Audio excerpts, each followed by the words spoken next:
Is that really your best?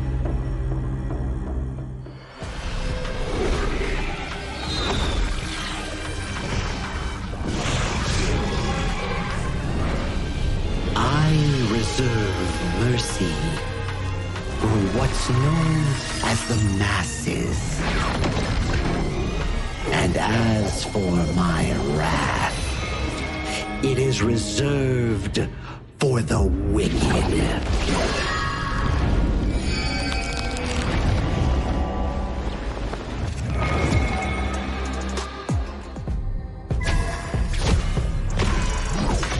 Only after enduring all 81 trials did I see how this world's hardships never end.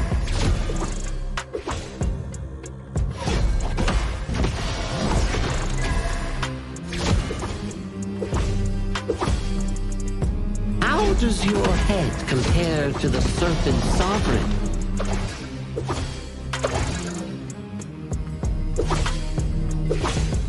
Yeah! What?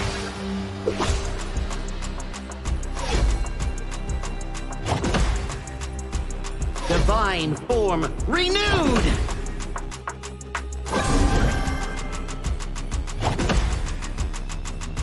Evil, be gone!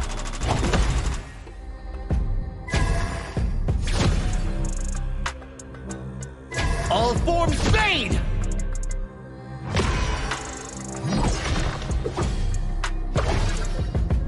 Before the Lotus Podium, all suffering ends!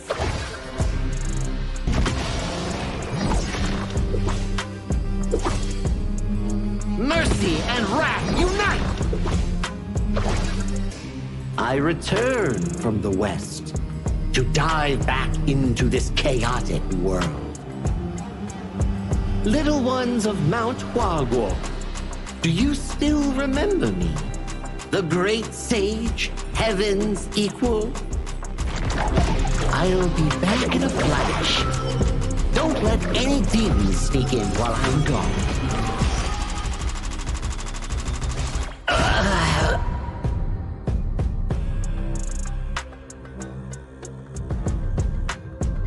time to leave the stone behind and see where fate takes me.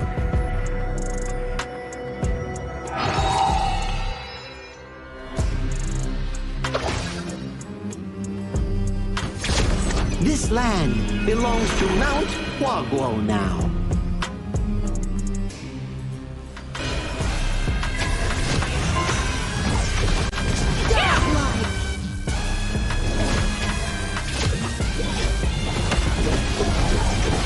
Legendary!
Contestants fight for the honor of their regions while we cheer them on from the stands.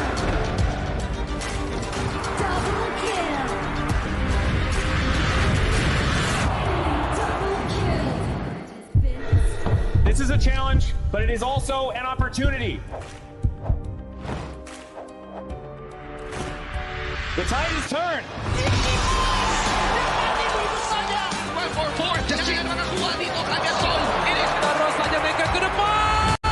Astis in front. They're going to use it. Golden Knights, those opportunity.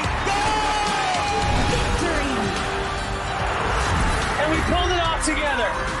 We share the same voice, the same radiance. This moment of brilliance belongs to all of us. Together, we shine.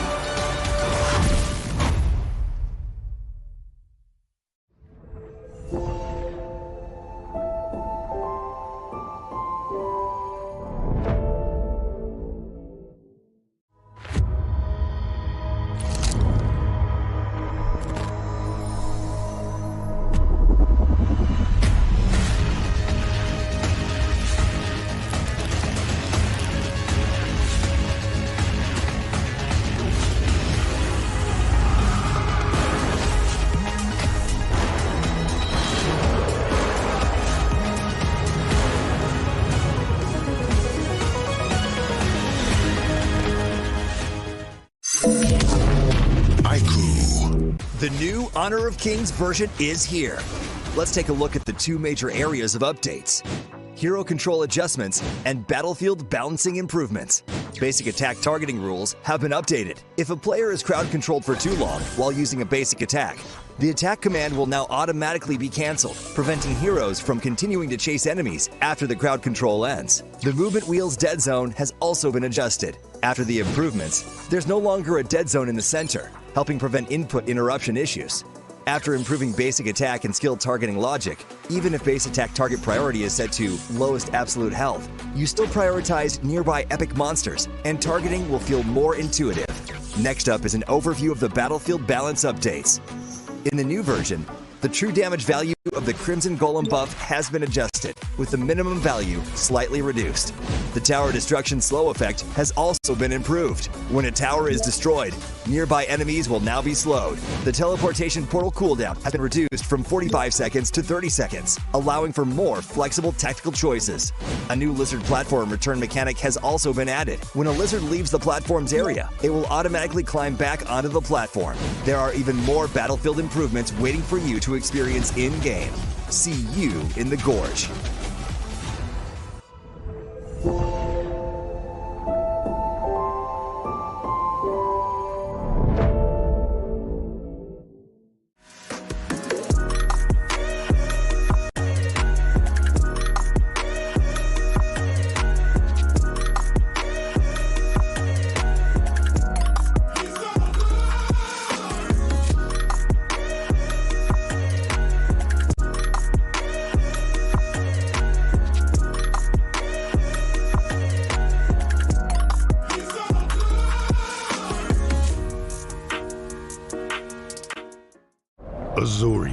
the southern archipelago of Primera.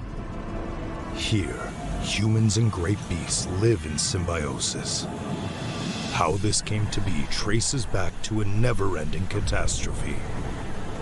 2,000 years ago, Azuria's mightiest great beast, Anita, merged with the power that fell from the Sky Dome.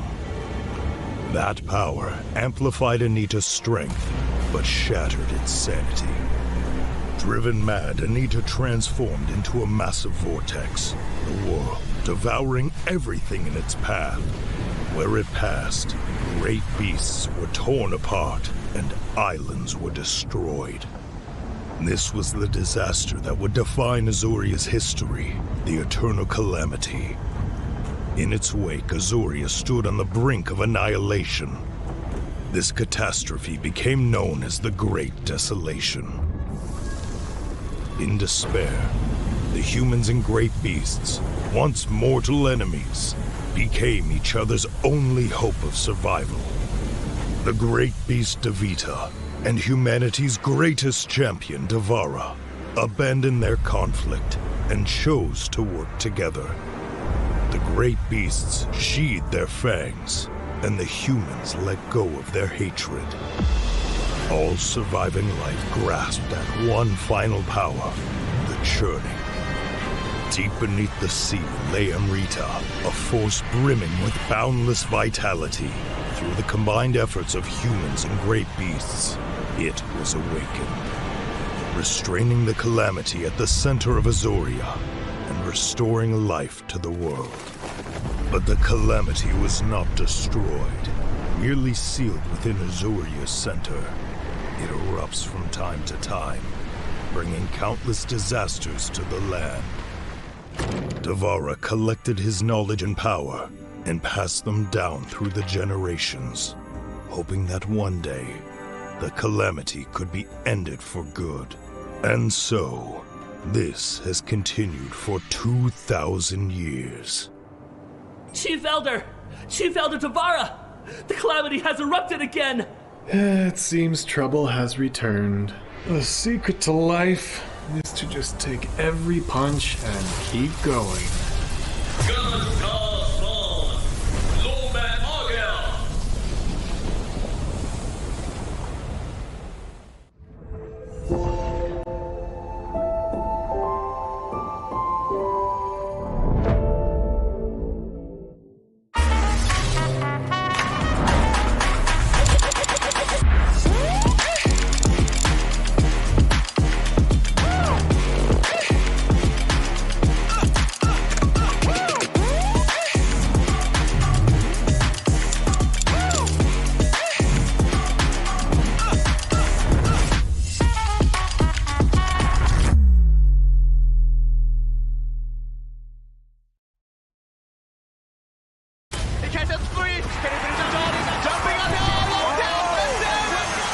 Welcome to the 2026 Asian Games Esports Qualifiers, Honor of Kings. 20 regions, one stage, and only the strongest 9 teams will earn the right to shine above the rest. Taking place in Malaysia, June 13th to 21st, 2026. Coming to Malaysia, this is the battleground where teams fight for the right to qualify for the Asian Games. 20 teams enter, but only 9 teams will move on. Apart from the 20 regions, there are 3 regions that have direct qualification. Here is the 2026 Asian Games Esports Qualifiers Honor of Kings format. First, the 20 teams will split into 4 groups of 5. In each group, every team faces every other team once in a single round robin, with every match played in a best-of-3 format. That means every match matters. Every game matters. Every single point matters. The point system is simple. Win the match, earn 1 point. Lose the match, earn none. At the end of the group stage, teams are ranked by the total points they've collected. And from there, the road begins to shine. The top 2 teams from each group qualify directly to the Asian Games main event. That gives us 8 teams advancing straight out of groups. But for those not through yet, the light isn't out. The teams that finish third in each group still have one more shot. They move into the last chance stage. There, they battle through one final BO3 single elimination bracket until 2 teams remain. The 2 teams will then face off in a BO3 match to claim the one final qualification slot. So in total, 9 teams will make it through, 8 from the group stage and 1 through the last chance stage. That is the rule. Now it is time to see who can rise through it. From across the world, regions gather here in Malaysia. 20 teams, and only 9 will qualify. The path is set. The stakes are clear. Together, we shine. Stay tuned, and we'll see you at the stage. Itu kan track kita. Relax, bro. Phone aku! Jom kembali. Mountain View! Mantapkan pengembaraan! Kau boleh! Kat mana pula ni? Water truck! Kasih boost! Adventure! Dapat pun. Steady, bro. Rancangkan kepala gengmu!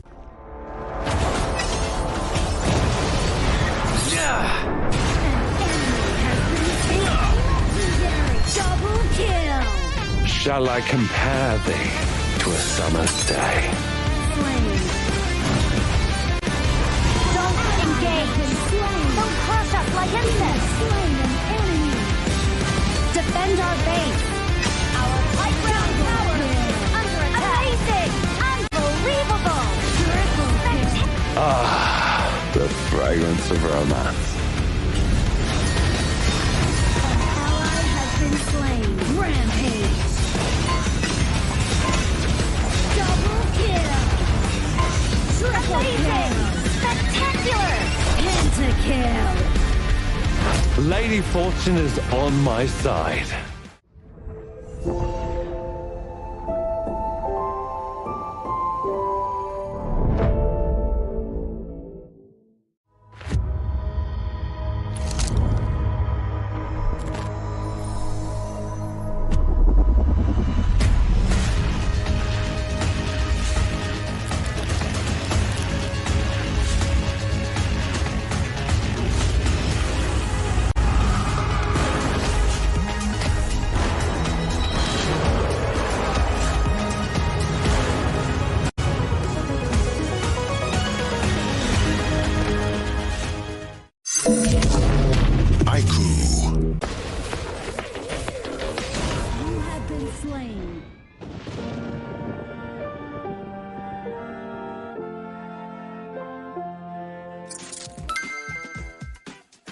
With the new consignment market feature, both new and veteran players can earn consignment items just by staying active. Sell them to earn tokens and purchase the items you've always wanted. Players can head to Dragon's Hoard to get tradable appearances, chests, and more.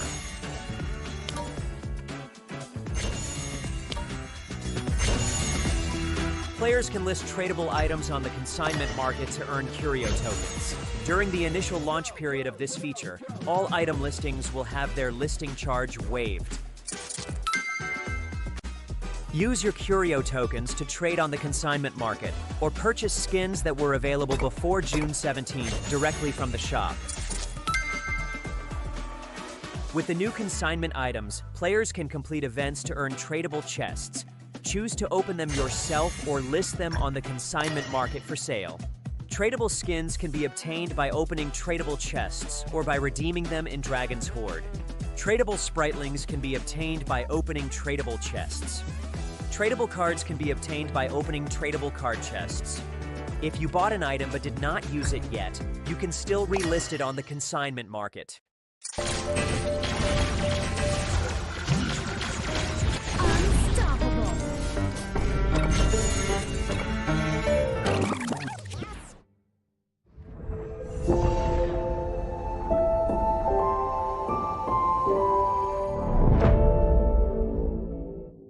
Itu kan track kita. Relax, bro.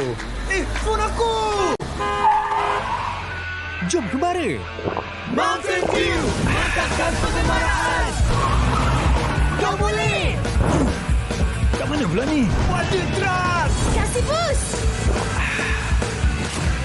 Adventure! Dapat pun. Steady bro. Rasakan kepala gengmu.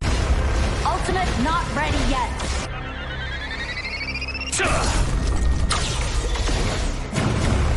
You have slain an enemy. My magic murmurs in ecstasy.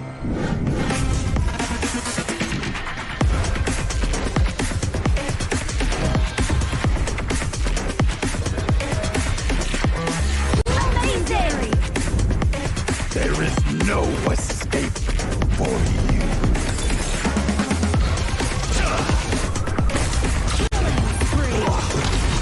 Double kill. Triple kill. Spectacular kill. Don't worry. I'll be back for your life soon.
Now I see that I got everything I need. It's alright, I'm on fire, I'm alive, 'cause now I fly so high, so high, light up the skyline. Let's do it this time, like it's a whole new colorful world.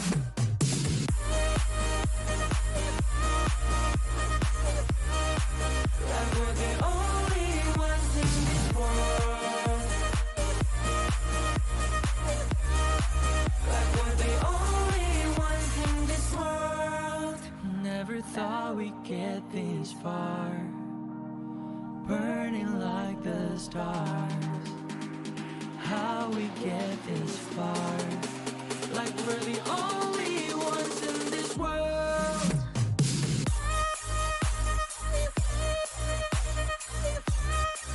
Like we're the only ones in this world. Like we're the only ones in this world.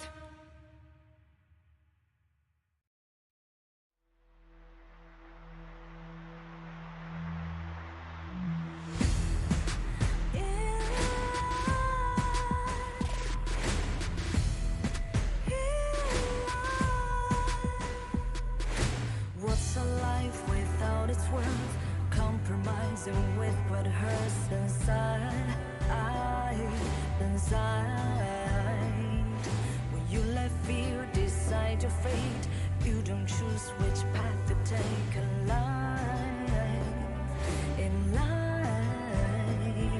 I'm finally letting go of everything that still holds me. I'm against all odds, but I won't give up, 'cause it's my time to shine. Standing in the spotlight, can no one back me down. Destiny is calling high. I'm not afraid to fight for everything I love. Victory is on my side.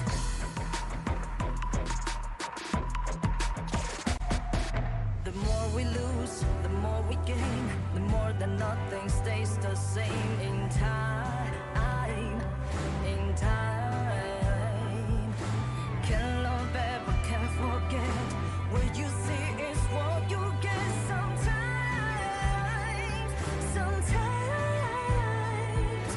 Gonna show the world tonight the light that shines inside us. We're against the odds, but we won't give up, 'cause it's our time to shine.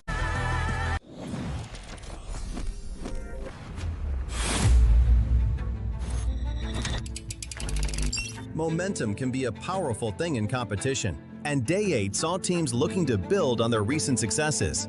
Nepal opened the day with a commanding performance against Jordan. Their dominance was especially evident from their plays, where Nepal wasted no time closing out the match and securing a convincing 2-0 victory. Fresh off one of the tournament's most memorable comeback victories, Laos carried that momentum into another impressive performance and secured a dominant 2-0 sweep over Saudi Arabia. Singapore controlled the key moments of both games and never allowed Syria to build any meaningful momentum, resulted in a comfortable 2-0 victory. The spotlight of Day 8 belonged to the clash between the Republic of Korea and Hong Kong, China. In a matchup defined by elite mechanics, coordinated team fights, and constant pressure, Korea rose to the occasion.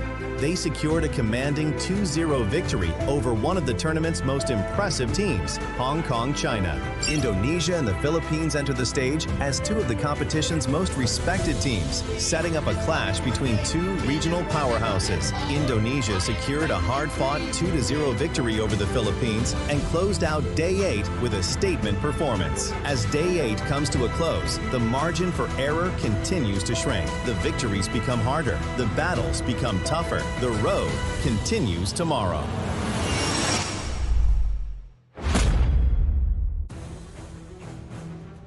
Nine were promised, 8 have been claimed, and today, one final seat remains. Welcome to the last chance. This is the 2026 Asian Games Esports Qualifiers Honor of Kings. Republic of Korea, Hong Kong, China, Philippines, Indonesia, Laos, Myanmar, Nepal, and Kazakhstan. These are the regions that have secured their ticket to the main stage, but hope remains alive as one final slot to the biggest stage in Asia remain within reach. And with a tournament that only happens once every 4 years, you fight until the very last second. And that's exactly what's about to unfold. Uzbekistan and Kyrgyzstan opened the day in the semifinals, battling for a chance to move forward. And Vietnam versus Singapore will follow with everything on the line. The road is simple, but make no mistake, it will be brutal. Win and you advance. Lose and the dream is over. And now it's time to find out who will claim the last spot to the Asian Games. This is the last chance. Casters, lead the gorge.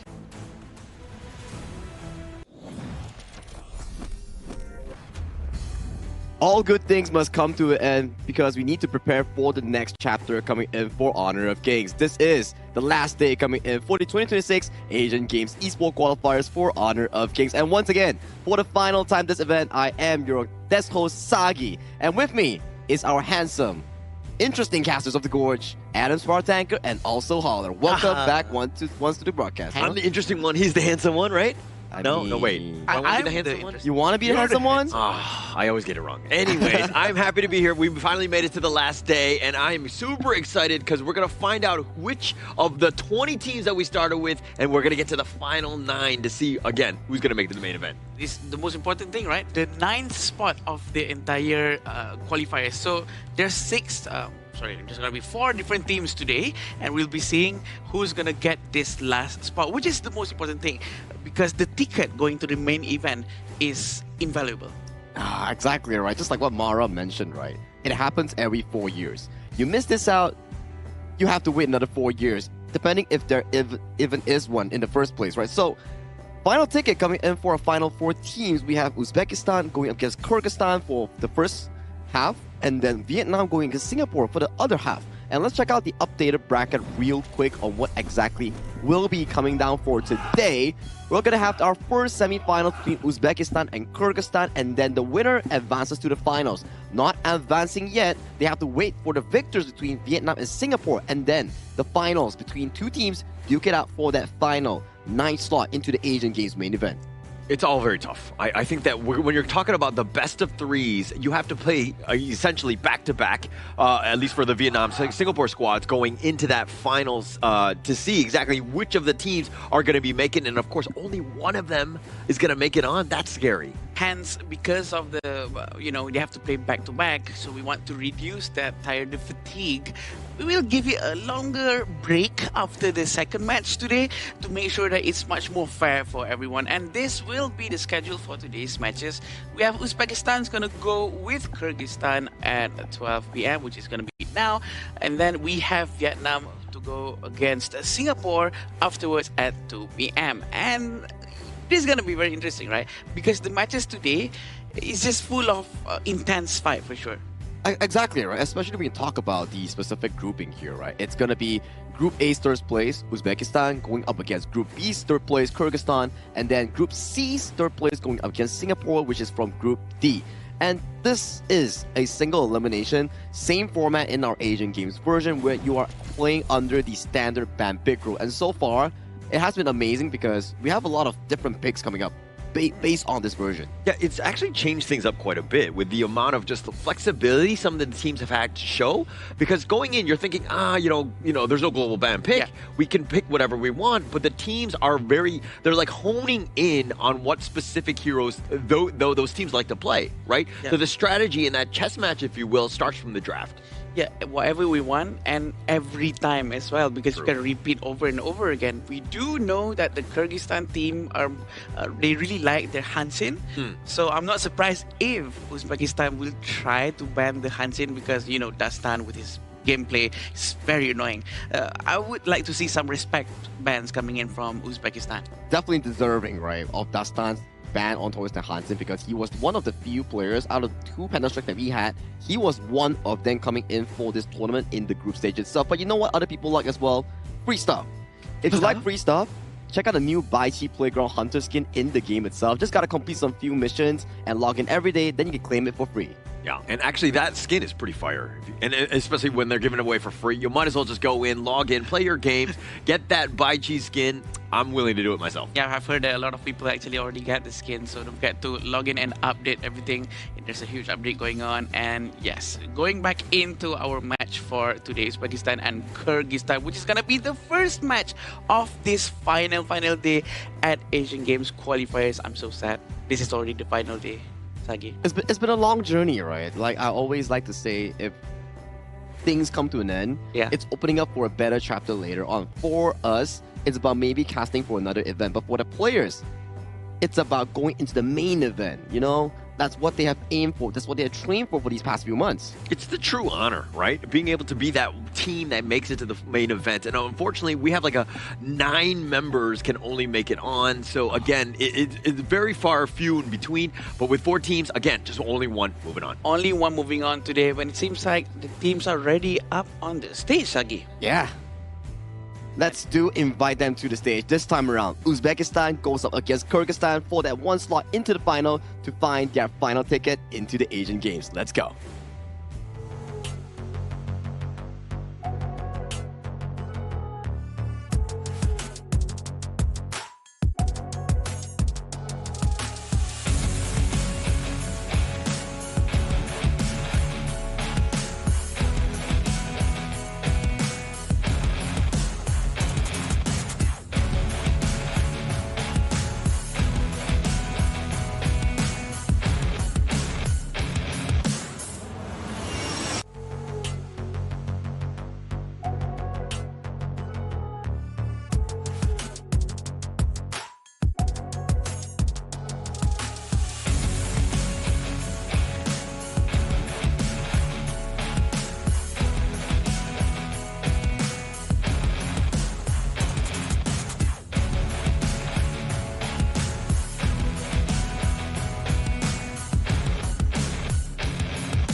road through the last chance stage is never easy, but this is a team that refuses to back down from a challenge. With qualifications still within reach, every victory brings them one step closer to their goal.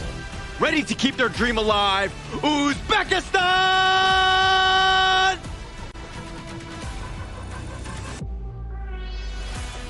Everything they have worked for comes down to moments like this. One match, one opportunity, one step closer to qualification. The pressure is high, but so is the determination as they fight to stay in the race. Make some noise for Kyrgyzstan!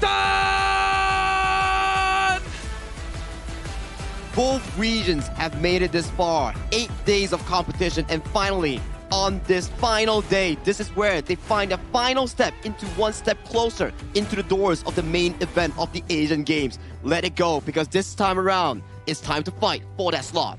One day, one opportunity, going in.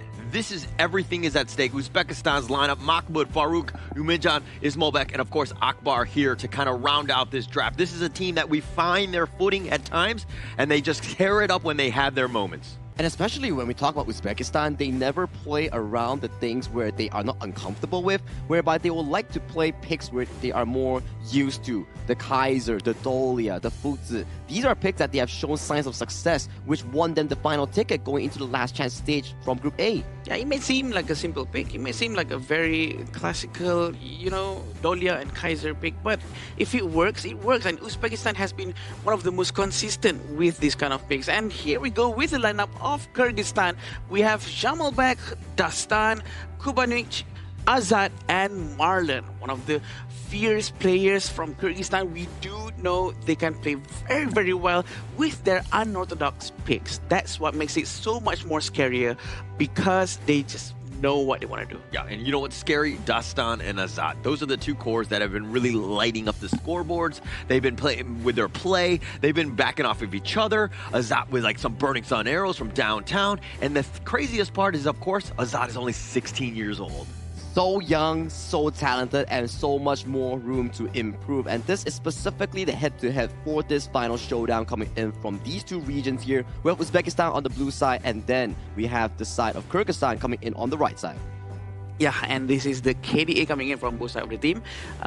We do know that probably a lot more Ds coming in from Uzbekistan, but the hero pool is exactly the same. The first strike rate is just a tad bit higher on top of Kyrgyzstan, and the total match being played from Uzbekistan is 9 games. So that just means that they have much more experience here. They've went through much more, so probably they have better resilience going into this game. Yeah, with overall KDAs that are generally roughly the same, and that's kind of where they ended up with just being in third place.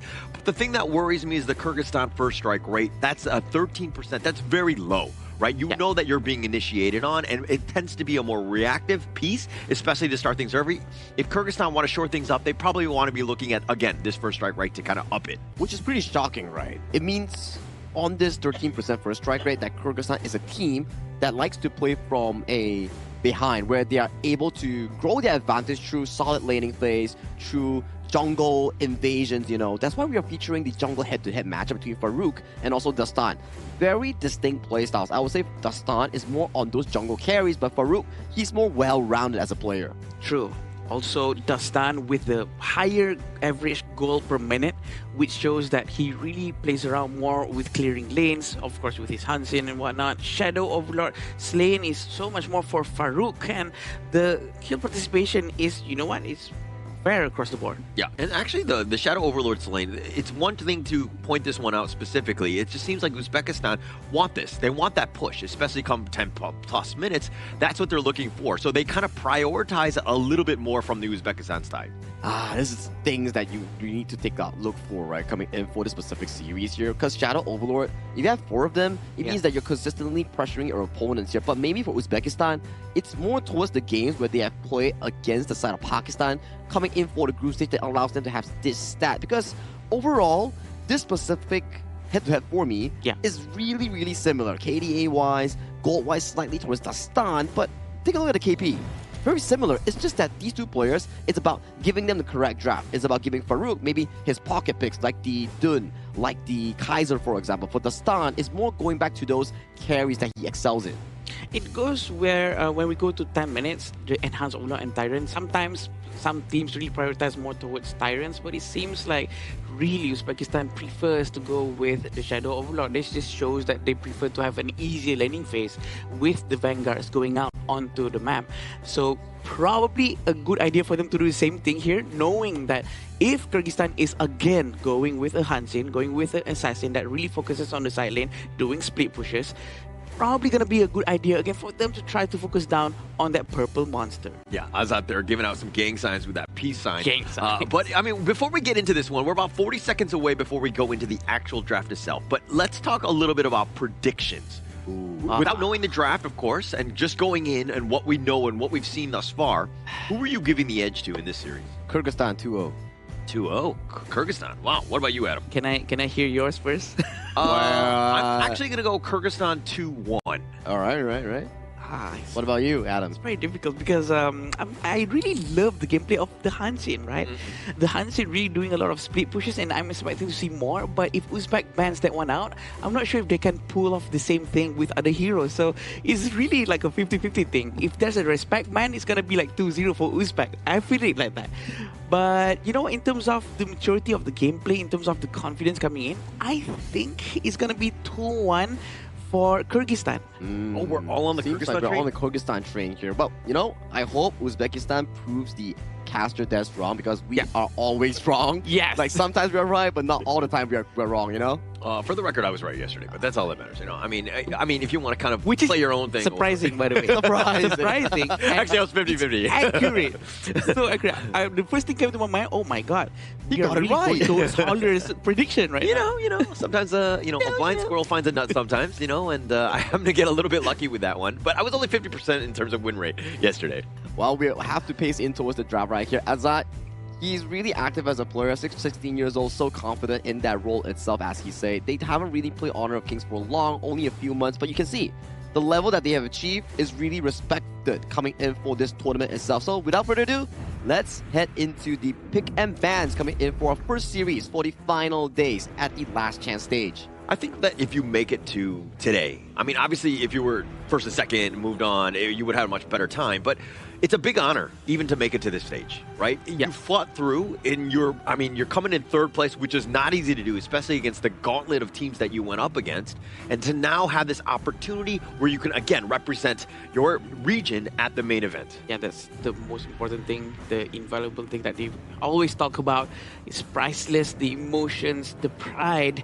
And these are the heroes that's going to be picked by both sides. For now, we have Dolia, Xiangyu, and Angela from Kyrgyzstan still not showing up with their jungle for now. Also a Duranji, Guan Yu, and also a Lapu. Interesting picks thus far, right? For Kyrgyzstan is more unconventional with the Xiangyu. We've seen it once when they were up against their Group A opponents. Didn't really work out, so they are coming back visiting once again. Maybe they found a better way of succeeding this pick. For Uzbekistan, is really back to basics here. Drafting the Guan Yu, Lapu, Direnjie. Really comfortable 3 picks, I would say. I'm not a huge Xiangyu fan. I think the win rate is actually, I don't think there's a single win on it yet. No, not yet. It has, I mean, it's played in Clash and Rome. It's kind of had its opportunities, but I think that this is more of like a comfort pick. I'm, again, not completely sold on it, but I think it's more just comfort here. Yeah, it's really a defensive hero, but at the same time, I haven't seen what Dolia is going to be comboing with. It's most likely going to be the Blazing Brilliance from Angela for now. But also, they're sort of hiding their jungle picks. Liba is going to be banned. Probably the Dolia is picked to steal it away from the Uzbekistan instead of trying to do their own combo. Likely, right? Likely. There's still the opportunity for Kyrgyzstan to come in with a double ultimate coming in from the Xiangyu, or even a Dune last pick here coming in from the side of the 4th-5th. So these are still available options that they can venture into here. For Uzbekistan, it's more about drafting towards what they are comfortable with. Do they come up with the Kaiser? Do they come up with like the last pick Mage or the Guardian Mo? There we go. Good counter so far going into the Angel up towards Kubanuish. Yeah, one thing that, again, if we're looking at the Kyrgyzstan side, I mean, you pick the Dolia. This is something that you want to kind of, you know, take advantage of that refresh with that Celestial Melody.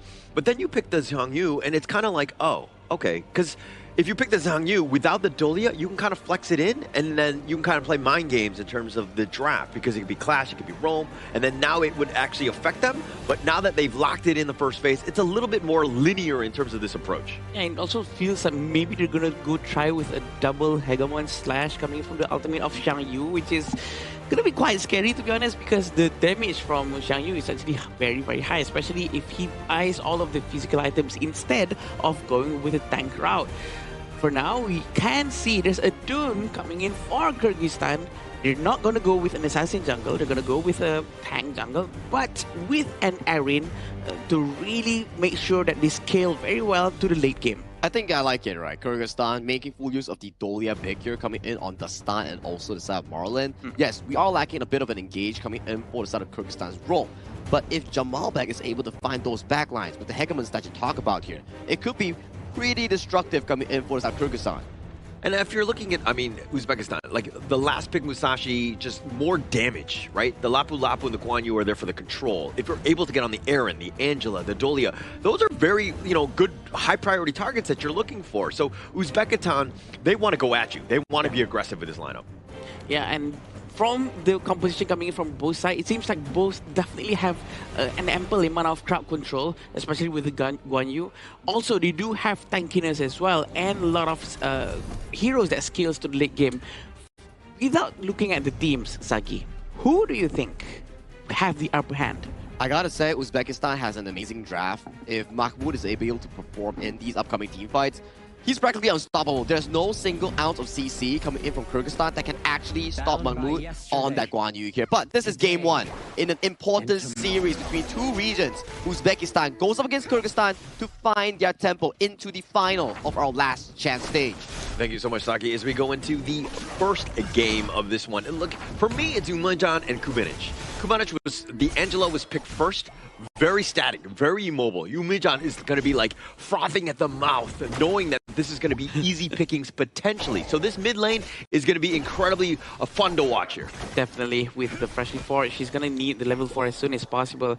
Rotations coming in from both sides, they're not going to mirror each other. It seems like goal sharing is going to be done by Kubinic and Dastan. And then they're trying to focus down more towards the bottom lane. Yeah, Uzbekistan kind of, they showed their hand a little bit too early. Umanjan had actually been rotating here throughout those plays a little bit early, right? And I think that you're looking more for the killing blow when you catch them off guard. They weren't able to do that. Now Uzbekistan, again, you try to go for a little bit of a play and you want value, they got zero of it. And the most important thing for Umanjan right now is for him to try to get a lot of stacks as much as possible, as early as possible, with the kill and assist for the passive Olga anymore. So he needs to be involved in any potential team fights that's going to happen from the beginning. Yeah, and it looks like the gold sharing of Kyrgyzstan, this is the value, this is the attempt of movement around. And Marlin, a little on the lower end, needs to get a little bit of respect to Akbar here, because he's definitely much tankier. But now Farouk on the chase, goes through the duel of death. He's in a bad spot. He's trying to flash away. He gets stuck on the wall, and first strike going the way of Farouk. Marlin actually went down probably just a little bit too far to the front, and Kyrgyzstan is going to try to rotate towards the mid lane and try to protect them as much as possible. Umanjan is still trying to get that stack, and I think he did manage to get one just now.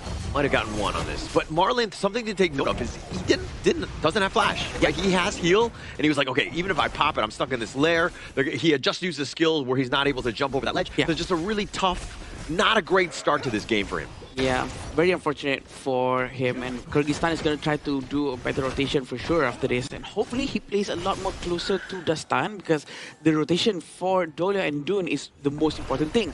And Marlin needs to get that level 4 so that he can start to reset the unruly blade of Dastan. Yeah, and you also want to play as Marlin a little bit more passively, right? It's more supportive, get Azat going. He's one of your win conditions, and as he gets charged there, again, Akbar, this is what you want to do. You want to threaten, you want to take a little bit of damage on Azat so he knows that he's not so comfortable. Also, the winning condition for Uzbek is trying to focus down for... Yeah, Farouk a little bit on the low side. He's going to eat a little bit of the Blazing Brilliance. Nice little stun, and Kumanic gets that pick off. Akbar, he's in a bad spot as well. It looks like he's going to flash over the wall. Jamabel is on the chase, gets the mini charge, pushing him back. But Akbar might try to get away. He dodges the Chaos Cinder, but here comes the Razor Cavalry on the side, and it looks like Mahmoud with the heroic strike. The Hegemon slash all over. He dives the tower, and Jamalbek gets the pick. A very good move coming in from Jamalbek. Managed to do that maneuver. He was actually trying to push Akbar towards their tower, but he did not manage to do so because Akbar actually turned around and he tried to juke the movement away out of Jamalbek. They actually managed to disengage from that team fight very cleanly. Yeah, actually Jamalbek, with the Hegemon slash, that's like the first good one we've seen at the Asian Games qualifier. Yeah. He was able to hit it at the right point because you knew, it was predictive because you knew that they were going to hide right on that mid T1. And the Laurel Bloom has been used, seems like they're going to pull back just a bit. But it seems like maybe it's the last day of the Asian Games when we're actually going to see a proper Xiang Yu to really shine, and it's probably a bit too late for other teams. I don't think it's too late. I think it's Jamalbek, as long as he continues to do what he is doing right now, which is, you know, getting those pickoffs, also that control with that charge, very nicely done. So he has that potential. He needs to keep that up, and that's when you're going to get value out of this Xiang Yu pick. The amount of couple blades that's been thrown out by Umijan is really painful. They're trying to find their targets, really trying to see if the Tyrant is going to get struck or not. Yeah, Akbar on the side, the wind slash onto him. He says, okay, you want to go get some vision for your team, but now the Razor Cavalry just pushing him back. The Blazing Brilliance is doing a little bit of work, and now Farouk turning it around, trying to go for Jamalbek, but he will fall first. But they do get the pick off. Is Malbek? No, he now trying to run for his life. He's going to be taken down, and it looks like Mahmoud tried to go back in, but it's just feeding the beast that is the Kyrgyzstan machine. A little bit too late coming in from Mahmoud to actually involve himself in the team fight, but at least I think Umijan managed to get one here, and this is what happens now. Very good win slash for him. I think they tried to really focus down on one person, and they were actually disengaging from the team fight.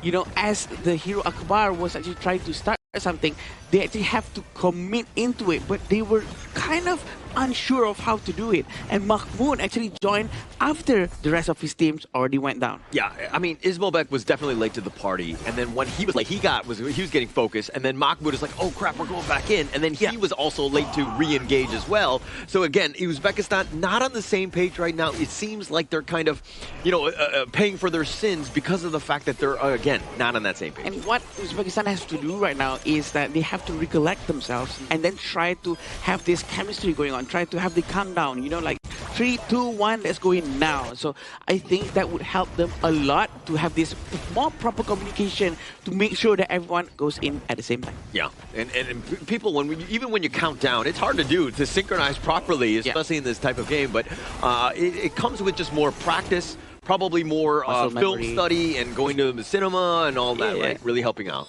Muscle memory is very important as well, right? So they really need to practice more with each other. But pretty sure it's starting to get reflected in the situation from the side of Kyrgyzstan. The way they rotate, the way they move, and really focus on one target at a time is just amazing. Yeah, and they have a bit of an edge, 1.6K. But Kyrgyzstan, this is the thing: when you have a lead, what do? You want to put pressure in not just one lane, but all of the lanes. You want to be invading. You want to be in their face so that Uzbekistan has to play, again, trying to just salvage their own jungle, if you will. It's all about trying to make good use of that advantage that you currently have to make sure that you extend the lead. Right now, they still have the option to get the Overlord, but again, a sub 10-minute Overlord is not an enhanced Overlord, not a Shadow Overlord, so it might not be worth it as of now. But also, the rotation coming in from Uzbekistan, they're trying to spread out, they're trying to handle all lanes at the same time, and Kyrgyzstan might have an edge trying to find them one by one. Yeah, so another thing, okay, now in the top lane, it looks like Marlon needs to be careful. The Razor Cavalry is going to be just off to the side. Farouk was trying to dive in. He's in a bad spot. He dashes away. He does have that mobility. Azat not able to catch him, so it looks like Farouk will get away for that gank attempt. Wow, Azat was alone, and he actually made their HP went all the way down, and he's still chasing them alone as the marksman. So that says something. With 2,000 gold lead, they can still try to put a lot of pressure, and I think Uzbekistan needs to try to stick together and rotate together as a team more.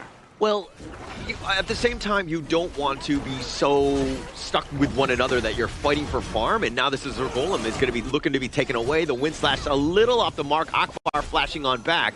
Kyrgyzstan, this is the way you want to play. You want to be aggressive. You want to take away the enemy jungle.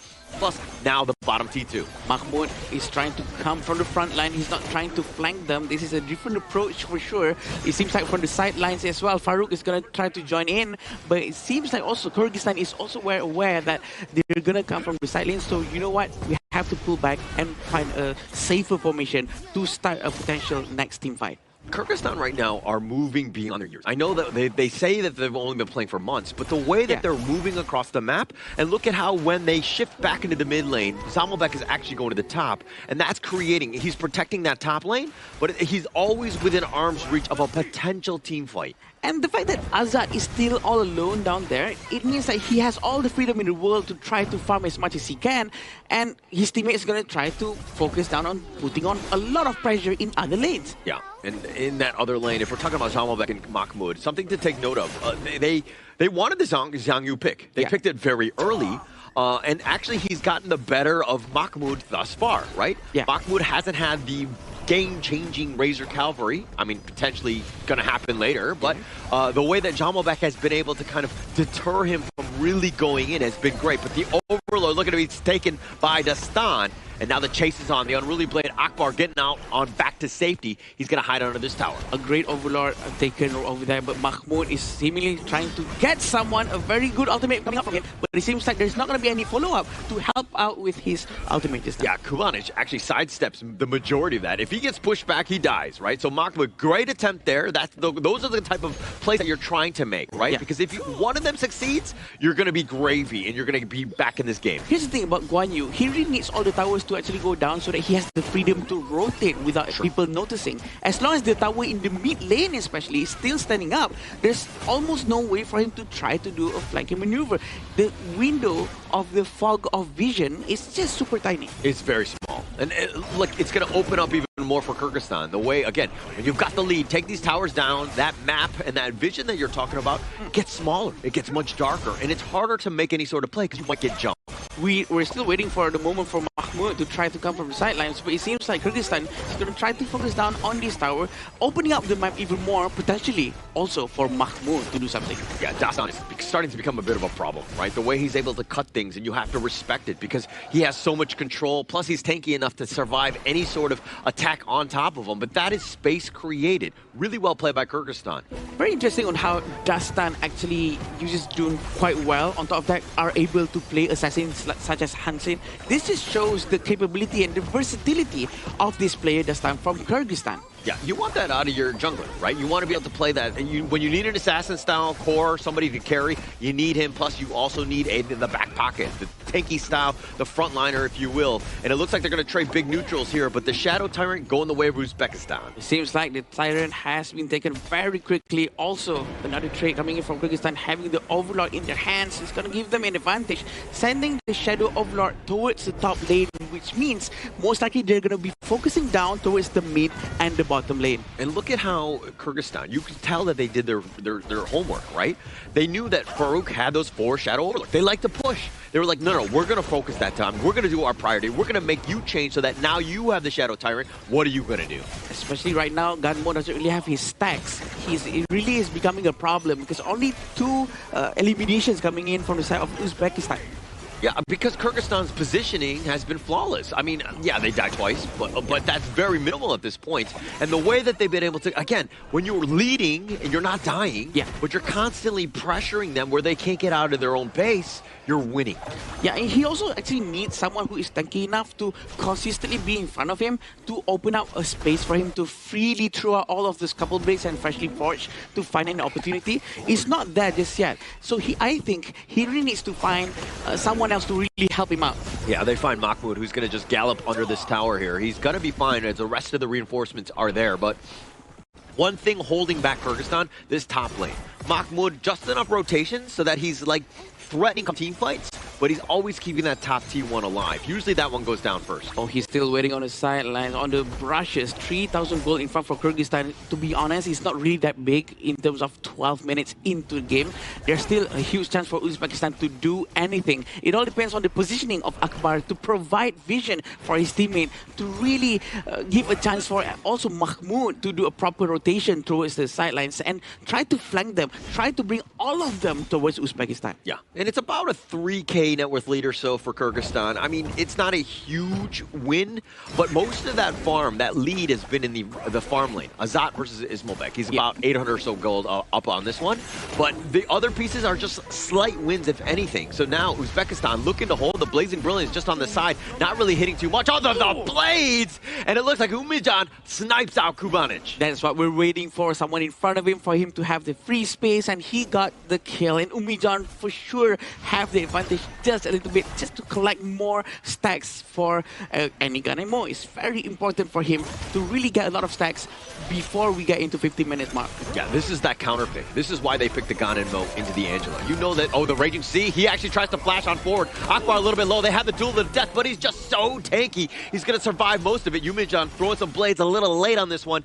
not really able to hit anyone. How often we see a Jamalbek actually trying to do a split pushing with this particular hero? Usually this hero is really a team fight centric hero where you wanted him to be much closer to your main teammates to try and save them, but it seems like they want to try something different here. Yeah, you got to be versatile, right, in what you're trying to do. I mean, yes, the hero is definitely, as you're saying, more about the team fight, but you're going to take what the enemy's giving, which is a wide open bottom lane. And as long as they stick around with this unruly blade, look at the backside. The Wind Slash is going to hit. The Raging Sea in return, he's going to take some tower shots as well as the Razor Cavalry, but the tower is going to be taken down. And now they tried to go. The Wind Slash, he pushes and put back with that Garter Grave. Akbar is there, the Duel of Death. They find Marlon. They get the pick on that one. And Azat is taken down as well. But in the bottom lane, you're seeing Ismailbek scuttling away Jamalbek as he runs away. Yep, Jamalbek has been chased by Ismailbek. A very nice pressure coming in from the side of Kyrgyzstan, but also Uzbekistan manages to get Azad and Marlon, which in turn gives a couple of stacks towards the Umijan, and this is where it's going to start to go down south for Kyrgyzstan. They have to be careful with every engagement because the late game potential coming in from Umijan is just scary. See how all of the couple of blades actually connects towards Kyrgyzstan, and they have to stop that. They have to stop the potential stacks going in, filling into Umijan. Yeah, I mean, trading away 2 for 2, and but you got the top T1. Overall, not the best trade for Kyrgyzstan, especially since Uzbekistan was losing. But Umijan, the way he stepped up this game, his blades have been on point. He's staying alive. Even with Dastan chasing after him, they're not able to really do enough to find him. Yeah, it's just so accurate, whatever that's going on over there. And we're potentially going to see probably a steal with the Freshly Forged if they try to force this overlord. But it seems like Jamalbek is going to try to flank them from the side. Yeah, he's looking for the flank, but Jamalbek taking a lot of damage. He needs to be careful. Dastan just looking to zone them away. They're going to start the overlord. This is potentially very scary as Uzbekistan are not looking to give this up for free. The overlord going very low. Azad takes it down. The Duel of Death finds it on the back line. They find Jamalbek, but it looks like they've got the return as Akbar and Farouk, both of them are down as well. On the backside, you can see Mahmoud trying to do a little bit of work, but he too will fall. A double strike going the way of Azad. Mahmoud was actually once more, he's late into the fight to try to actually disturb them before they can actually get the overlord. The overlord is already taken and his teammate actually already went down, but look at his damage coming in from the Ganenmo, almost managing to get Kubanic just now. But you can't give anything for free, right? They're here to contest. And yes, things did not go well for Uzbekistan. Now they're on the defenses. They're probably going to lose this mid T2 just eventually as the Shadow Vanguard takes its time to get there. The Vanguard is going to go in towards the mid lane. It seems like they're still leaving Azad all alone up top, but he has to be careful with Umijan, who can really throw away the Freshly Forged very dangerously towards him. Oh, they find Umijan. They finally found the pick. That was the one. I was just like, yeah, as long as Umijan stays alive. Now the wave clearer is gone. This mid T3 under stake. Yeah, they're trying to focus it down? Yeah, they're trying to. The Raging Sea just used onto Marlon, though, but they're deal with the Shadow Vanguard, and I think that's going to end this push. Yeah. But they buy themselves a little bit of time here. Yeah, definitely a lot of time, and the move onto Umijan, we didn't get to see it on camera, but we did see it on the minimap. Probably a very great Laurel Bloom coming in from Azad, putting Umijan down, and this will slow down the Gunmo's scaling, right? Because the passive coming in from him is what we want to avoid. So he only have 5 stacks for now within 70 minutes, which is not so much because of the potential team fight that Uzbekistan is trying to do. He did not manage to get a lot of eliminations or participation in the assist. So maybe his teammates really has to try to be much more aggressive from this point onwards, especially when Ismail back already has all of his items. Yeah, but Kyrgyzstan right now, I mean, taking the Shadow Tyrant for free, up about 4.5, they're continuing to roll. But these high grounds, as long as Uzbekistan has them, they still have a chance. I agree. They're still trying to group up in the center. Probably going to try to rotate more towards top lane. Very interesting on how they're trying to lock down Mahmoud's movement so that he cannot do any flank. Yeah, the freshly forged, just a little off the mark. Zamalbek tanking at least one of them. And now with this Vanguard, this Siege Catapult, not going to be enough time, really. Zamalbek taking some tower shots, needs to be careful as he retreats. And Zamalbek's item, he actually goes with all full tech, including the Dragon's Blood Rage, So this is going to be giving him a lot of shield, especially when he's low HP. The lower his HP, the higher the damage of the Hegemon Slash. So he wants to be low HP with that thick shield. Yeah, and actually, the way Kyrgyzstan are playing right now, it looks like they're giving Uzbekistan a little bit of an out in terms of just staying alive and extending this game. We are about a minute and like 15 seconds away from a Tempest Dragon to start today off. Wow, the first game going into Tempest. And it's always you and me, I don't know why. Yeah. Are we cursed or blessed? I don't know. We're probably blessed. Okay, we want to say curse first? No. We want to see more Tempest because Tempests are fun. And this is where we're going to see a lot of different plays coming in from Mahmoud. Mahmoud needs this freedom from the enemy's tower or even their own tower so that he can try to find it from the back. But there's no right moment just yet. Yeah, I mean, they're going to hold it off. Like, they don't really want to get that team fight because if you die now, you can't contest the Tempest Dragon. You're in a really bad spot. So if anything, they need to pick their moments. They need to wait and play the patient game here. And there's already 3 major team fights coming in from both sides, and we haven't seen a proper Mahmoud initiating the fight, but it seems like they're going to go in. Yeah, they find Akbar, but he's going to dash away, dodge most of all of this right here. But come the side, they get the Razor Cavalry, they have the flank, and now with Duel of Death, they go right back in. Akbar looking for Azad, but he's going to be whittled. Azad all by himself. Sage's Sanctuary is going to be popped. They try to focus it in, and now comes Dastan. He says, get off my brother. Wow, proper disengage coming in from both sides of the team, and actually Mahmoud was actually trying to push someone until Kubinich had to waste his Blazing Brilliance. Oh, Dastan finds him. There's 2 members with that Wind Slash. They find him, and now with a Blazing Brilliance, Umijan has already been taken down. They have the other one with Ismobek. They find another. Farouk now trying to run alive, but he goes for the Duel of Death. He decides to go all in. Farouk is down. All 5 members of Kyrgyzstan still standing. They are way in front right now for sure. They can end the game if they want to, but Mahmoud and Akbar, can they hold on to this high ground tower?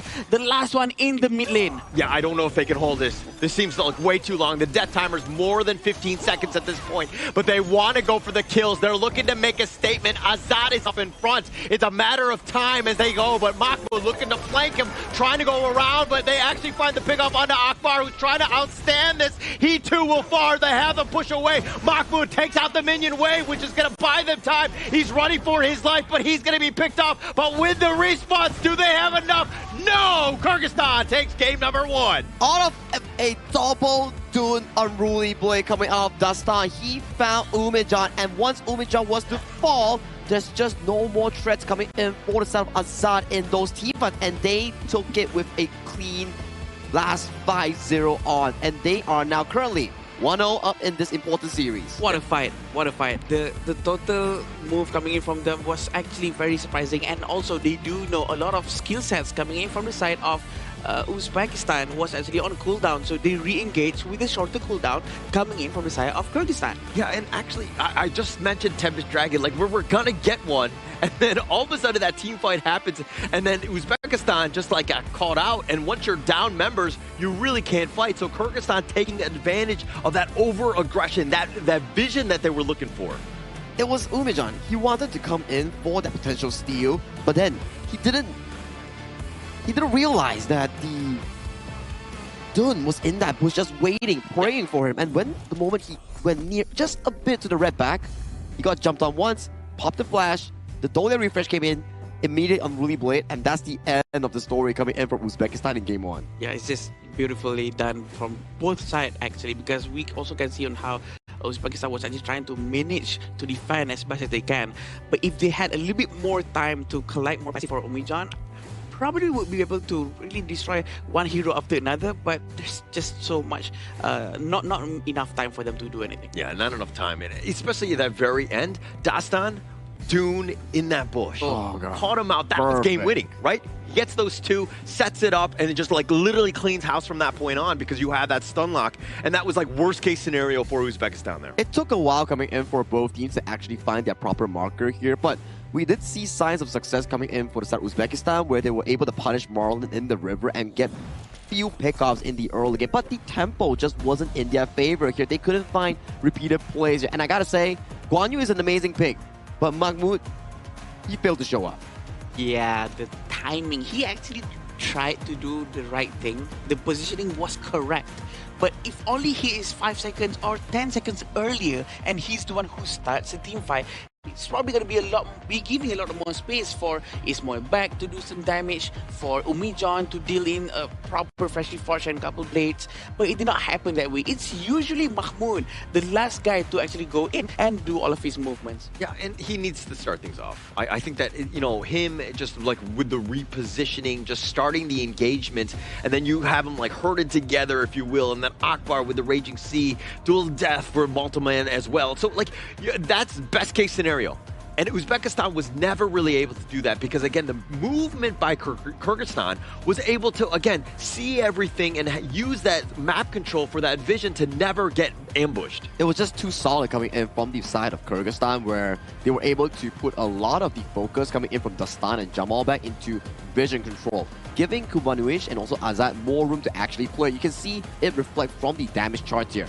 161 damage coming in from the side of Azad's area, and when you pan over to Dastan, 78,000, 112,000 tank and done. You can see Dastan definitely has such a big role coming in for Kyrgyzstan.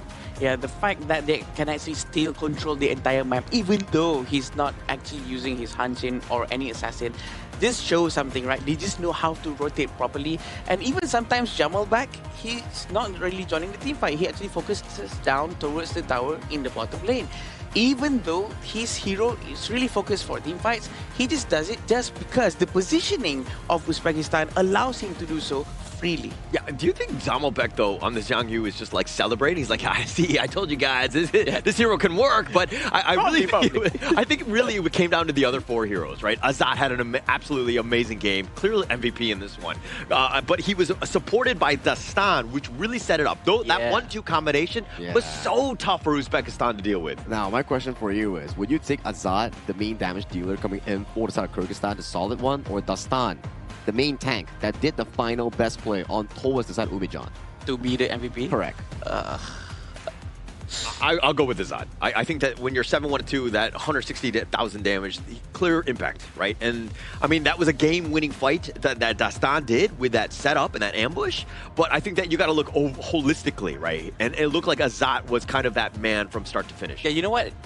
He's probably right, Sagi. I'm not trying to be safe here, but Azad actually managed to fight against two different heroes at the same time in the bottom lane this time when he was alone, and that gave the freedom towards Dolia to actually rotate more with the Dune. So with that confidence having in Azad, they are allowed to do amazing plays elsewhere. I think Azad did great. I like the comment, right? Especially when we saw you guys commenting about Umijan being this menace coming in for the side of Kyrgyzstan, unable to push forward, and then Azad was the one to flash in forward and get the pick off on towards the side of Umijan's gun and Mo. And these are the early game highlights that we saw.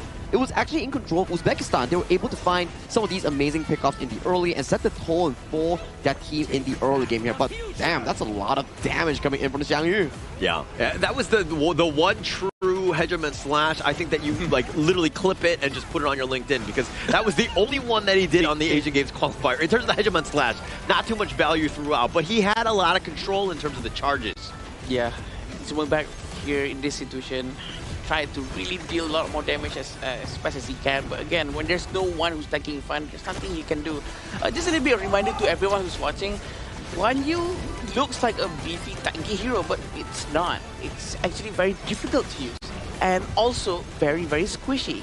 His HP can go down in a blink, right? Because if he make a wrong move, everyone focus down on him. There's nothing you can do. And just look at this play coming in from Zara Dastan, right? Using the first one with stun, drop the damage in, get the refresh from Dolia, get the other one, and as of this point, you're like, oh god, where is my main damage dealer, Umejan, and also Ismoilbek?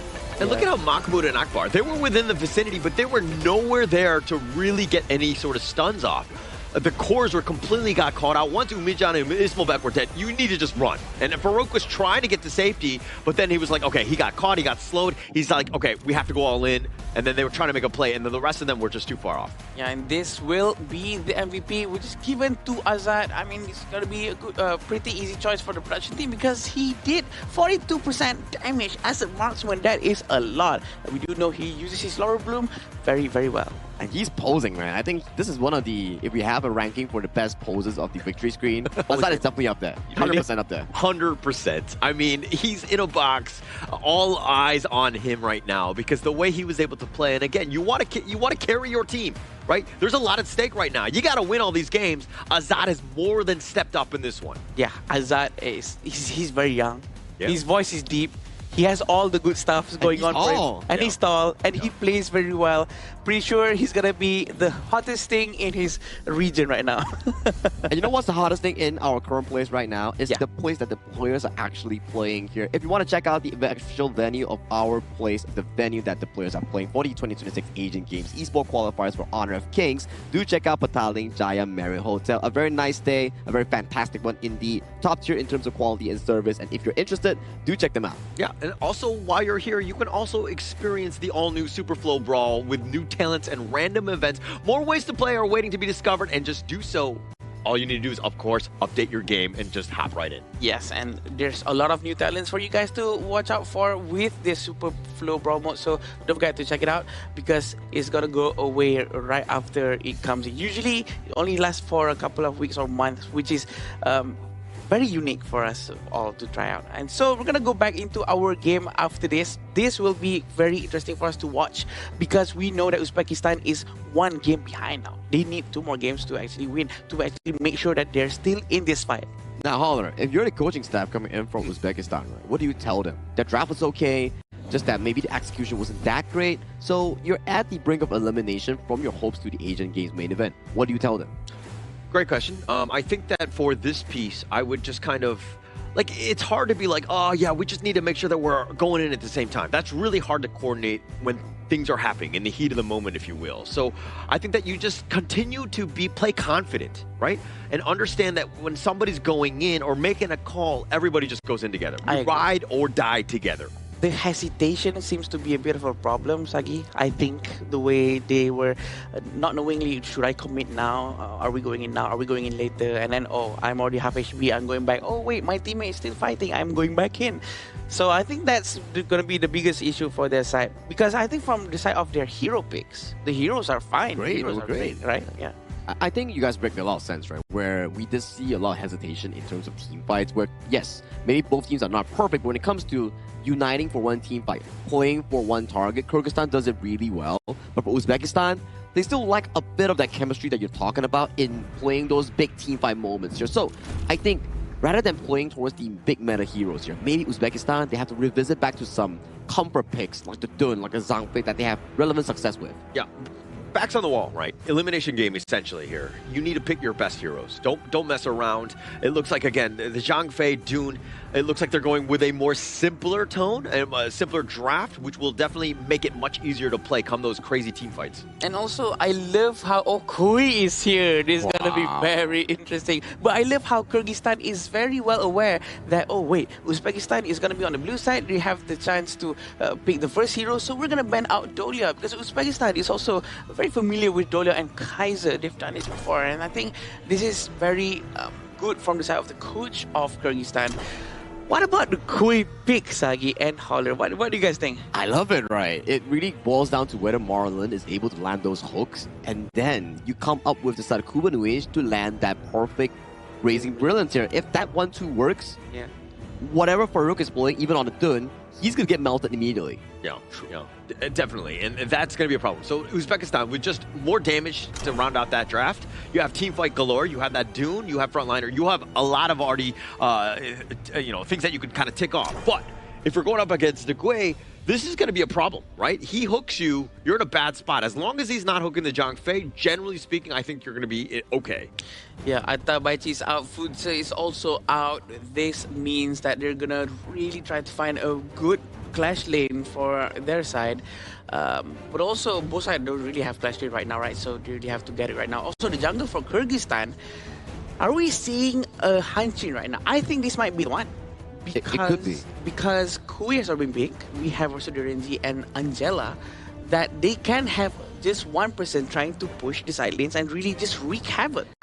I think you're onto a very good point here. Like Kyrgyzstan locking up this Byron here, and then they just want to see the upcoming potential matchup that either for the side of Jamalbek or Dastan will be facing in that 1v1 matchup. And then we get the Fatih coming in from Uzbekistan. They're still flexing between the Dun and Fatih in towards the clash and jungle. Some teams do play the jungle Fatih. Yeah. And Kyrgyzstan right now, I think this is an okay time. If Dastan wants to go Hansen that he had a Penta Strike with, this is probably the best time to do so. Yeah, and because also the draft is kind of built where your early game is pretty good, right? You're going to get that space. And now with the Hanshin, the tried and true, right? If Dastan, this is his comfort hero, this is his main, let the man shine, let them carry this game, and of course Kyrgyzstan into the next round. Especially when there's an early on Uzbekistan, so it seems like Hanshin is getting to be a better and better pick along the lines of the end of the hero pick. I think what you specifically mentioned here of why is exactly better on the Hansen is because that this Hansen,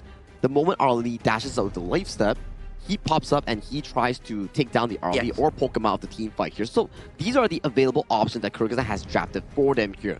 My most important worry for Kyrgyzstan is whether Marlon can land those early hooks. If he can do it, that lead coming in from Kyrgyzstan will be massive here. But for Uzbekistan, backs against the wall. Potentially final game, but if they can pull it to the even, maybe, just maybe, they can repeat that one reverse sweep that they had, just like in their group stage. Thank you so much, Sagi, as we go into game number 2. The biggest piece to me is whenever you lose a game, take out complexity, right? I think that not only do you pick your comfort heroes, but you also want to play a draft that is much easier to play. Not to say that they can't play the other one, but you're just making it easier because come those team fights, they are incredibly chaotic. True, and they also have to really focus down towards their gameplay, the way they rotate. So complex hero might be too much of a distraction for them to really make the best out of their situation right now.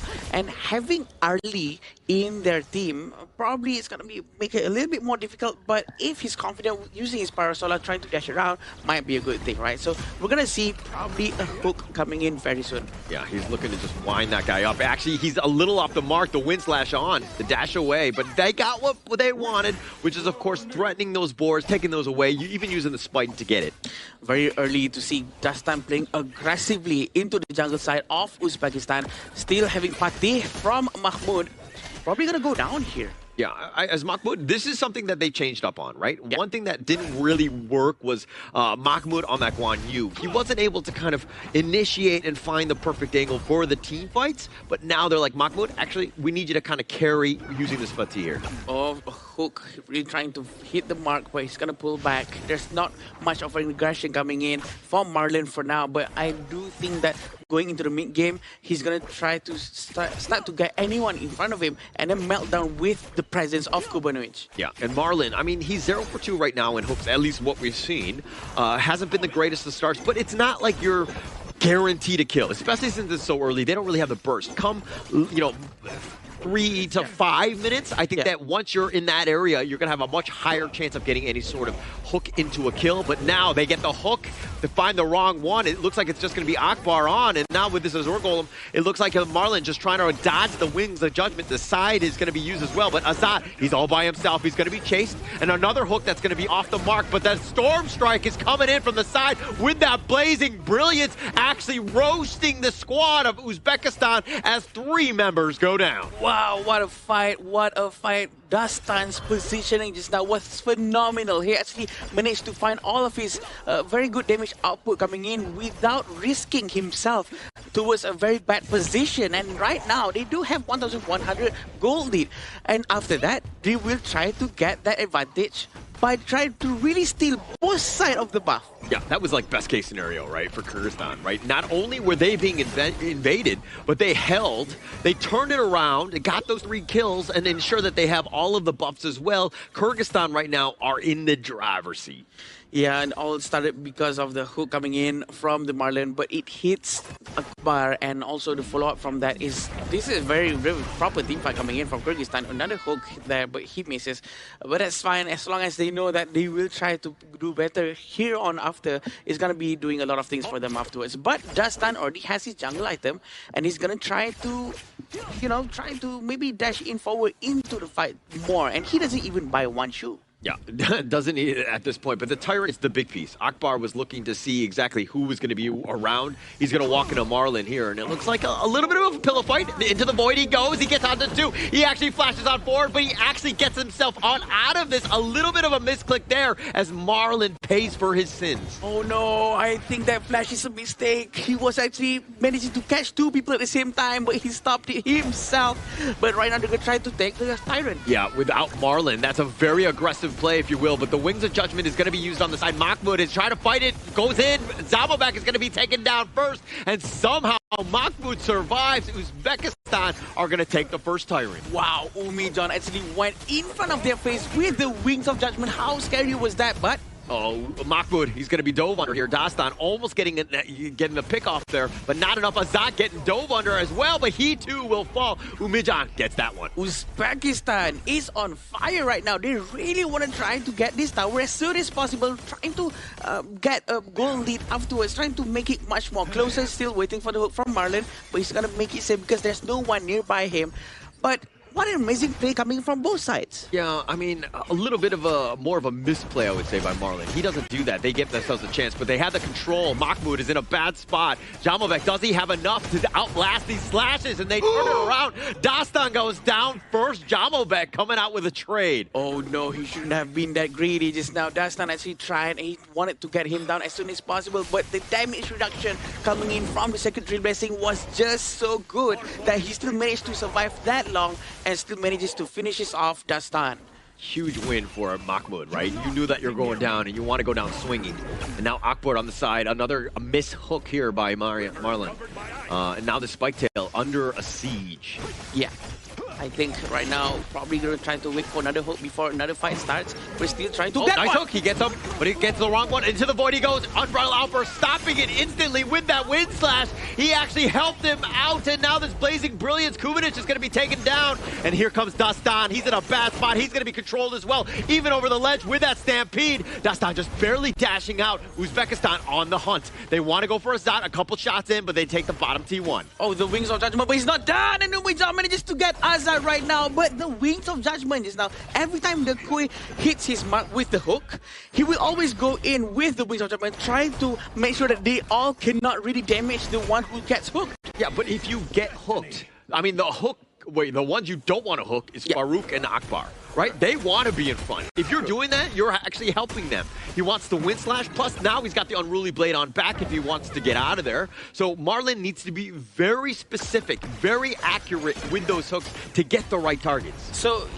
he can backfire, right? He doesn't want to get wrong targets. He wants to make sure that he get this soft ones and the damage, high damage ones, such as Umijan, such as Mahmoud and Ismail back. So he really needs to be more careful, or maybe be much more closer towards his teammate and try to really pick off one person very far away. Yeah. And now, I mean, it's best case scenario. Sometimes you're doing things blind. He actually misses on that one. Oh, he pump fakes the into the void. It's going to be on cooldown. That's going to be a bit of a disaster. They don't have this for the Overlord. Yeah, and they're going to have to let it go, I think, especially when that stun is very far away. I don't think they should risk this one. But Akbar is also ready. I think they want to get this fight. It gets the hook, but he's on the run now. The chase is on. The Wings of Judgment.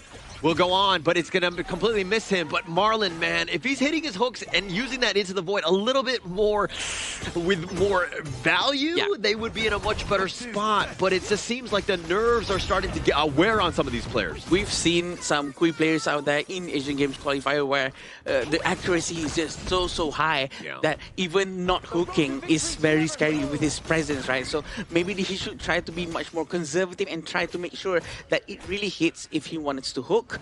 But it seems like Jamal back is going to try to open up the map for the entire team. So you're not going to hit 100% of your hooks. I think that, you know, the number of attempts has been great. Like, it makes sense for when he does go for it. And now it's into the void. They actually have him locked in. The Umbrella Outburst trying to stop it, but Ismobek is going to be taken down. That's the first true value as they go. And now Marlon is a fast spot. He tries to flash away, and Mahmoud doing some serious work. They turn targets. They try to go for Kubanic, and they let everybody go from Kyrgyzstan. And on the backside, it looks like Jamalbek has joined in. The Storm Strike is going to do a little bit of work, but the flash away, and here comes Azat. Wants to go for this. He dodges the wind slash, and that will be the end of this approach. What a nice disengagement coming in from Marlon. He actually managed to hook the Zhang Fei, hooked Akbar away from his teammate, helping Kubanic to actually disengage away, which is just very beautiful because he just did what we just did was actually get Ismail back first, and the fight started for Uzbekistan without the presence of Ismail back. So that's why they shouldn't have continued into that fight after Kui actually hooked him. Yeah, Tyrant going to be taken here. Space created by Marlon. And it's just the threat of that hook, right? I think as long as he keeps that one up, and he misses it, he just splits the defenders, if you will. Marlon on the run, if you will. But Marlon, look, if he makes those hooks, this game is completely different. Right now, it's 50-50. It's like feast or famine with his play. Yeah, and right now they're trying to focus. Oh, into the void they go. Blazing Brilliance is going to be stacked on top of this, but not really enough. Just too tanky. Akbar and, of course, Farouk, both of the tankiest members of Uzbekistan. I love it how Dastan actually tried to rotate so quickly with the Hansin. He's always ready, even though he's quite far away, but he can always dash into the fight at any time, at any moment's notice. Right now, Mahmoud is quite alone up top. He's trying to really take care of the tower, but it seems like they're trying to focus up. They're going to find him. Kubanic, he's going to be stuck on this one. And now on the side, Dastan is joining the Umbrella Outburst with that pushback, and it looks like Dastan is in a bad spot. He too will fall, and now this mid T1 looking to go down, and on the side, they go for the Storm Strike. They decide to continue with this, and Jamalbek is going to pay for his sins. And now Uzbekistan on the chase. Can they find Marlon? They're actually going to zone him away, but they're going to turn their attention on this mid T2 instead. I don't know what to think about this, Holler, because actually Jamalbek went in when he was all alone. Yeah, there is Marlon nearby, but Marlon is a backline tank, right? He's gonna try to hook people, but if he's all the way in front, tanking the damage from 4 different sources, I don't think that's the best thing to do.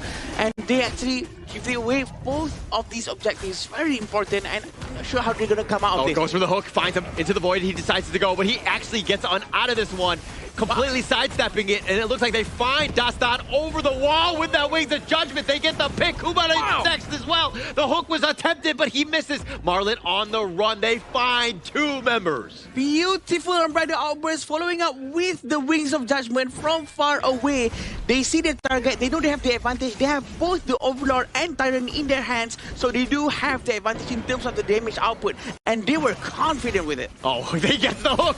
Oh, he finds him with that into the void. He decides to go on this one. He takes him down. That was a nice one because he was actually jumping through that with the top T3. They know that they're strong. They're going to look to take it. Marlon actually taking him back, and he gets stunned. That might not have been a great spot. He goes down. I'm not sure what that hook was for. I think it's better if we just go back to the base first and then just heal up before he actually tried to hook another one. Right now, 5,000 gold in front for Uzbekistan. Looking good for them, but Dastan needs to run away. Yeah, he needs to run away, but they're going to take this bottom T2. They decide, hey, we still don't care. We're tanky enough, especially when you have a member like Farouk on this list. But with the Shadow Vanguard, I mean, that's going to be taken down. Kyrgyzstan on the chase probably won't find anything here. Yeah, in terms of the late game, I hope Jamalbek probably needs to buy all the tanky items because they don't have a frontline tank. If they want to really hope on Marlon to do something about that, I don't think it's enough because Marlon is not built to go to the front and open space for his teammates. Yeah, and for this game, it just seems like the tables have completely turned, right? You're seeing some synchronization problems from Kyrgyzstan where they're trying to go. That's another into the void. They decide to use it right on fine and get Akbar on this one with that burning the Blazing Brilliance, if you will, by Kubanic. They find it. Dastan gets back onto safety. He's a little bit low if they want to continue fighting. But no, Uzbekistan back into the jungle. I love that. That's actually a very good hook because the hook happens before Madness passive coming in from the jump fade actually filled up. It was still 10% left and he managed to do so. So I think without any presence of a proper tank in front for Uzbekistan, they're going to have a lot of problems. Very good hook coming in. But now into the void all the way on the side. He flashes forward, finds it, but the Wings of Judgment is going to be used. Dastan is looking to join, actually finds onto Yumijan. But Dastan in a bad spot. Farouk just way too tanky at this stage. He's too tanky.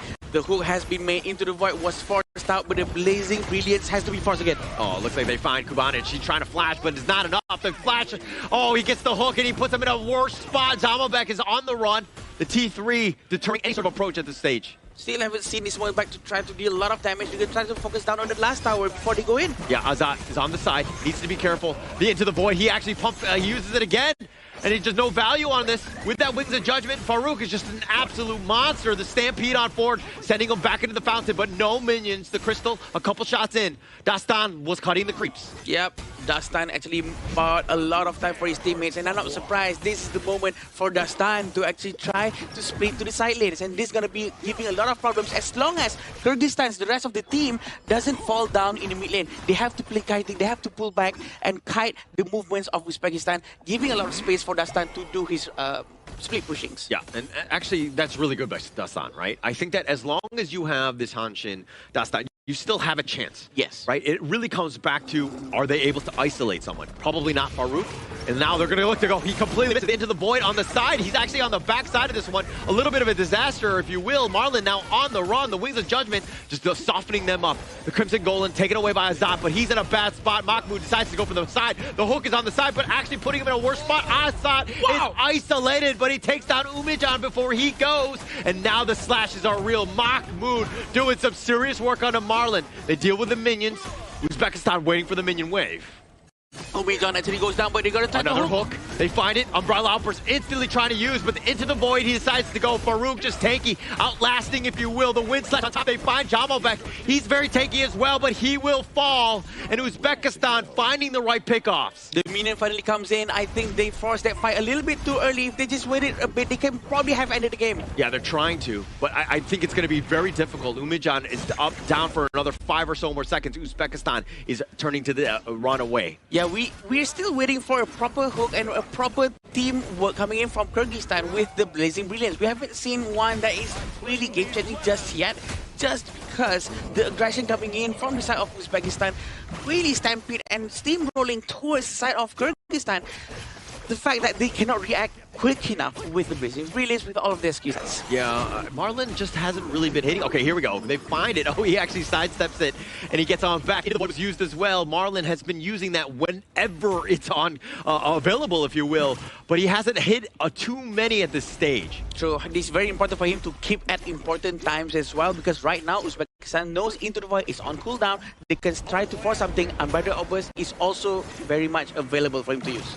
He's threatening. He gets it back into the void. They decide to go with that Blazing Brilliance. The Unbridled Outburst pushing them all the way back on the backside. Just trying to do a little bit of work himself, but he dashes a watch. He's going to use the Blood Rage. He's going to deal with the Vanguards here. Mahmoud turns his attention. They find him. He tries to dash, but he gets taken down. Ismobek with just way too much damage. The bottom T3, they get the hook. Ismobek somehow surviving, and now it's going to be a little bit of a retreat. Wow. There's no reason to go. The Blazing Brilliance will fry up Akbar, so they at least get that, but they trade away Dastan at this stage. Very great try for Uzbekistan to force this one out. They actually managed to get one hero, Dastan, just now, and they had the advantage, but they probably overstayed their welcome. They should have went back way early on when they have no skill sets whatsoever left. Umijan actually tried with his Wings of Judgment, actually managed to deal a lot of damage to the backline early on, forcing Azad and Kubanic to go back.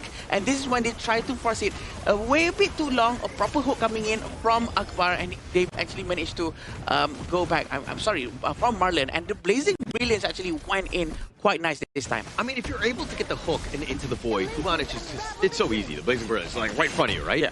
But Marlon hasn't hit too many of them, and has made things a little bit more difficult. But at the same time, Dastan, he survives in that one they actually completely shift this game because he had the mobility to jump the back line.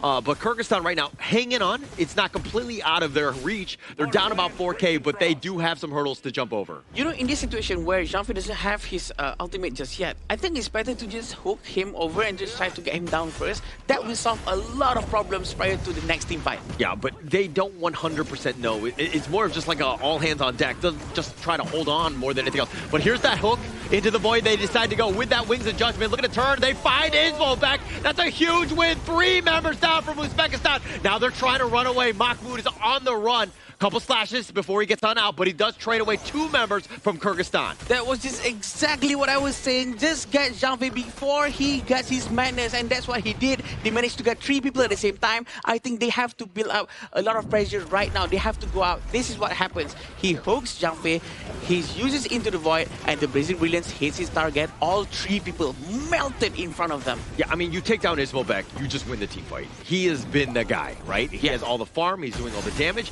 and basically just tearing people up, right? So as long as he goes down, you have a chance. Now, with only, 2 members up, 3 members, excuse me, from Kyrgyzstan, you got to get some sort of towers. This mid T1 would be a huge win. But again, having Omijan with that Wings of Judgment is very difficult for them to push any lane whatsoever. The high ground capability of this hero to clear from far away is just so difficult to deal with. So probably what should have been done is Dastan needs to find him in the backline. He needs to go in somehow. But to fight through the thick defense is just so difficult, Holler. Yeah, and so you've got to play it the other way. Maybe you get that hook. Maybe Marlin sets it up so that Dastan can just get the burn down. But Ismobeck taking the Overlord. The Windslash tries to go. Farouk not able to find too much. The Blazing Brilliance is on the side. He's protected, at least for now. Marlin's looking to be going down at this one. But it looks like they do trade away Akbar for this. A roam for a roam. I think a bit of a mistake right there. They actually hooked the Zhang Fei before when Zhang Fei already has the ultimate, but Dastan was actually involved around that area just now, and they actually sent Jamal back to do the split pushing. I actually wish it was the other way around. Dastan is doing the split pushing because he has all the skill sets to actually run away, disengage quickly, while Jamal back is the one that's pretty much needed in the team fight. Some damage, and they find Kumaric. Ismo back is like a homing missile, tearing him down now with his Wings of Judgment as well. Farouk is still there, still alive. Azad, it looks like he's going to get to the fountain. Doesn't pop the Sage's Sanctuary, but the Crystal under siege, and it looks like Uzbekistan sneak from under them. They're going to take game number 2. Off of a pickoff coming in from Ismobeck in that high ground. The early with the Sun Chaser finding his mark, and they push it to a game 3. What a game coming in from both sides of the team. An entertaining fight, entertaining game for sure. Uzbekistan and Kyrgyzstan 1-1. I think they are on the right track. The progress that they've been showing throughout this entire tournament is just so quick. So quick. A great bounce back game, right? That's what we wanted to see. We knew it was going to be competitive between these two squads. I think that even come predictions, we were like 2-1, what's going to happen? Like we weren't 100% sure. But seeing what we just saw right there, I mean, is this a worry for Kyrgyzstan at this stage? I think Kyrgyzstan just needs to play back what they are used to, right? Because in game 1, it's more of a fun-to-back composition that Dastan was able to provide space for Azad. But this game around, I don't think that Dastan had the best of the best Hansen games. Yes, the early game was amazing up until the Unbridled Outburst start disengaging the hooks coming in from Marlin's Quay. And that's where all of their game plan started to slowly slow down, and the lead that they generated, I think it was like, what, 2,000 to 3,000 goalie in the early game? Yeah. It all passed it back into the side of Uzbekistan. Yeah, and in game 1, we had like a Dun and Dolia, right? So Dastan was actually doing the work of making space for his teammates. But in the previous match, it was supposed to be Jamal back to go to the front, because we can't expect Marlin to, go and tank and open vision, right? So probably Jamal back should be the one to take over the responsibility and actually try to open up the map, and that did not happen quite well. And I was hoping for Dastan to actually take up the responsibility to go to the side lane. I think that's a very good point, right? Because based on mobility itself, the Hansen definitely has more mobility compared to a Byron, and based on tankability itself, Byron has more tankiness compared to a Hansen. So if you swap the role, it will actually elevate the entire side of Kyrgyzstan way better than what we saw just now.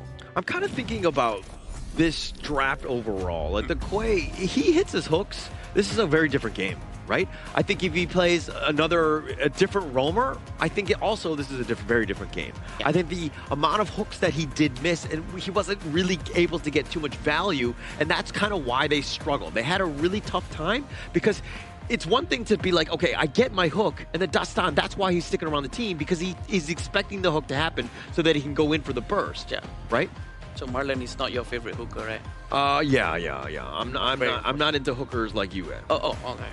But I like good Kui. Kui is such a good hero, right? But at the same time, this is what Hollow was saying, right? He really needs to be able to really hit the target so that the presence control, the mind gameplay is really putting a lot of pressure onto the enemy teams. Because if the hooks are missing, they don't have that fear. The fear is not present, and they will just keep on moving forward, especially as Zhang Fei and Adun. Yeah, it really boils down to whether or not Marlon hits those hooks, because if he isn't able to do so, you start to see what happens. But when he's able to hook some of these players like Farouk or Akbar without the ultimate, or sometimes even Ismoilbek, the fights become much more easier in Kyrgyzstan. But it's a lesser, I would say, consistent thing that has happened this game. Feast or famine, right? 100% in terms of this draft strategy. Like, the idea is definitely there. They have quite a lot. I mean, if they get that hook, they just burn them down. It is very quick for them, but they were never really able to consistently do that come team fights. But you know what that I think about this game alone? Uzbekistan's Umijan. Yeah. Perfect game coming in from him. He was so good, so consistent in that mid-mage role. Also, I kind of want to give a shout out to Akbar, because every time the hook happened, Umbrella uppers instantly. Like, and you were talking about, okay, they got to time it around the madness, and they tried to, but he almost had it almost every single time that hook was hitting. And also, not just Akbar, right? It's also Umijan very reactive to whatever Kui was doing, and also the way that he was zoning the entire team at the back line of Kyrgyzstan from very far away, predicting the movement from Umijan, trying to aim the Wings of Judgment. Is just so good. Excellent gameplay from him. I wouldn't be surprised if he got the MVP. Now, this is the goal that we were mentioning just now, right? It was really looking good for Kyrgyzstan. You can see that one little dip in the early game where every single buff, the blue, the red buff, was countered from the side of Uzbekistan. It was such a difficult game coming in for the side of the Uzbekistan jungle Farouk, because nothing was available on the map, but he still made it work. They still found the moments thanks to the Unbridled Outburst, thanks to the Aruli Blade. Yeah, and actually, if we're looking at this one, I mean, it started off strong, right? Especially, as you rightly pointed out, like that 4-minute mark, but it's what you do with the lead. Kyrgyzstan was not able to play their game. They played a very passive one. They went back into their lanes. They were playing, just like standard as is. But if you have an advantage, this is when you want to be like, okay, we have it. Let's go. Let's invade. Let's constantly put pressure so that they're always reacting to me. But if you're playing passive, you're letting the enemy team get back into this. Also, I think the hero composition coming in from Kyrgyzstan is the composition that you want to do invasions. You want to actually be more aggressive with that. But apparently they just only did it once in the first few minutes of the game, and I was hoping for that to happen much more often. But this is what happened from the beginning. They were actually on a very good onslaught for Kyrgyzstan. They were actually managing to get here and there. But of course, there are some really small little moments like this from the start. And this is the explanation that we got, right? It's like, okay, you get hooked. Then the Unbridled Outburst comes in from the side of the roamer from the side of Uzbekistan, immediately disengaging for the team. And this game, Akbar has been so consistent at it. Yeah. And actually, there were moments where the hook, not a good idea, right? You're like, oh, okay, I'm right there. This is perfect. I get the perfect angle. I mean, sometimes they're great where they're able to kind of hook you like right under the tower and to change things up. But that was a bad hook by Marlon. A bit of a questionable hook coming in from the side of Marlon here. And there were a few moments that these gameplays, like we say, you hit, great. You miss, really, really punishing. Yeah, it's very easy to judge that from far away, right? But at the same time, if you're trying to play Kui yourself, sometimes the hitbox feels really, really small, and also having Zhang Fei right in front of you, very hard for you to consistently get that timing correct. But Umijan has always been the one to make sure whatever happens out of this team fight, at the very least, I've dealt the maximum amount of damage possible. And this pickup coming in for that is Ismoilbek, so crucial, just coming into the final play of the game and allowing the side of Uzbekistan to equalize the series out of a fantastic performance coming in from their mid-mage player. Yeah, Umajan, I mean, time and time again, every single hook, his Wings of Judgment would be like on autopilot in the sense of just like instantly just being used there. But he also was 10-2-6. He was so hard to find. I mean, he only took 11% of the damage because, again, they had no real way. Again, never getting hooked as well. Yeah, definitely. And this is such a good MVP choice for sure. It's such an easy one to do. Omijan played a very good game as Garuda, and we do know that he really excels with all of these long-range heroes. And I'm not surprised if he's going to take this hero again after this, unless if it gets banned. And I'm not surprised if he gets banned as well. I think it might get banned, right? Especially, I think, if you are on the Kyrgyzstan side, knowing for the fact that you played the early game so well, and then the past 2 games, it was Umijan that got MO in the first game, making it super difficult to end the game, had to stall to a 20-minute game. And on the second game, it was also Umijan once again on the enemy team, making it extremely difficult due to the range advantage here. If you are on this side of Kyrgyzstan, likely the consideration is to try to limit the long-range hero pool coming in from Umijan, so it unlocks players like Azad, players like their jungle Dastan in finding those crucial teamfight moments. Yeah, and actually the draft was just way more balanced and it played to their strengths, right? Let Mahmoud kind of be that carry from the Clash lane with that Fatih, then you can kind of use the Zhang Fei as just like that stun, you know, and Umijan, the long range, let him poke all day, right? This is like best case scenario for Uzbekistan. Yeah, and he has proven a lot of times that he's very good with this kind of heroes. So you know what, there's no embarrassment there if you have to ban heroes like Garuda from the side of Uzbekistan, making sure that they don't have this kind of hero pools.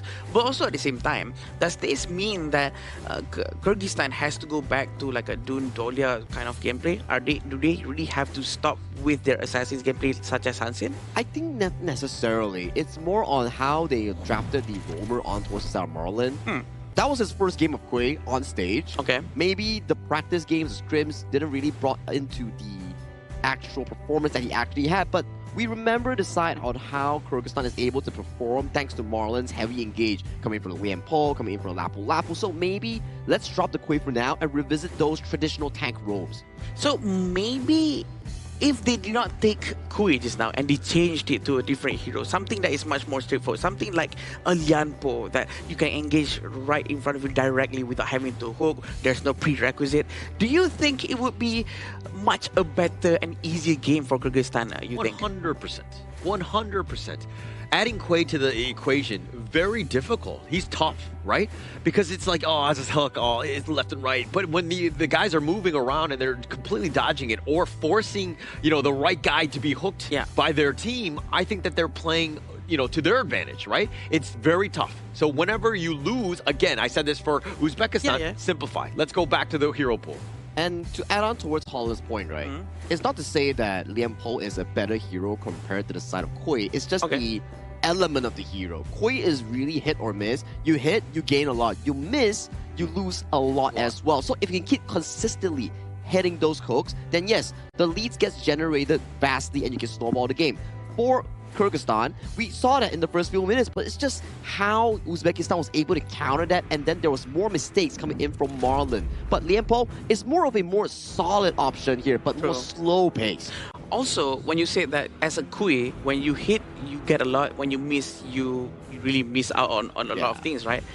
But in the previous game, even though the Kui hooks, he still loses a lot of things because of Umijan with his Garuda, right? So there's a lot of downside, and Garuda is going to be picked again by Uzbekistan. And Uzbekistan coming off of a very smart approach, right? You see the Dolia first pick immediately taking away the Dun, and Dun in this series itself has had fantastic performance coming in from both junglers, Dastan and also Farouk. So that's going to be a key pick coming in for the side of Uzbekistan. Does Kyrgyzstan go for the Nako here is what I'm suggesting. Yeah, I think it's a great pickup here. I think that you want to just, you know, separate the Dolia as much as possible. Kyrgyzstan was looking to do this. This was what they did in game one, and they're not going to give it up. They're not going to make the same mistake twice.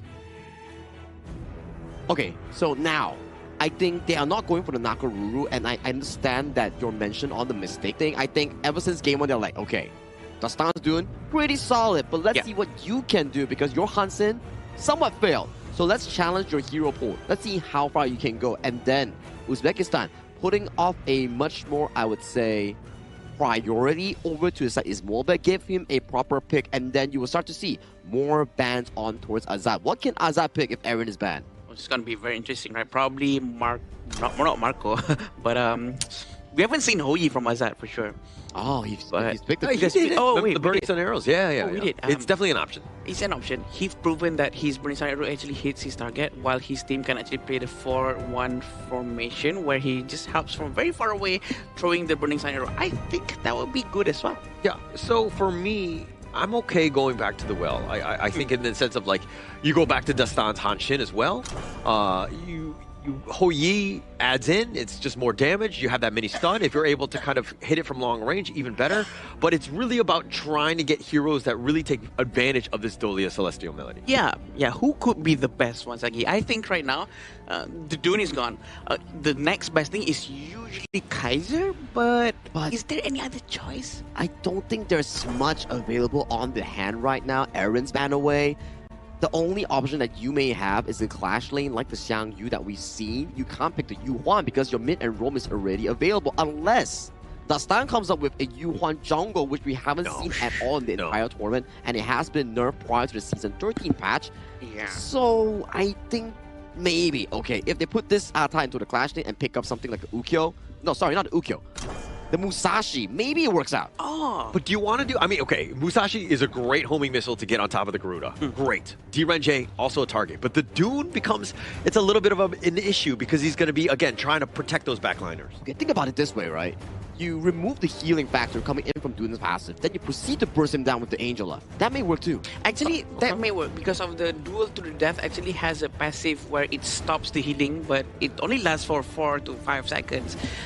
And then it replenishes the heal that he's supposed to get afterwards. But within that period of time, he has to get Dune down as soon as possible. So the unyielding might from Dune will be considered as is not there at all. You know what? That's probably a good idea. I think it's not bad of a pick coming from Kyrgyzstan. So we need to see how they finalize their draft because farm lane options, not quite a lot. Channel removed, Aaron removed, Diren just stolen away. We haven't really got to see more picks coming in from Azad. This is a game where it challenges his hero pool here. Lubu Dolia. This is something that could work out, but it takes a lot of time, a lot of resource. But based on the game timer so far, these two games have went to 20-minute marks here, and these two hyper carries may work out for Kyrgyzstan. Oh, this is going to go very well for Lubu for sure because there's a lot of shield coming in from Uzbekistan's side. So this might be perfect for them. But having Garo on their team, Holler, very long range, trying to deal a lot more damage towards anyone who has shield. What do you think? No, I mean, I like the Garo. I think that it just... I mean, when you're looking at the heroes that were available, not too many, right? Yeah. And I think that this kind of adds in because you never want to be close to the foods. You never want to be, you know, near the Dune as well. So you're going to try to just artillery bombard from the backline.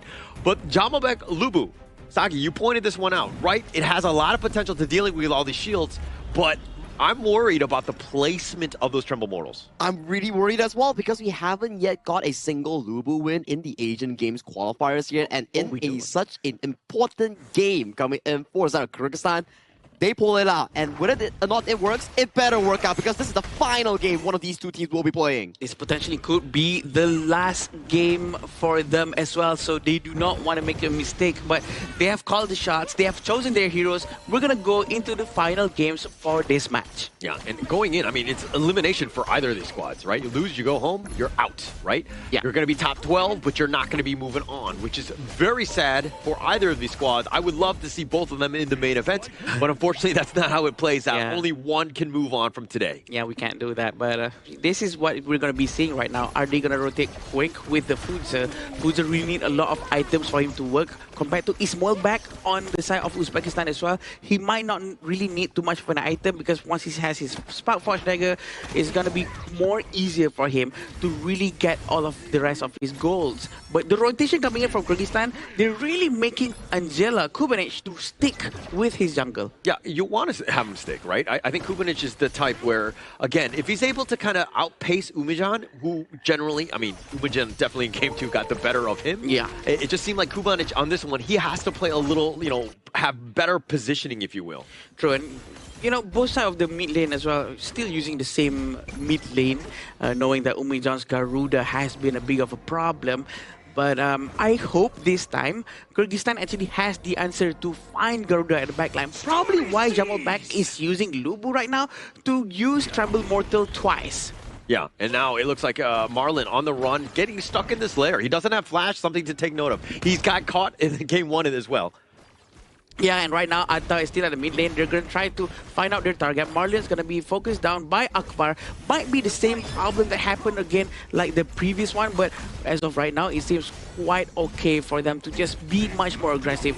Try to find the backlines a little bit more. Yeah, Azad, this is super annoying. That long range, that shot is going to do some serious work. Ismolbek and Akbar are going to be a little wanting in that department, but they might be zoned away. So going into this one, I mean, Azad definitely needs to step up. Dastan is probably the guy, but if you're looking at the perfect team fight, Jamalbek has to be like pinpoint accurate with these Tremble Mortals. Accurate. He has to be really that, but this is what's going to happen again. Wings of Judgment. Not enough. He was locked down by Sage's Might.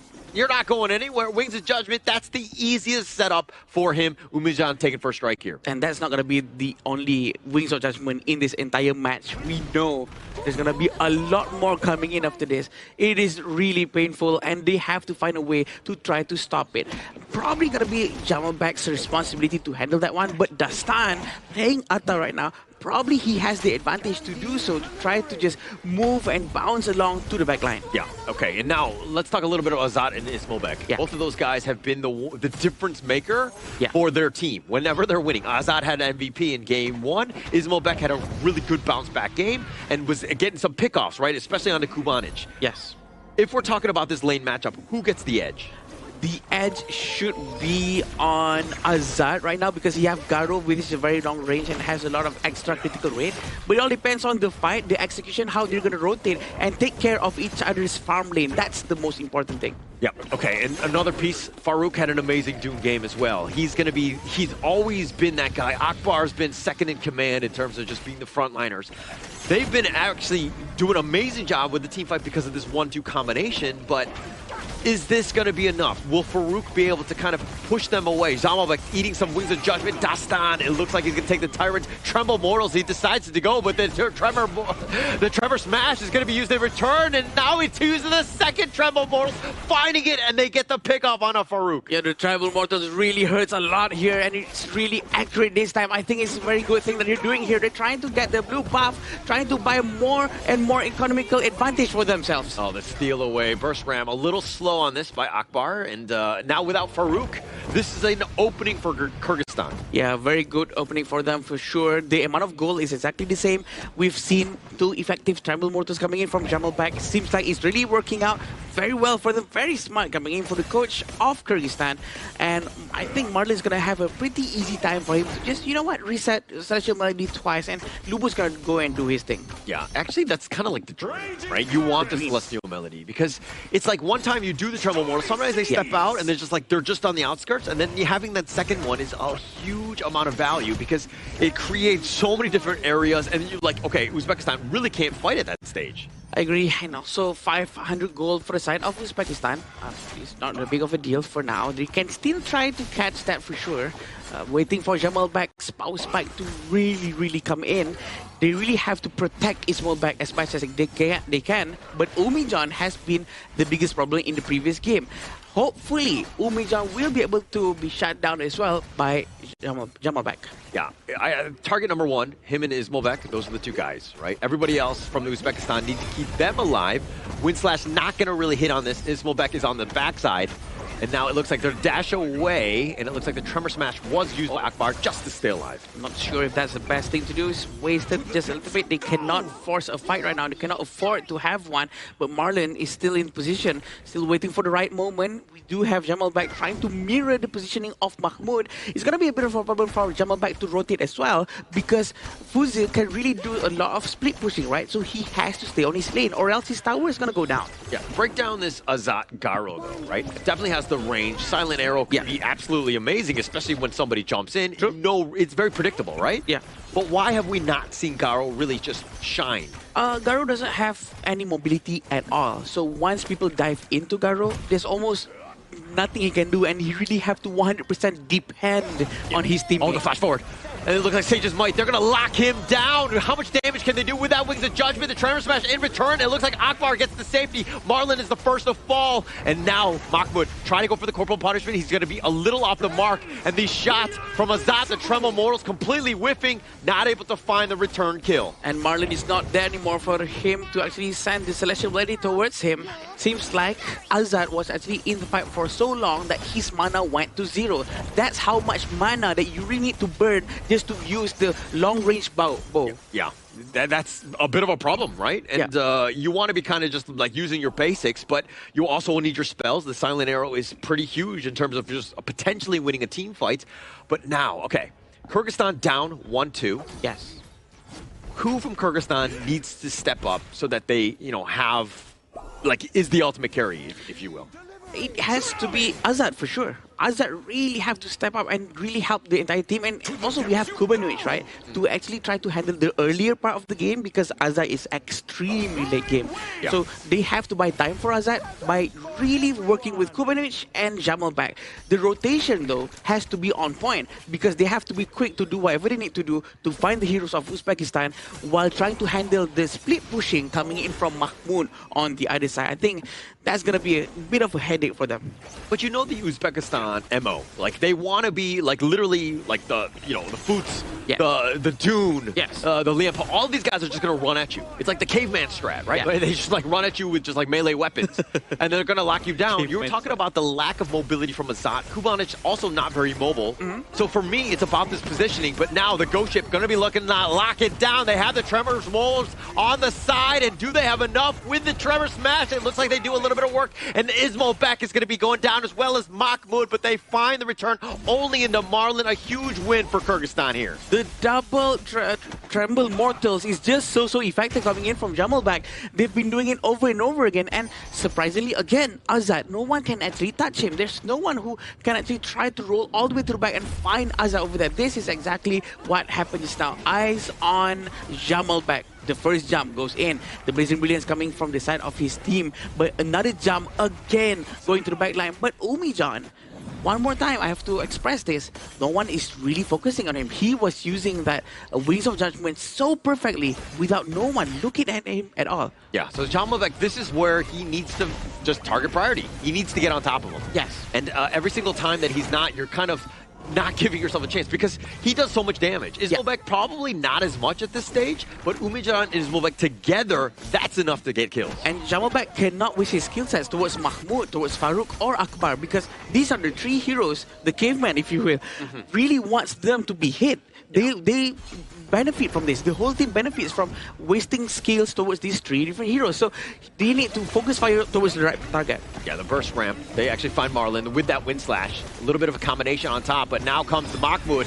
Has the potential. He gets charged on back. The Ghost Ship is going to use Dividing and Conquering. Mahmoud is on the run. Dastan is still on the chase. Finds him, just does a little bit of work, finds Mahmoud for that kill. The Tremor Smash is now going to be committed, but I think they got what they wanted, which is that Mahmoud kill. It seems like today is a very much Dastan tank jungle day. Dastan is really focusing towards trying to tank more damage for his team.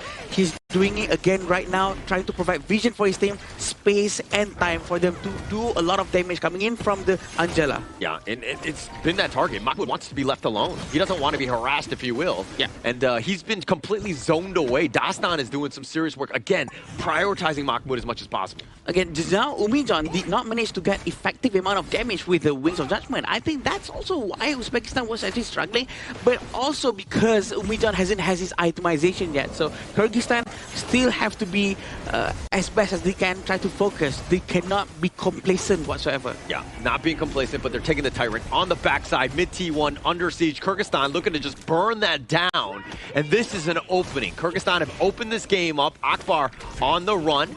Gonna run into his friends here, but it doesn't look like Kyrgyzstan able to get any sort of catch. 1,000 goal in front is not a big amount within 11 minutes. This is more or less the same amount of goals. So they really have to, right now, focus on funneling all the goals available towards Azad. Azad is their key to win. So they have to protect him from here on onwards, right? At the same time, Uzbekistan needs to find him. So I'm not sure who's the right one to actually go to the back. Probably Farouk have to jump and find Garo all the way to the back. Like, look at his position right here. Very far away, but he uses a lot of mana. So at some point, they have to give the blue buff. Sage's Might in the top lane, and now they're looking to decide to go on this with the Trevor Smash is all the way on the backside. Azad is doing some serious work as he turns it around, goes on to instead focus on Farouk. Mahmoud has been taken down. They're fighting under the tower, and they don't care. Akbar, one sliver of life, he too will fall. Dastan finding him, and now he's fighting 1 versus 2. He needs to get back to his friends. Marlon is there. They take the top T2. Azad has been free firing. They still have the chance to destroy the tier 2 tower in the mid lane.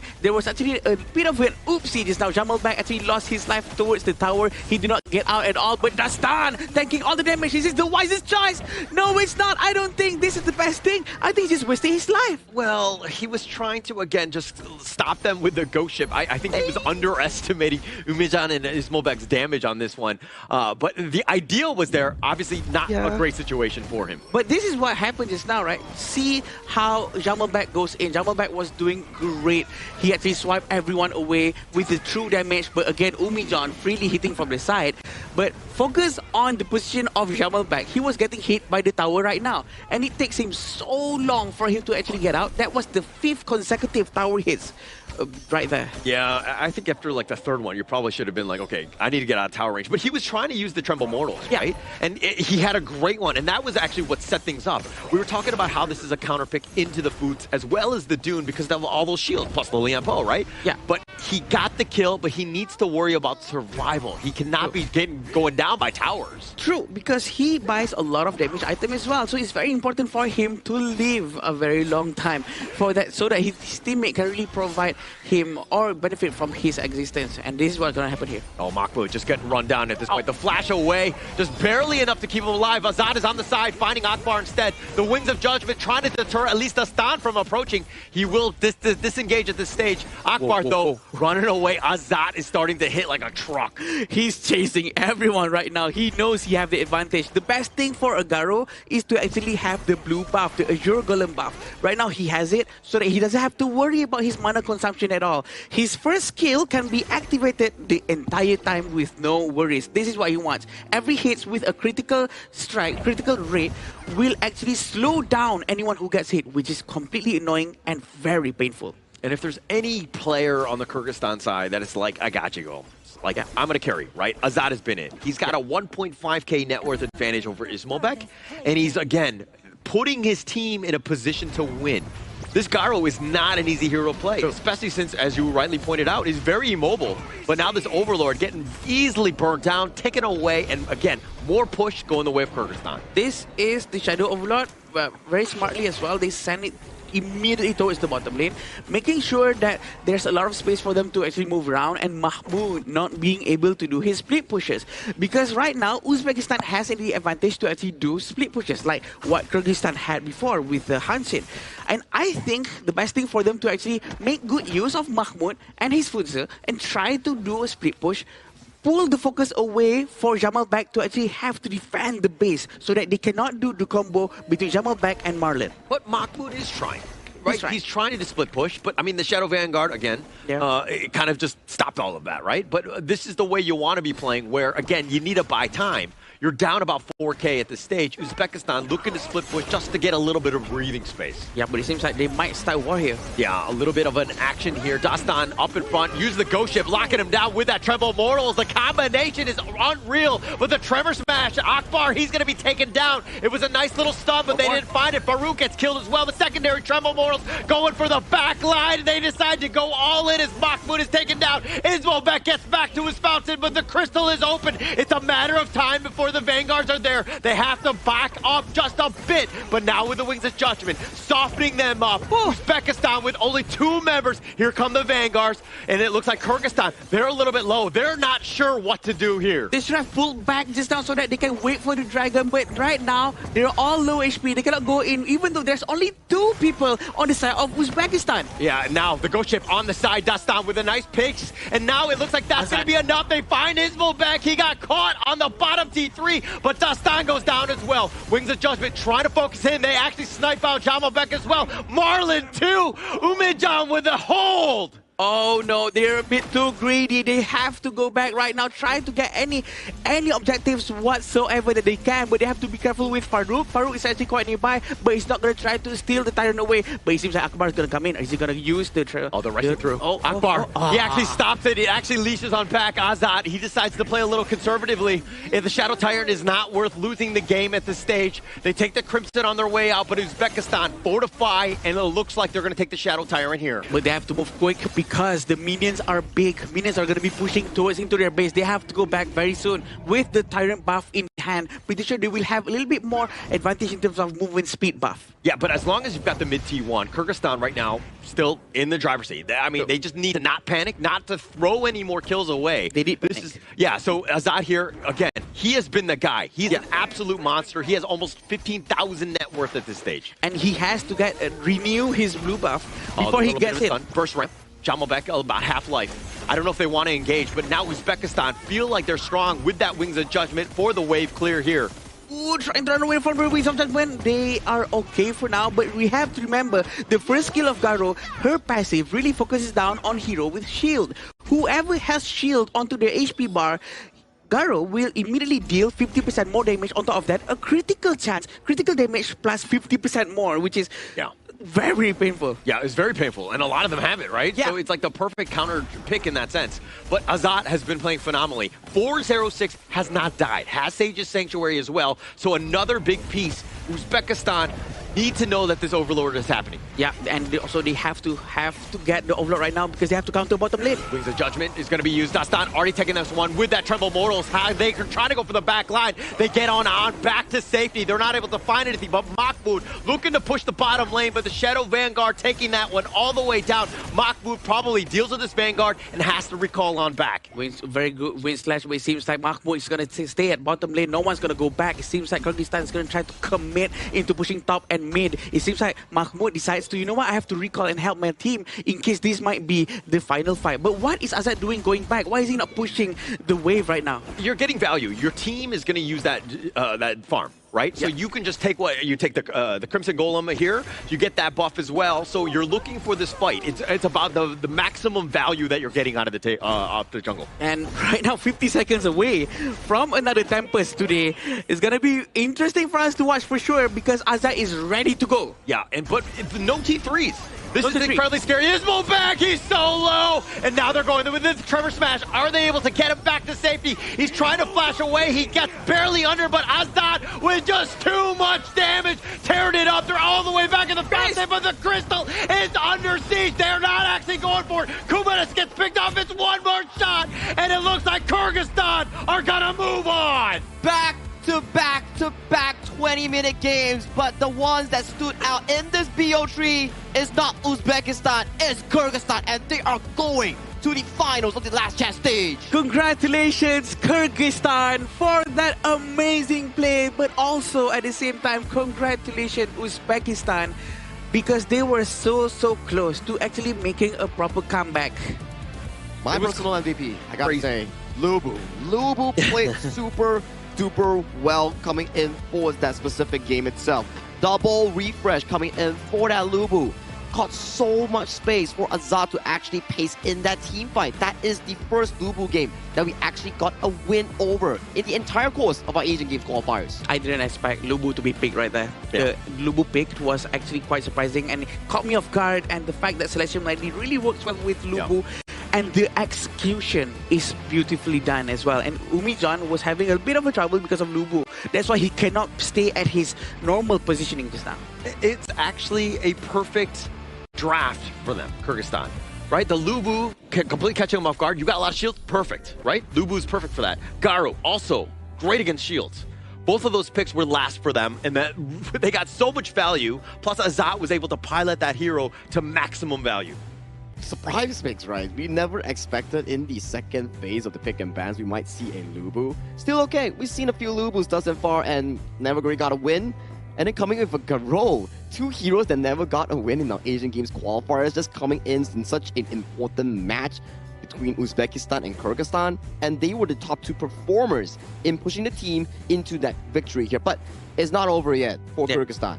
One more step in finals. Their opponent is coming out between Singapore or Vietnam next game. That's true. It's going to be much more difficult afterwards, right, from this point onwards. But also, Kyrgyzstan actually was the only few teams to pull up with heroes like Xiang Yu and Lubu and Garo. They have been one of the most versatile and risk takers. They have been quite adventurous with these hero picks, right?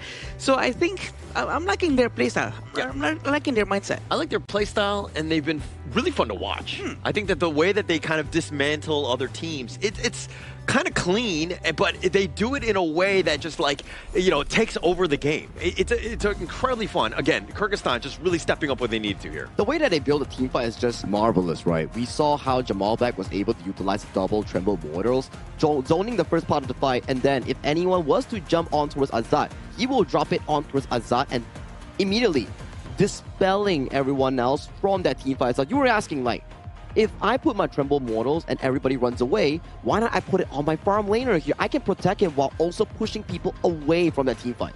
And the way they protect Azat is now, instead of sending Dastan to go to the backline of the Uzbekistan, Dastan actually protects Azat in the backline in case someone gets closer, and he will just try to fight them one by one, just providing enough space for Garo to just aim one person at a time is more than enough, and that's what he's been doing, separating people with his ghost ship. It's all going down to plan, and you know what? Kudos to the coach for this very good composition. Yeah, Sultan, right? And I think just set it up. I mean, that draft, perfect, right? Everybody needed to do like specific things, and they all did it well, right? Umijan with a monstrous 223,000 damage, and somehow it wasn't enough. He was a stronghold, right? Coming in from the side of Uzbekistan, his Garuda Wings of Judgment got that triple strike down to the bottom side, gaining them that one room of breathing. That they actually got the Shadow Tyrant trade-off, and then it excelled the game into that 20th minute mark. But in the late game, we saw how Azat was able to single out his Molbek, getting that D-Ranger into such a low health. As at that point, no Destiny, burn, Flash, burn, can't play teamfight, out ranged by Azat, and if he was to go into melee range, Zamalbek is going to jump on towards him. It's all roads dead end coming in from the Uzbekistan farm laner. They were just fleeing, right? Like every time Kyrgyzstan, like they had the range advantage, right, from Azat as well. Like they were, anytime you got close, they would just constantly just put pressure on. Farouk never really got to be that tanky Dune that we know that he wanted to be because he was getting whittled down. True, and probably because of like what Sagi said prior to the beginning of the third game just now, where Dastan in the first game, he was the one who provides vision, provides space for the team, and in game 2 he cannot do that because he was playing Hansen. But now he's playing Atta, and you know what? He's doing the same job as the game 1 again. It seems like his character, the way he rotates, the way he moves around with his teammates, you know what? It suits him much more for his character to actually play around with a hero that can actually tank for the team and try to kite the movement from the side of Uzbekistan. It's adaptation over ego, right? Because if you're Dastan, you're going to be feeling good after that Penta Strike in your group stage. But then adapting from game 1's victory and game 2's loss and finalizing that, hey guys, probably Hansen's today's not the day for me to actually pick it out. It's not working. Let's immediately swap me over to a tank and let's let the others shine. And that's the adaptability and ego control that I like about Dastan. Yeah, it was about sacrificing, correct, right? Yeah. Like, hey, we know the true core for us is Azat.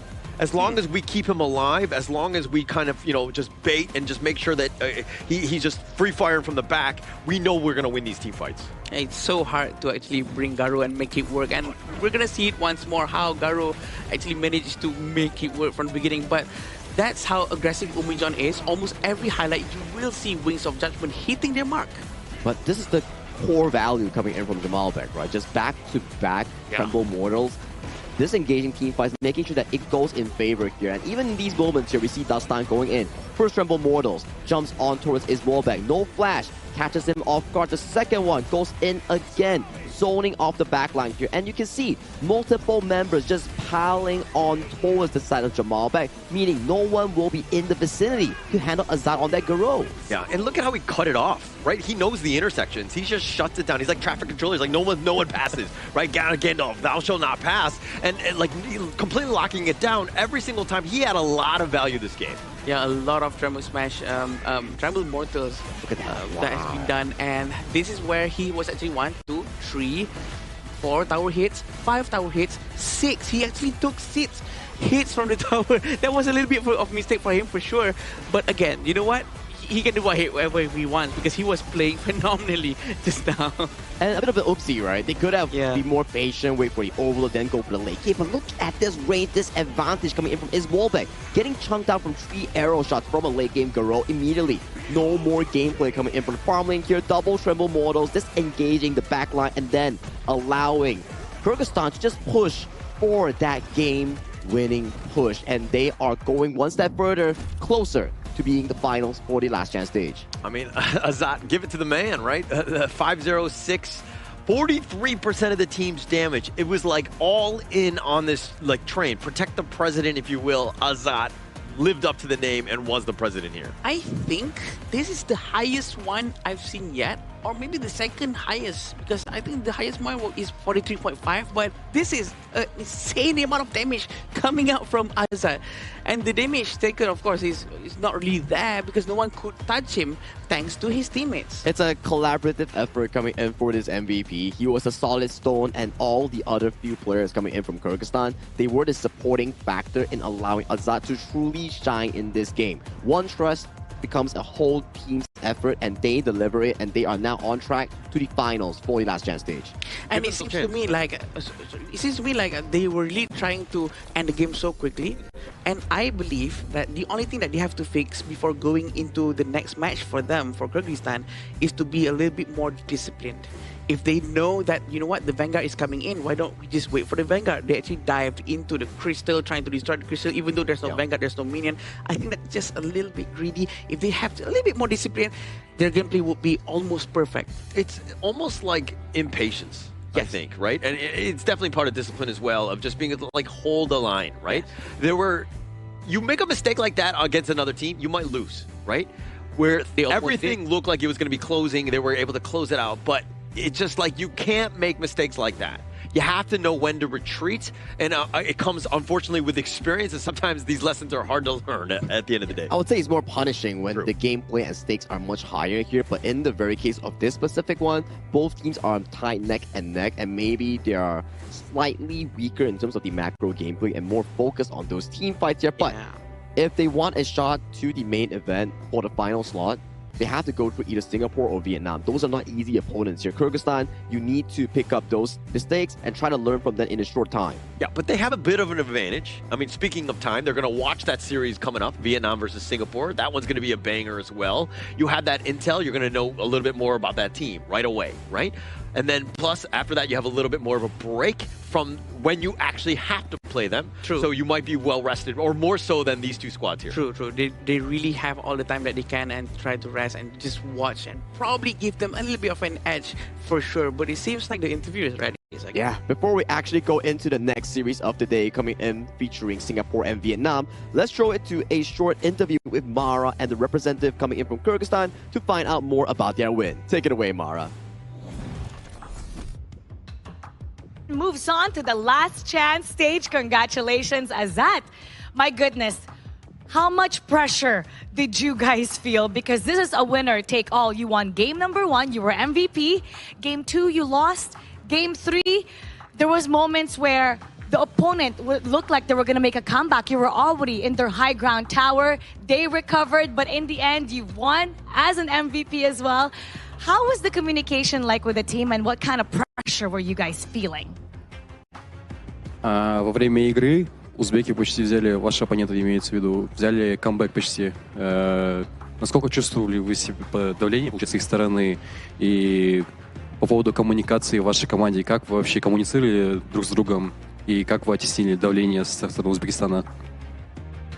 На самом деле, во время второй игры у нас были не очень подходящие персонажи, из-за чего мы, соответственно, проиграли. И в третьей игре я на самом деле решил рискнуть. Я решил взять Гаро, одного из моих самых любимых АДК. И по итогу оказалось, что Гаро отлично заходила. И просто у нашей команды была цель, чтобы, главное, я не умирал. По итогу я ни разу не умер. И мне очень, на самом деле, понравилось, как мы отыграли. И очень понравилось, каких героев мы выбрали. I really like this game and the characters we picked with our team. So in the second game, we picked the wrong characters that we not used to play with. And in this game, the last game, so I picked my favorite character, the ADK, Garo. So for this game, I felt very confident and I was very happy with my performance at all. Even though you didn't pick the right heroes that you wanted in Game 2, you were able to bounce back. And even with your heroes like Garo, you were MVP. Splendid. That was phenomenal. Now, up next, you might need to choose between Vietnam or Singapore. If you were to choose, which one do you want to face for the finals of the last chance and why? В бою против Сингапура и Вьетнама, кого бы ты предпочел в качестве оппонента и почему? На самом деле, я бы скорее хотел поиграть с Сингапуром, потому что у нашей команды не было опыта с ними. С Вьетнамом мы практиковались несколько раз, они играли хорошо, но в этот раз бы хотелось увидеть, как играет Сингапур. На самом деле, мы довольно часто играли с Сирией. Она тоже в группе D, и она проиграла Сингапуру. Поэтому хотелось бы посмотреть, в чем будет отличие от нас с Сирией, и сможем ли мы выиграть Сингапур. Actually, we'd like to play with Singapore because we saw already how Vietnam plays. We practice a lot with Vietnam. And actually, before we played with Syria, and on the practices, Syria lost to Singapore. So we wanted to check how is Singapore playing, and so our main opponent for now is Singapore, our favorite.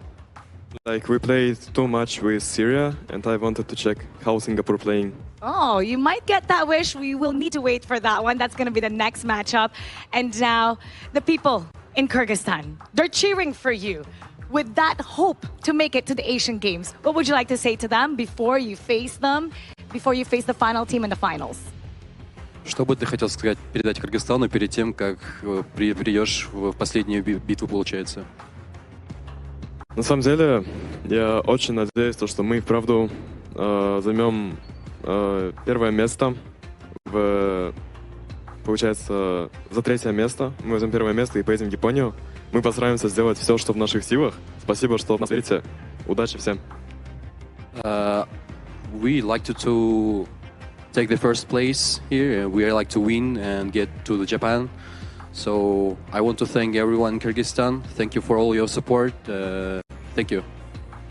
Once again, congratulations. Get some rest, have something to eat, because later on tonight, it's going to be another battle for the last ticket to the Asian Games.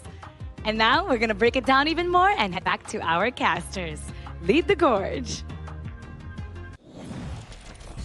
Young and confident coming in from Azad. We like that. We like that. You know, the final game that he came over with the Garo, it's a confidence pick. He mentioned it himself. Yeah, I love that Garo pick, and it seems like he knows what he's doing. And he trusts his teammates. That's the most important thing. As Garo, if you don't trust your teammates, you can't really be aggressive at all. Yeah, you can't make any sort of play. And I think that, again, this team revolves around Azad, right? He has been the guy. Every time they win, he's MVP. So you got to continue to create space for him to let him, again, carry you to victory here. Yeah.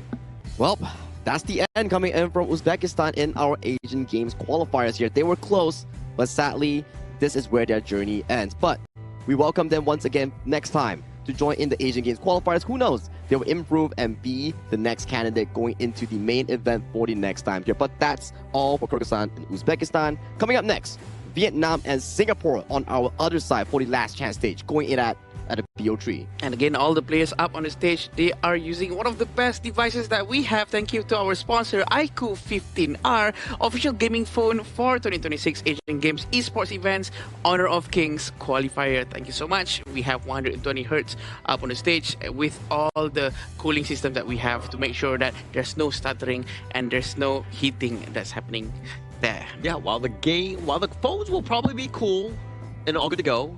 Vietnam and Singapore, that one's going to be a burner, right? That one's going to be another great series ahead of us. Oh, I don't know, man. Want to do some predictions before we throw it to the break?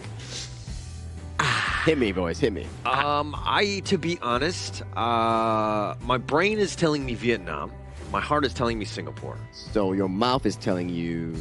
Actually, it gets jumbled up there. So I think it's going to be 2-2. No, I think that Vietnam, I'm going to go 2-1. Okay. What about you, Adam? I'm going to go 2-1 for Singapore. If you ask me, before this Asian Games started, I would say Vietnam for sure. Yeah. But right now, I've seen their performance. Maybe they feel not so okay. Downhill. The conditions not 100%. I think right now Singapore might have that more spirit. More spirit to play. Yeah. I feel like it could be anyone's game, and knowing for a fact that I have more friends in Singapore compared to Vietnam, yeah, I think I'll give it like a friendship vote towards Singapore, 2-1. Oh. Yeah. Same with me. All right. So if we're friends, you would vote for me? Is that how it works? I mean, if you're on the stage, yeah, why not? Okay, well. Eventually, Guess I'm not getting on stage, I mean. No, save that talk, save that talk. We'll check on you back once again after this short break because we need to prepare for Vietnam going up against Singapore in the second side of the last chance stage. See you later.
Contestants fight for the honor of their regions while we cheer them on from the stands.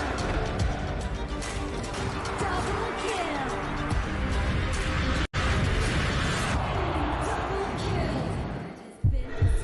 This is a challenge, but it is also an opportunity.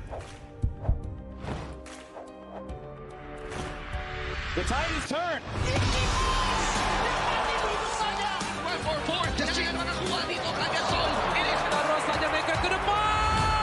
Fastest in front. They're going to use it. Golden tight. Slows down Tatsumi.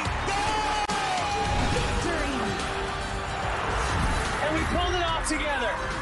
We share the same voice, the same radiance. This moment of brilliance belongs to all of us. Together, we shine.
to the 2026 Asian Games Esports Qualifiers, Honor of Kings. 20 regions, one stage, and only the strongest 9 teams will earn the right to shine above the rest. Taking place in Malaysia, June 13th to 21st, 2026. Coming to Malaysia, this is the battleground where teams fight for the right to qualify for the Asian Games. 20 teams enter, but only 9 teams will move on. Apart from the 20 regions, there are 3 regions that have direct qualification. Here is the 2026 Asian Games Esports Qualifiers Honor of Kings format. First, the 20 teams will split into 4 groups of 5. In each group, every team faces every other team once in a single round robin, with every match played in a best-of-3 format. That means every match matters. Every game matters. Every single point matters. The point system is simple. Win the match, earn 1 point. Lose the match, earn none. At the end of the group stage, teams are ranked by the total points they've collected. And from there, the road begins to shine. The top 2 teams from each group qualify directly to the Asian Games main event. That gives us 8 teams advancing straight out of groups. But for those not through yet, the light isn't out. The teams that finish 3rd in each group still have 1 more shot. They move into the last chance stage. There, they battle through one final BO3 single elimination bracket until 2 teams remain.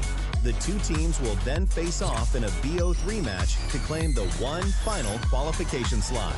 So in total, 9 teams will make it through, 8 from the group stage and 1 through the last chance stage. That is the rule. Now it is time to see who can rise through it.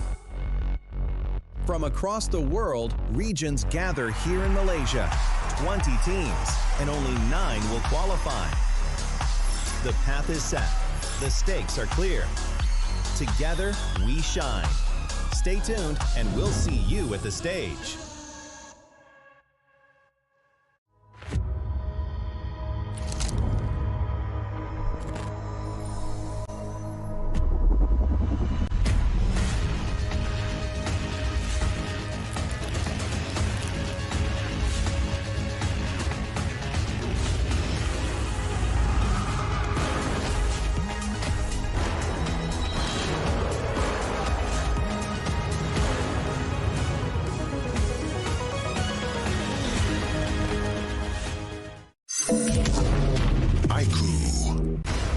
Ultimate not ready yet.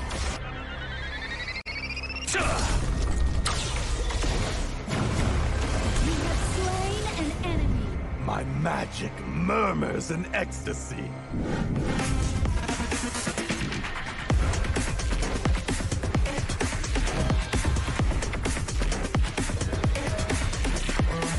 Amazing! There is no escape for you.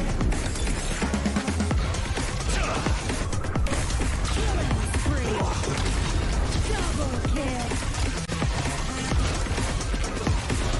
Triple kill. Spectacular! Kill. Don't worry. I'll be back for your life soon.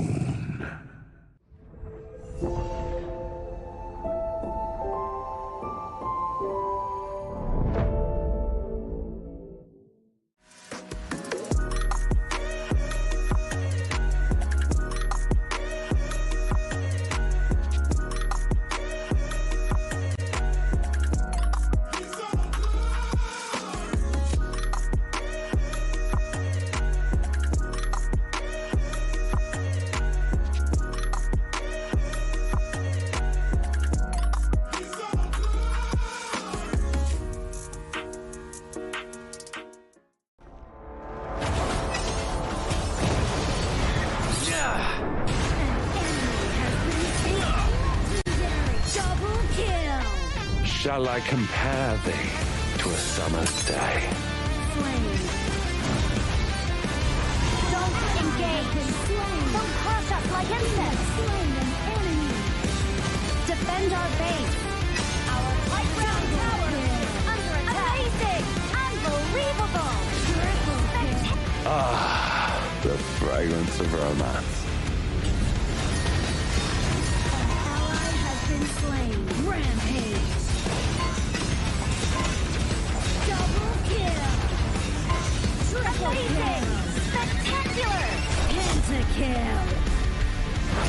Lady Fortune is on my side.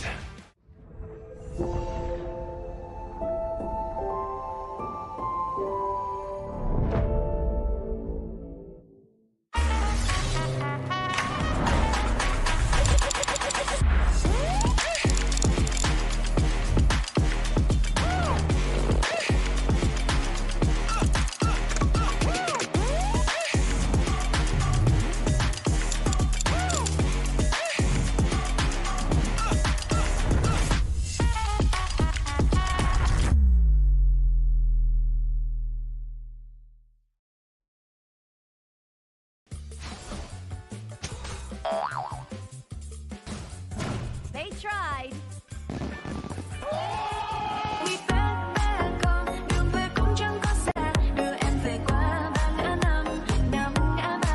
The new Spritling skill, Dig It, is a passive skill, which will automatically trigger at fixed times each match, up to a maximum of 10 times. The skill grants guaranteed standard rewards like gold, XP, shield, health recovery, and more. There's also a small chance to uncover mysterious grand prize effects during the match. Dig It may also produce tradable high-value treasures. Detailed information about acquired treasures will be shown after the match ends. Each treasure has its own rarity and storage size, and obtained treasures will be automatically stored in your warehouse. If you want more high-quality treasures, make good use of the Treasure Fusion feature. You can also copy and share your code so friends can help speed things up. Treasures in your warehouse can be sold for event currency, which can be used to redeem skins, items, and other rewards on the event page. You'll even have a chance to win physical prizes like smartphones and cash. You can also spend event currency to bid on high-value rewards. The auction uses a hidden bidding system, where you can submit 2 bids for the same reward. The highest bidder wins, giving you even more ways to obtain rewards.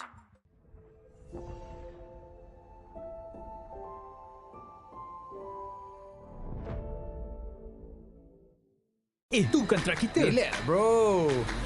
Phone aku! Jom kemara. Mountain View!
Now I see that I got everything I need. It's alright, I'm on fire, I'm alive, 'cause now I fly so high, so high, light up the skyline. Let's do it this time, like it's a whole new colorful world.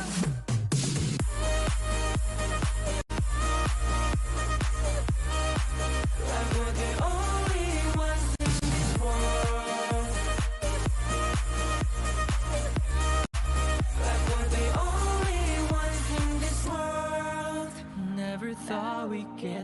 far, burning like the stars. How we get this far, like we're the only ones in this world.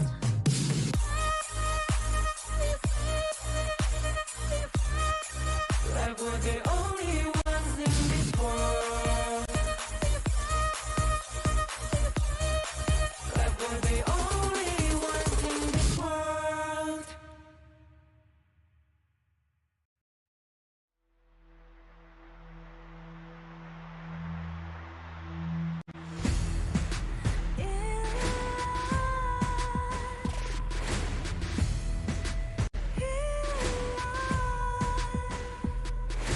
What's a life without its worth? Compromising with what hurts inside. When you let fear decide your fate, you don't choose which path to take in life. In life, I'm finally letting go of everything that still holds me. I'm against all odds, but I won't give up, 'cause it's my time to shine. Standing in the spotlight, can no one back me down. Destiny is calling high. I'm not afraid to fight for everything I love. Victory is on my side.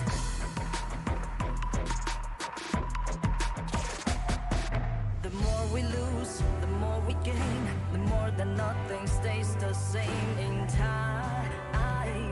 In time. Can't love ever, can't forget. What you see is what you get sometimes. Sometimes. Gonna show the world tonight. The light that shines inside us. We're against the odds, but we won't give up, 'cause it's our time to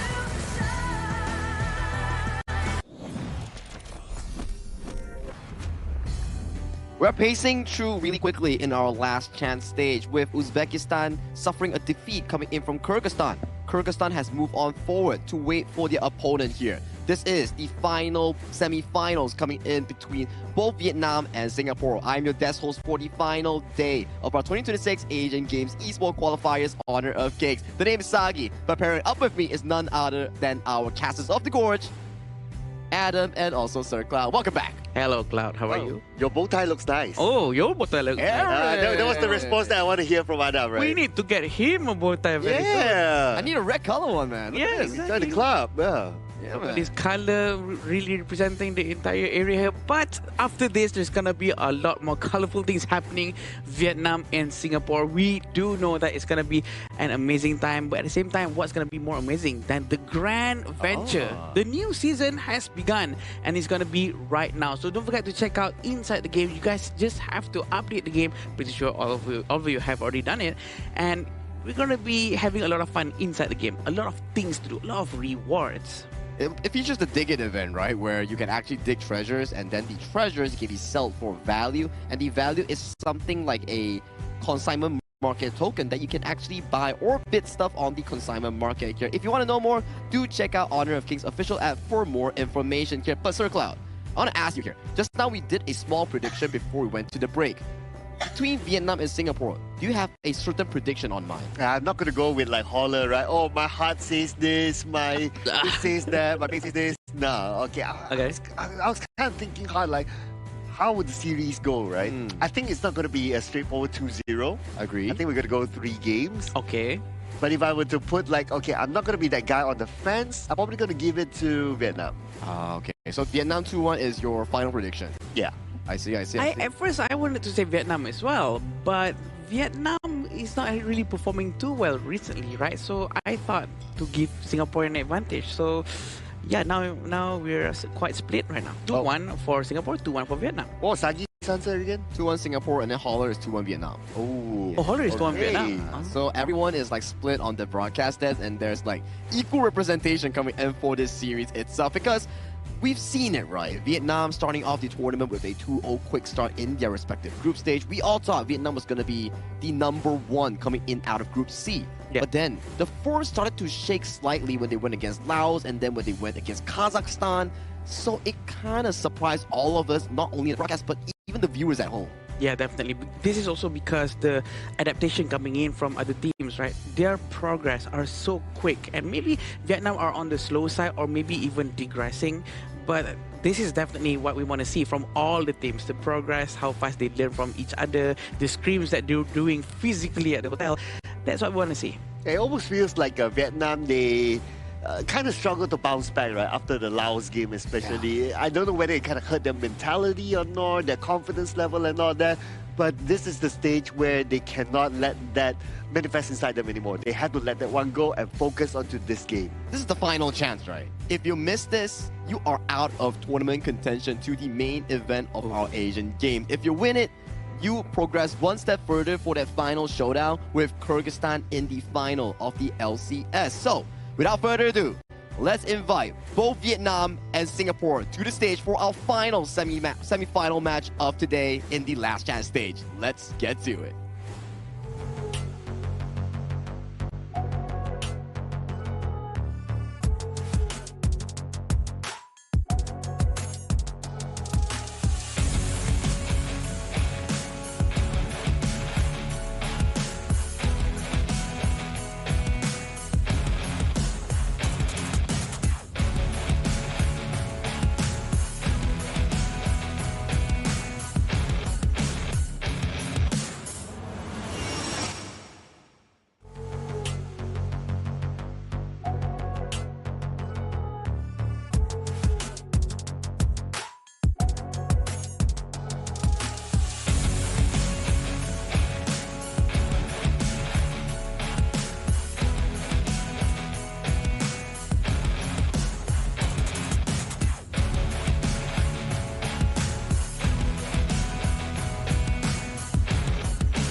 A team that has set the standard throughout the competition.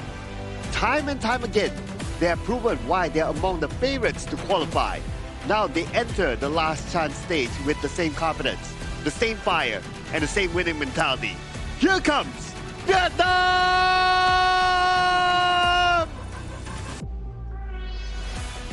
The opportunity is still alive. One goal, one mission. Locked in and ready to compete. They enter the arena with confidence and determination. Make some noise for Singapore!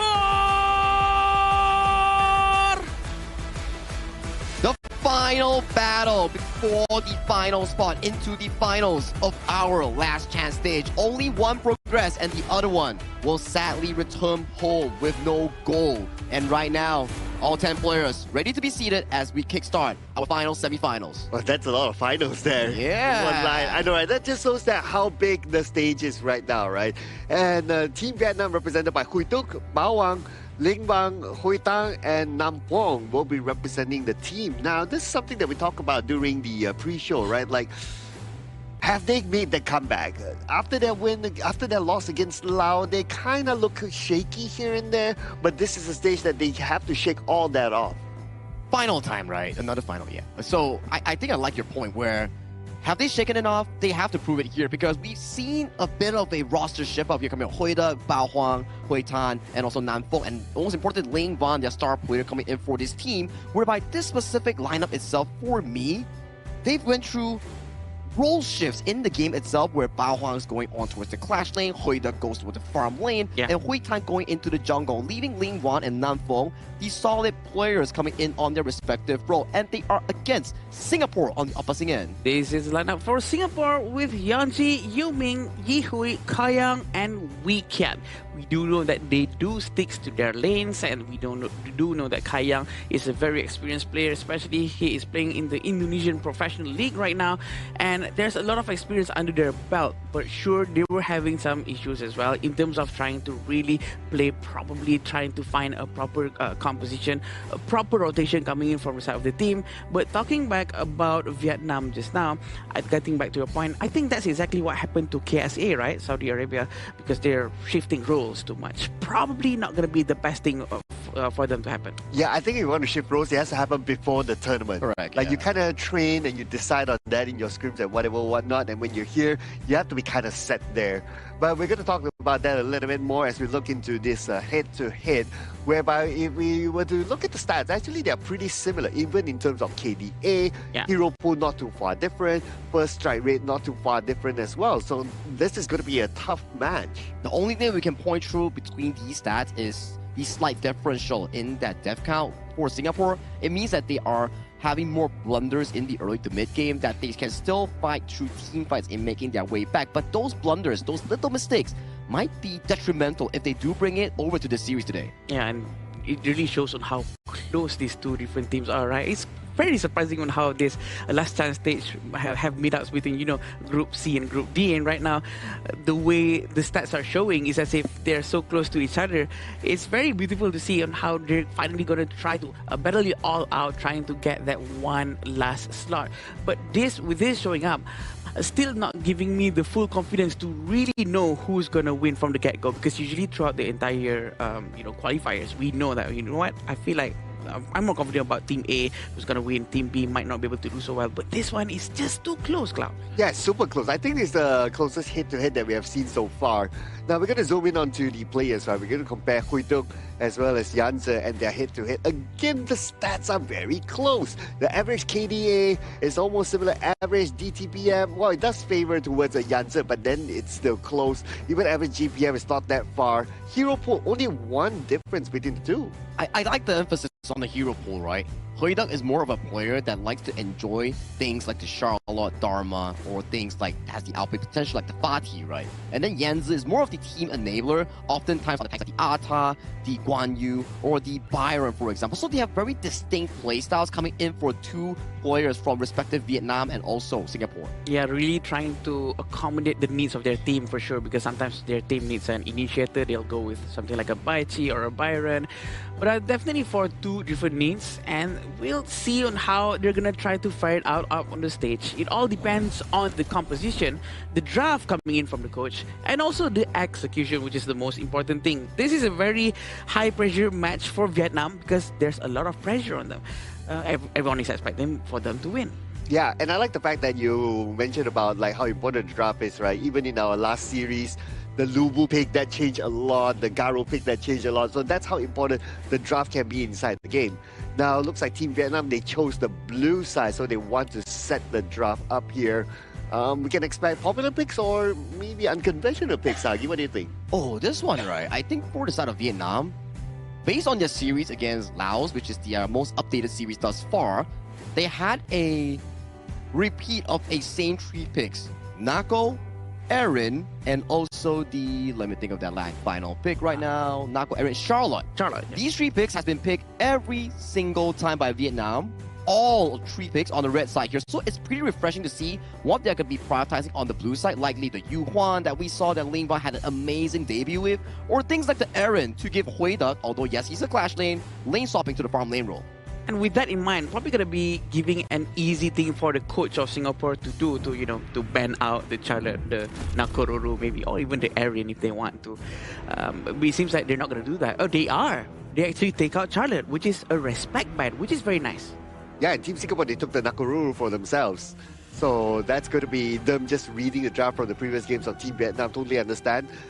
But Mai being picked up by Vietnam, that means that they're going to play this game really fast, clear the first wave, rotate towards the side lanes and try to put pressure, especially towards the channel. And one of the few games that we actually get to see Kai Yang getting his hands on the channel here. I think this is the second one in this tournament itself. Yeah. Very rare occasion here, but you can start to see Vietnam's draft.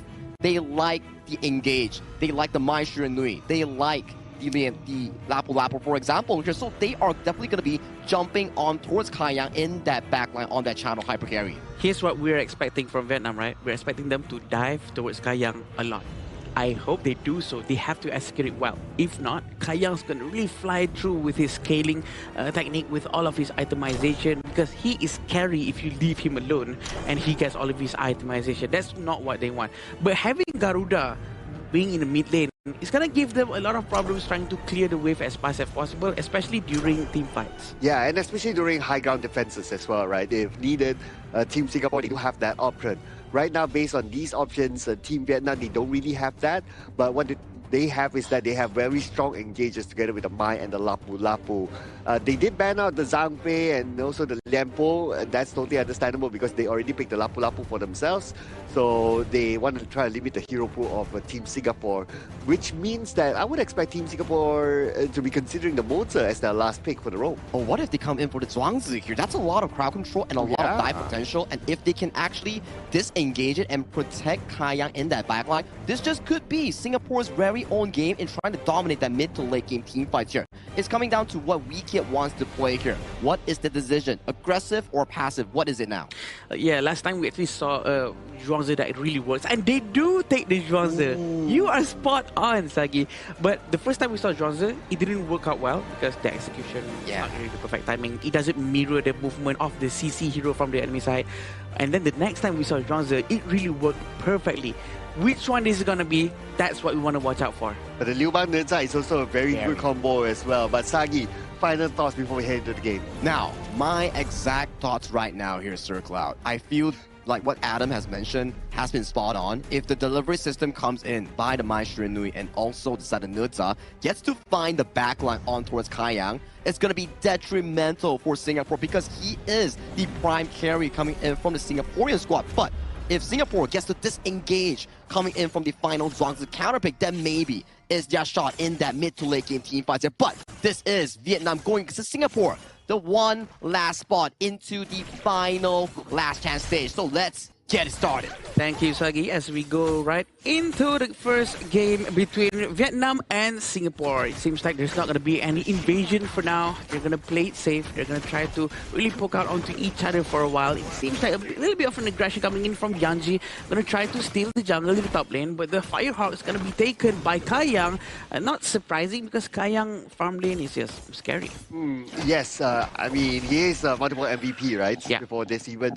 But what's interesting for me is that Team Singapore, they took 2 smites into their draft. So by having 2 smites, they are ready to play the snowball game. They want to snowball by stealing away the jungle camps from the Team Vietnam side, and they're willing to play the late game in case they need to secure objectives when they both try to go for it at the same time. Yes, I think that will be giving them a lot of advantages for sure in terms of objective timing. But in the top lane, still having Yuming as the Nakororo trying to get the teleport. He already get the Space Spirit. He will try to teleport towards the bottom most likely. And there's no gold difference for now, and the gold shrink technique has been done properly by both sides. Oh yeah, I mean that's why they are some of the best teams around, and they've qualified into this stage of the tournament. So when it comes to all that, they have it all in the bag. But what would break this, right? I would say that we probably need to wait till the 4th minute when the first tyrant comes up, and then we'll start to see a difference. Yes, and right now, Namfong is still in front, trying to open the vision for the team. We still have Yihui playing quite aggressively, but look at this, Cloud. Oh, nice entrance there onto Yihui, and now Yihui is kind of caught. Wings of Judgment will be used, but it's a little bit too late because Lin Van follow up nicely with a first strike. Lin Van with the flash right now, manages to get the double knock-up, and the damage follow-up coming from the Vietnam side is just so quick. They managed to get him down as soon as he could, and right now the rotation coming in from Yanji, he really needs to help his mid lane quickly because they're quite losing their grounds for now. Yeah, that's still one, that's still early, so that's okay. Now that I start to think about it a little bit more, right? So you have the Chano that normally plays backline, and then you have the Garuda that plays backline as well, played by Yihui. But the backline is kind of vulnerable as well to Ling Van that can just jump backline, that's one. And then you have the delivery system that can be comboed together with the Neza. So actually the backline of Team Singapore can be very vulnerable. And WeKit might be in a position that he might not be able to help his teammates if he puts himself right in front. Yeah, the battlefield command is what we're looking out for later on when they're gonna try to get Kayang as fast as possible, especially when there's Huitang with the ultimate that he has, the Grand Skyfall, to just fly anywhere throughout the entire map. Right now, in terms of the goal, it's still exactly the same for both sides. There's not much of a difference, and it's going to be very interesting to see, as well as Kayang already finishing his Eternity Blade. Oh, okay, that's fast. But that came at the right timing because 30 more seconds, we're going to see the timer up. And surely both sides will want to contest for it because there's nobody who has that big gap yet as of now. And so far we can see for Team Singapore, they're still kind of scattered up top, but we expect them to make the rotation down soon. I like how Kayang really didn't buy any boots at all. He feel quite confident and you know what, just don't buy boots. And now he buys the basic one because he wants to finish the Eternity Blade first so that he has the advantage in terms of farming. These are small little details which is quite important that gives a little bit of an impact if it comes down to 1 versus 1 in the bottom lane. But it seems like the Titan is going to be focused down by both sides at first. They're going to try to pull Kite, see whoever's going to do mistake. Remember about the double smite, be ready. Oh, they're going in for the backline now, but the ghost ship up, ghost ship will be expired, but Yuming is the one that gets the Tyrant. It goes towards Team Singapore, but Team Vietnam, they want to try to train it back on. They try to jump all the way to the backline, but it's not that easy because of Weekend is still there. And look at Weekend, he's tagging for the team. He's the anti-CC, and Kayang will get Huitan. Now they're on the chase. Team Singapore looking for more out of this. And Team Vietnam, they're looking to disengage,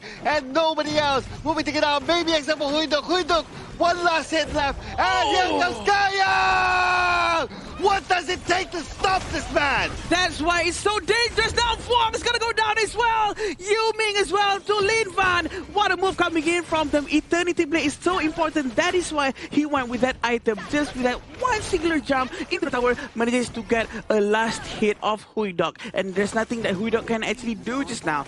And right now, they're gonna try to be as safe as possible.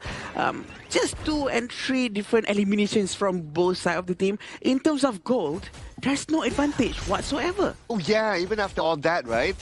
Though the Tyrant advantage is obviously given to Team Singapore, but I would say that was quite a win for Team Singapore. True. And they have to give it to Weekend as well for sustaining the entire team. And the delivery system, right? Huitan and Bao Hang actually worked together to get to the backline trying to find Yi Hui. And it actually worked out pretty well. They are doing it very early on, so maybe the amount of shield is not as much as it should have been.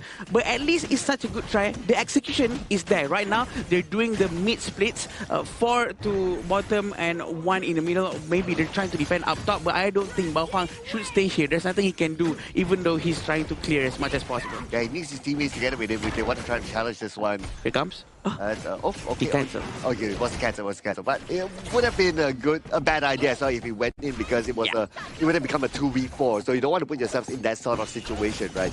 Yeah. Now Weekend also bought the shield, so that's going to be giving even more sustain to the team when it comes to team fights. At the same time, Huidok actually manages to destroy the tier 2 tower in the bottom lane. They did not manage to get these resources, the Azure Golem, but it seems like Vietnam's going to try to commit to get the Overlord. This is the sub 10 minutes Overlord, the small one. There's not going to be a huge Vanguard for them to use, the Shadow Vanguard to be sent anywhere. And I don't think this is worth it, but at least you can get an extra gold from this. There's no more resources around the map for them. Well, I guess they will take whatever they can get right at this point since they lost the first Tyrant. So might as well make themselves feel good by getting this Overlord. But somebody scouted inside the brush, and it is going to be Yanzi.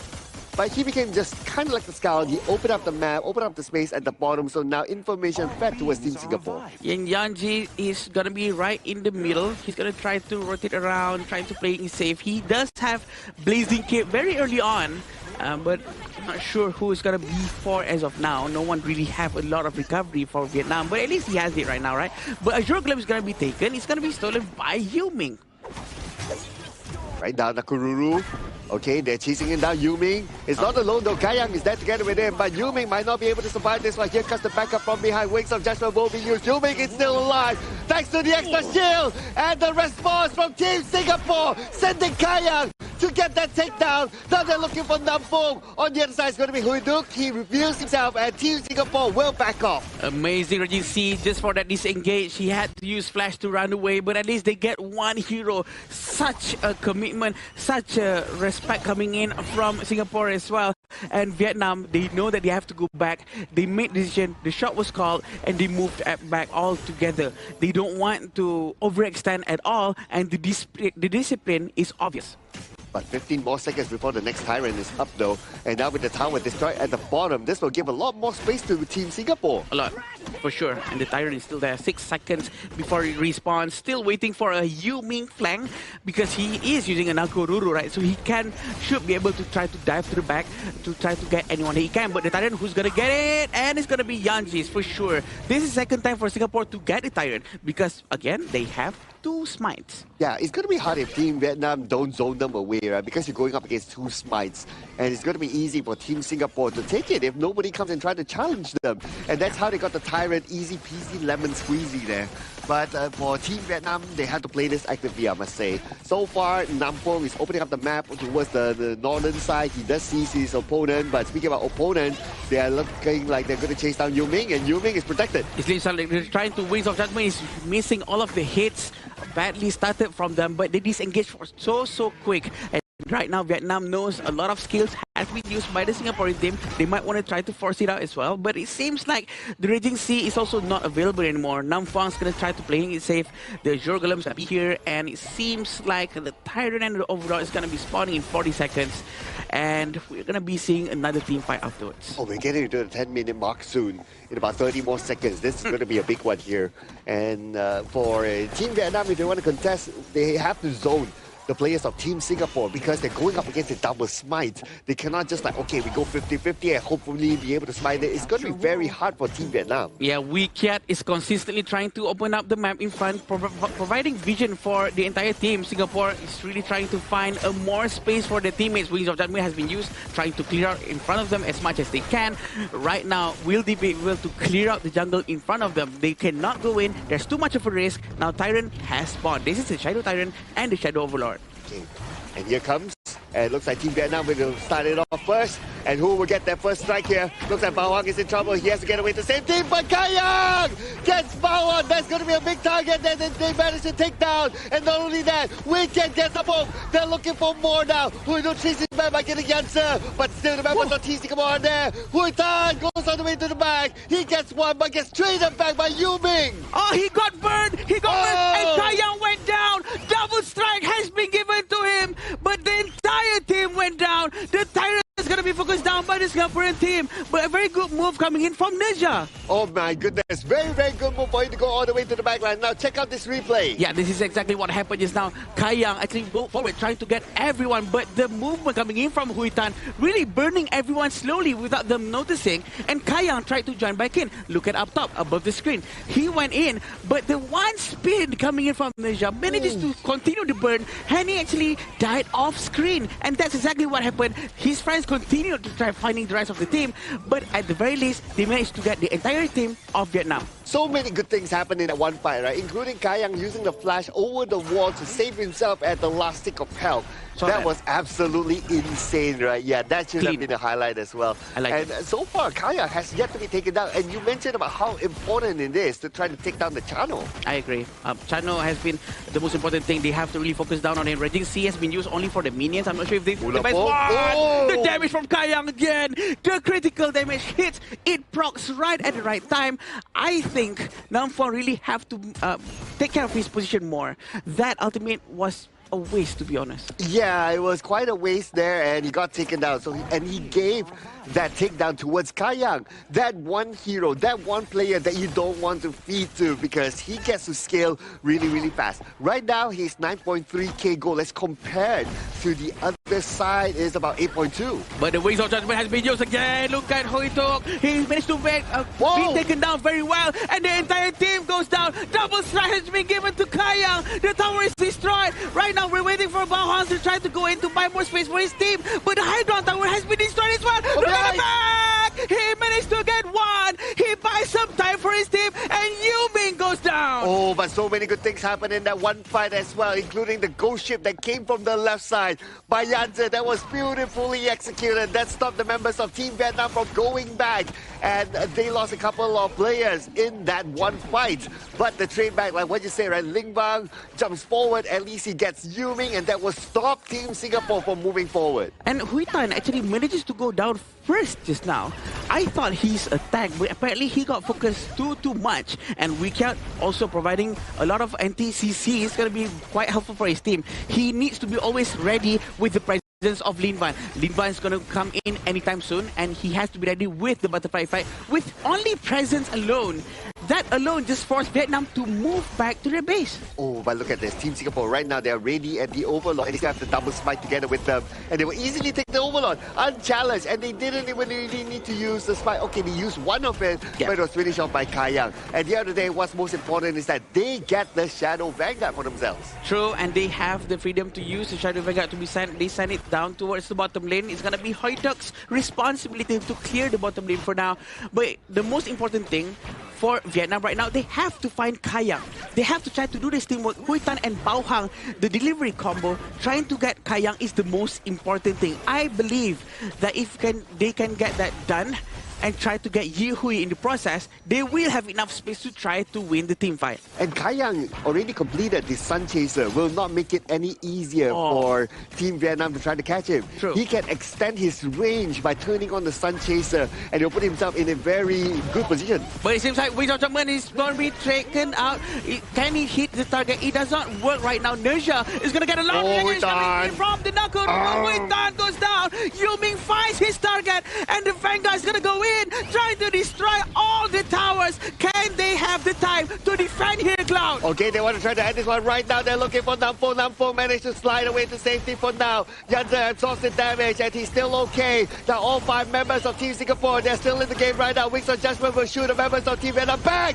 At the same time, they get Huyduk, and this is game 1 to Team Singapore. What a way to start a BO3. They backed the first win, and right now, Singapore is on the line. They just need one more, and they will make it to the last chance finals. Yeah, this is a great start coming in from Singapore. Great start from Singapore. Again, from Vietnam, they seem pretty shaky just now.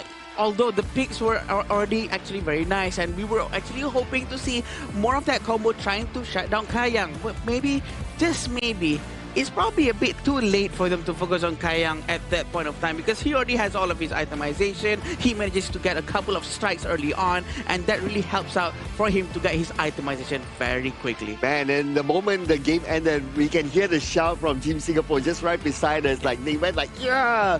It just shows that how much this win meant to them, right? How much having this advantage, moving on to the next game, will give them that momentum. Yeah. And who knows what might happen in the next game for Team Singapore. I mean, who had their bingo card here? No one expected Vietnam to be in last chance stage. No one expected Vietnam to be taken down by Singapore. And right now, they are at the verge of eliminations here. One more win coming in from Singapore in this BO3. And that might just spell the ultimate underdog story for Singapore. The ultimate underdog story is what everyone really likes, right? People love the story about, oh, this team is really the underdog. They're not supposed to win this one, but they are winning. The progress, the story on how they managed to really get a better look into the game, and they actually execute it very well. That's exactly what's happening in Game 1. Hey, what you guys talking about, right? I believe in Team Singapore. Wait a minute. I was like, Team Singapore, you know, they can do it. We might have the better BKT, but they can do it. Tell him, Sagi. Tell him. It's okay. I think it's still too early to say because it's still only a 1-0. But let's reroute back into the draft itself, right? Yeah. The last pick, Zhuangzi, magnificent. I agree. Oh, yeah. They definitely executed it well as well, because we've seen some Zhuangzi that doesn't really work well, and the way he's really mirroring the movement from the entire team of Vietnam really forced Vietnam to not be able to go in. They are always hesitating whether or not is this the right time for me to apply all of my crowd control, because the butterfly effect is always there. And dude, Kayang, oh my goodness, this guy epic, man. I mean, his position, when he used his flashes to put himself to safety, when to go, he knows every inch of damage output that he can put out to secure takedowns. Man, this guy is really top tier.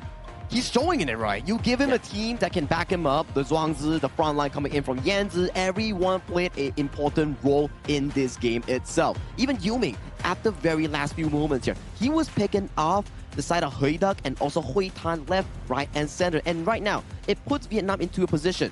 What can they play to bring them back to equilibrium? Yeah, that's the question, right? To actually pick a proper hero to really follow up with the energy from Singapore, that's going to be quite tough. And to be honest, if they really love with all of these crowd controls, and you know what, sometimes Vietnam's gameplay is really focusing towards more crowd control, right? Maybe banning Zhuangzi might not be the bad idea to make sure that no one's going to be able to stop the immense amount of crowd control. But you know what, if you have limited amount of bans, like Zhuangzi won't be in your list.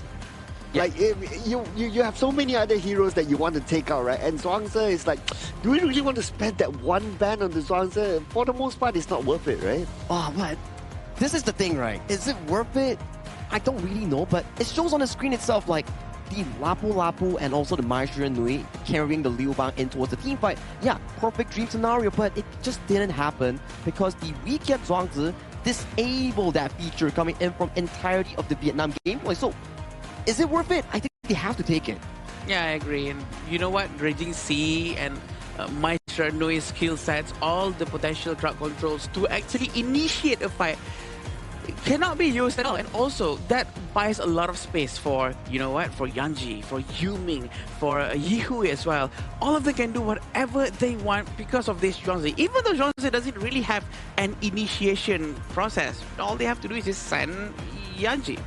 Man, even if you have like so many heroes that can go to the backline, but it almost feels like nobody can really catch the backline. Correct. And it's all because of Weekend really like stops everybody from coming up with the CCs, with the amount of damage. And the moment he got the shield item, that will give it a lot more sustain in the team, so the team can fight more. It's like the team is like, we want you to come to us. We dare you to come to us, and they will show it how they can counter back. And it's also pretty surprising towards me that the tournament, one of the highest ban rates and pick rates on the channel, wasn't banned against Kaya. We know how strong this specific player is, and you can't let him have such a strong pick.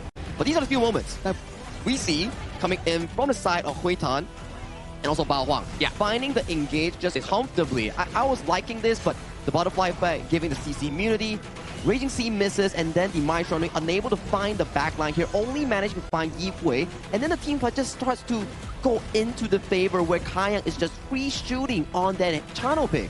Yeah, also the advantage that he has with the Eternity Blade, the damage early on, without the need of any shoes, I might add, is just immense amount of damage. But again, it's very hard for Mai Shi Nui to actually hit their targets, to actually provide a lot of damage for his team, because of the presence of Wicked.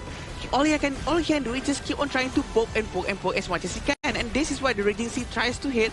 But again, he has to keep his ultimate for so long because of the butterfly effect. Credit has to be given to Wicked, right, in this game. Yes, Kayan did a lot of sexy moves, but I would say that all those will not be possible without Wicked really sustaining the team, right? So if I were to pick a personal MVP, I'll give it to Wicked.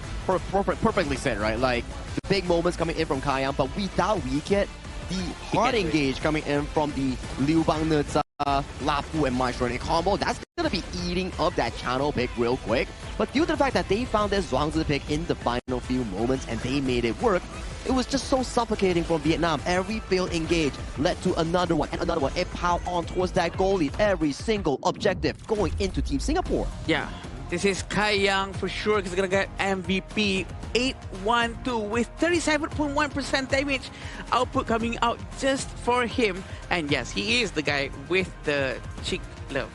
How far? Cheek love. What? Finger heart. This is cheek heart. Cheek heart. Cheek heart. Yeah, this is the cheek heart pose. But again, thanks to Wicked, right? Because Wicked really played very well, and he provided the safety, provided and enabled for Kayang to actually play like this. You know this picture will be perfect if you have Wicked beside him and he does the other heart. Oh my god. Yeah, because that combination for the two of them, it is insane. It is unstoppable here. But still can't take away the credit from Kayang, right? I mean, his flashes, when he goes forward, positioning, all that. It's just such a beauty to watch. My only wish list right now is that I want to see a 1v1 between Kayang and Sagi. What? What? Both farm laners, right? Okay, let's go. I mean, I'm good friends with him, you know. I'm pretty sure that his fans will not actually let me go out safely, you know. We know for a fact that Kayang, otherwise known as Raven, he has a really big fan base back from the Indonesian Pro League itself. But if you want to find Kayang, you can find him at Petaling Jaya Marriott Hotel, the official venue and hotel sponsor here, coming in for the 2026 Asian Games Esports Qualifiers for Honor of Kings. Once again, thank you so much, Marriott Petaling Jaya. While you guys are visiting Petaling Jaya Marriott Hotel, don't forget to claim your reward worth 4,000 tokens on the 27th of June, the grand bounty day for free. Claim over 10,000 tokens. Wow! 10,000 tokens, by the way. It's a lot of skins. Imagine all of the beautiful skins that you can get. Oh yeah, I don't know whether they have like some of the old Zhangfei skins that I kind of missed out. So if it's part of it, yeah, I'm definitely going to claim that. I need to collect everything. Whole year I have everything. Oh, cool. Interestingly, right? Interestingly. It's not my main, but whole year I have everything. But Zhangfei, I need like 2 more. You need this collab, that collab, that one, So this is the chance. This is your chance here, Sir Club. But talk to me, gentlemen. Where is the chance for Vietnam in this series here? It's not looking too good. Yeah, that's going to be the one that we really want to see. But right now, we're going to see the players go into the game. But I think the chance for Vietnam against Singapore, they really have to find a proper composition, and the way they rotate needs to be much more quicker. Again, we've seen again and again in this tournament where aggression really is rewarding, right? Especially coming from the Republic of Korea, when they're more aggressive towards Hong Kong, China. They were really winning that one, which we were not expecting that to be that almost looking easy. I think they can do the same, because Vietnam, the way they play their games before this, is extremely aggressive. This is very unlike them to be, you know, having one arm tied behind their back. Yeah. You know what? I kind of feel that Vietnam is like actually they play okay, but it's because of the hard counters, right? Exactly. Yeah. Yeah. So maybe we can say that. Give credit to Vietnam, they play okay, but Team Singapore, they outdrafted Team Vietnam. Especially on the last Zhuangzi pick. So perfect counter, I would say. But this time around, Singapore goes on towards the blue side, while Vietnam goes over to the red side. So this is going to be slightly different from game 1. We need to see what has shifted here coming in for this specific draft, as we see Singapore picking up the Nakoruru as their first pick, and Vietnam responding with the Aaron plus the Byron here. And you can see the bands. No Mai, no Chano, no Charlotte, no Haino. Yeah, and usually it's the jungle side of the Vietnam who's going to get Nakoruru, right? Exactly what you were saying. But this is going to be the second time the Singapore team's going to get Nakoruru once more, making sure the power picks coming in from Vietnam is going to be reduced. But with the Guan Yu, I think this is such an aggressive pick coming in from Singapore. They want to make sure they are the one who sets the stage. They are the one who creates opportunity. Yeah, before this, the draft for Team Singapore is that, okay, I want you to come towards me, and then I will anti-CC everybody, and then I will fight back. Now it's Team Singapore sending a message that we want to fight because of the Guan Yu. Guan Yu can go behind, especially when Zeya is not the most mobile sort of hero. He will be staying all the way at the back, trying to throw all these skills, including the universal law. He will, for the most part, be at the same spot. So Guan Yu can actually push him forward and put him in an awkward position. Yeah, and I feel like Vietnam, if Ata is not open, okay, there we go. Perfect ban. I was waiting for it coming from Team Singapore, because if you're on the Guan Yu, you want an Ata to lock down this Guan Yu. But without this counter pick, check out the crowd control coming in from the 4 picks of Team Vietnam. Not a lot of CC to stop this horse. Yeah, the fact that they actually went with Byron as first pick is probably a little bit of a waste of the important slot, because they already showed up. This is Byron. You know, we don't have anyone else to actually stop Guan Yu now, because or else they would have been able to take Charlotte. But again, Charlotte has been banned by a Singaporean team. Very smart coming out from them. Ukyo for the jungle on Vietnam. If that's not a sign of aggression, I don't know what is.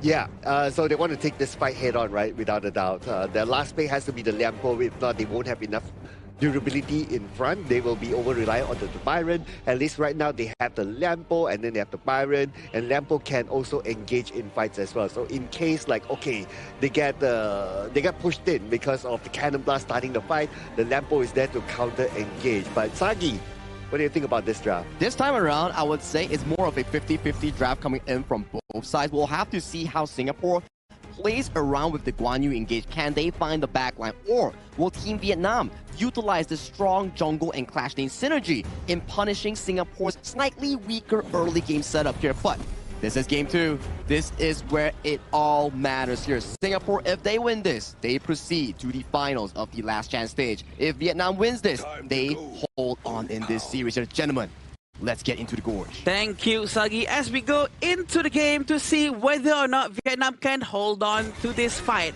We do know that Singapore doesn't have any tank whatsoever. They do have Moze, but it's not, it's not tanky enough. So they really have to be much more careful. They have to start the fight from far and then dive right in when the time is right. Oh yeah, without with the Moze, their gameplay is going to be very different this time, right? They're going to try to play with projectiles. And it looks like with that projectile, they're aiming on the Hui Tan, and Nam Vuong will be the one trying to absorb the damage. But at the same time, Hui Tan took a lot. Look at this, down to 10% of health. He will be forced to turn back, but lucky for him, there's a heal off there. Yeah, and this is what Sagi said just now as well, where sometimes they do switch their roles.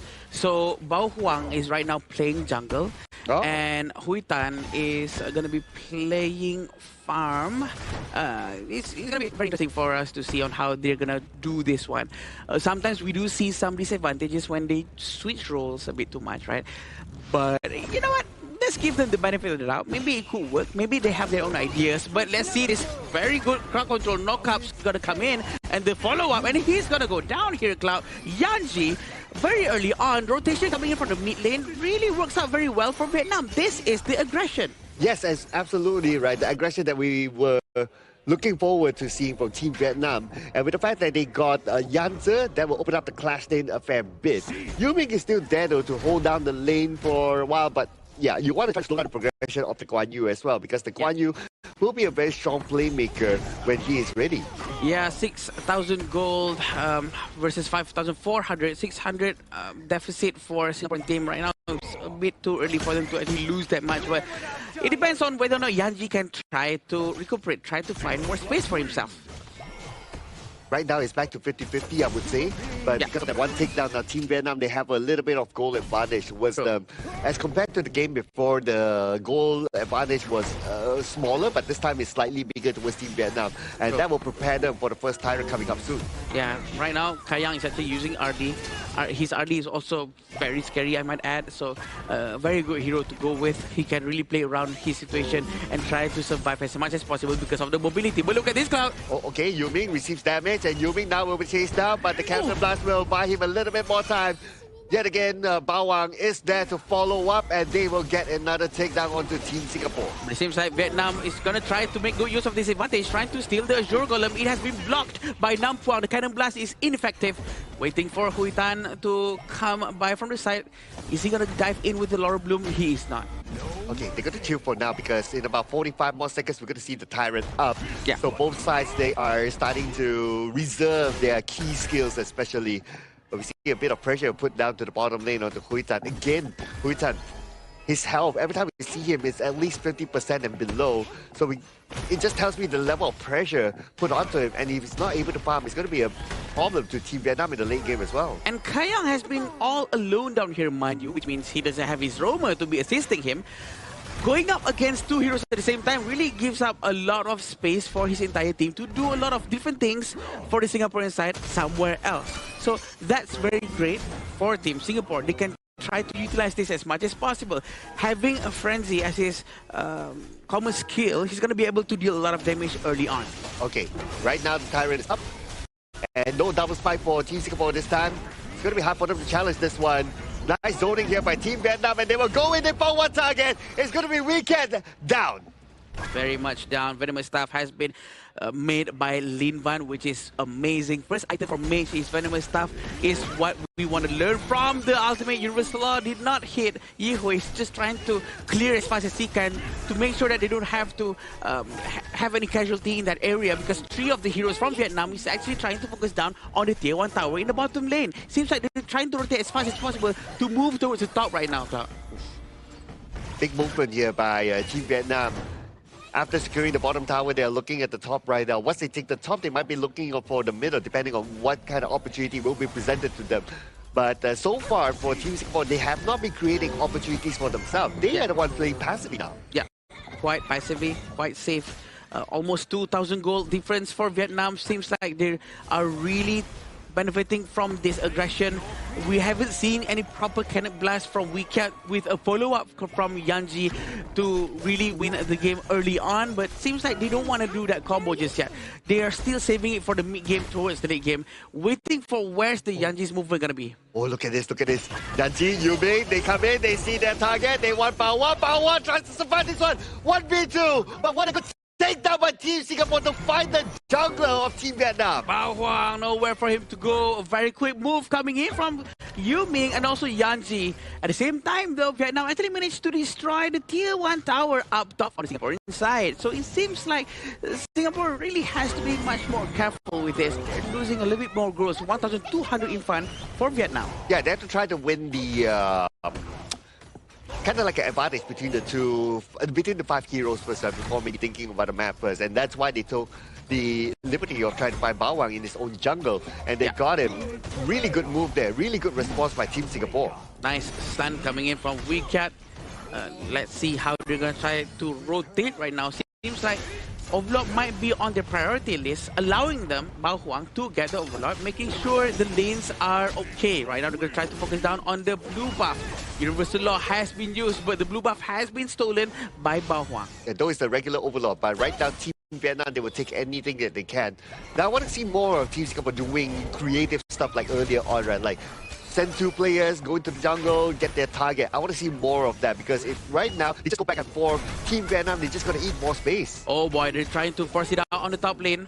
But yes, Lin Van has already also bought Frozen Breath. This is going to slow down a lot of the movements coming in from Singaporean, and might as well just cut their legs off, right? Because it's going to be very, very slow for them. But look at the damage coming in, trying to get Nom Phuong, but fortunately for him, he is a Liampo. He has a passive to recover his HP. So we're not cutting any legs here, okay?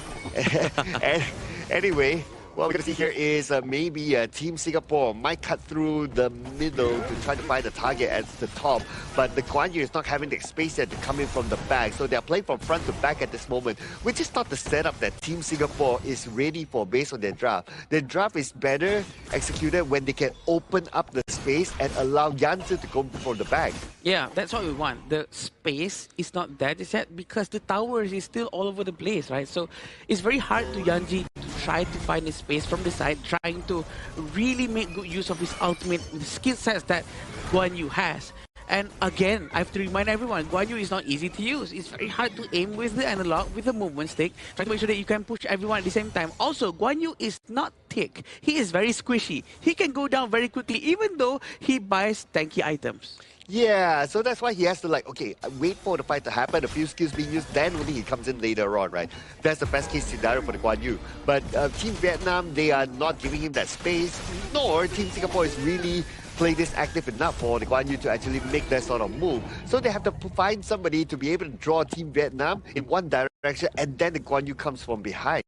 Yeah, right now they're trying to focus towards the bottom lane. 5 of them from Vietnam really wants a tier 2 tower. The vision has been open with the pass coming in from the Liampo. They're trying to go in. The Triumph Smash goes in, and one of them gets hit very, very well. The damage coming in from the side of Vietnam, but the push from the Guan Yu actually manages to do something as well. He manages to disengage very quickly, but the 4 of them are still trying to force this tower. Oh, keep an eye on Yu Ming as well. Yu Ming from behind might do something here, but Yu Ming knows that there's not enough people there to support him, so he will not go in all alone. Good discipline shown by Yu Ming, but looking back at this replay, look at the Tremor Smash. The Tremor Smash caught at least 3 or 4 of them from the side of Team Singapore, and the rest of Team Vietnam, they followed up. So that is good communication there by the entire team. But hang on, something's happening here. They're trying to go back, but they actually managed to get Wicat just now in the nick of time. But again, another major wall cloud without the involvement of Yanji on the Guan Yu to try to flank from the back. It seems like there's not much that he can do. He can only wait from the front and try to, push everyone away instead of towards their team.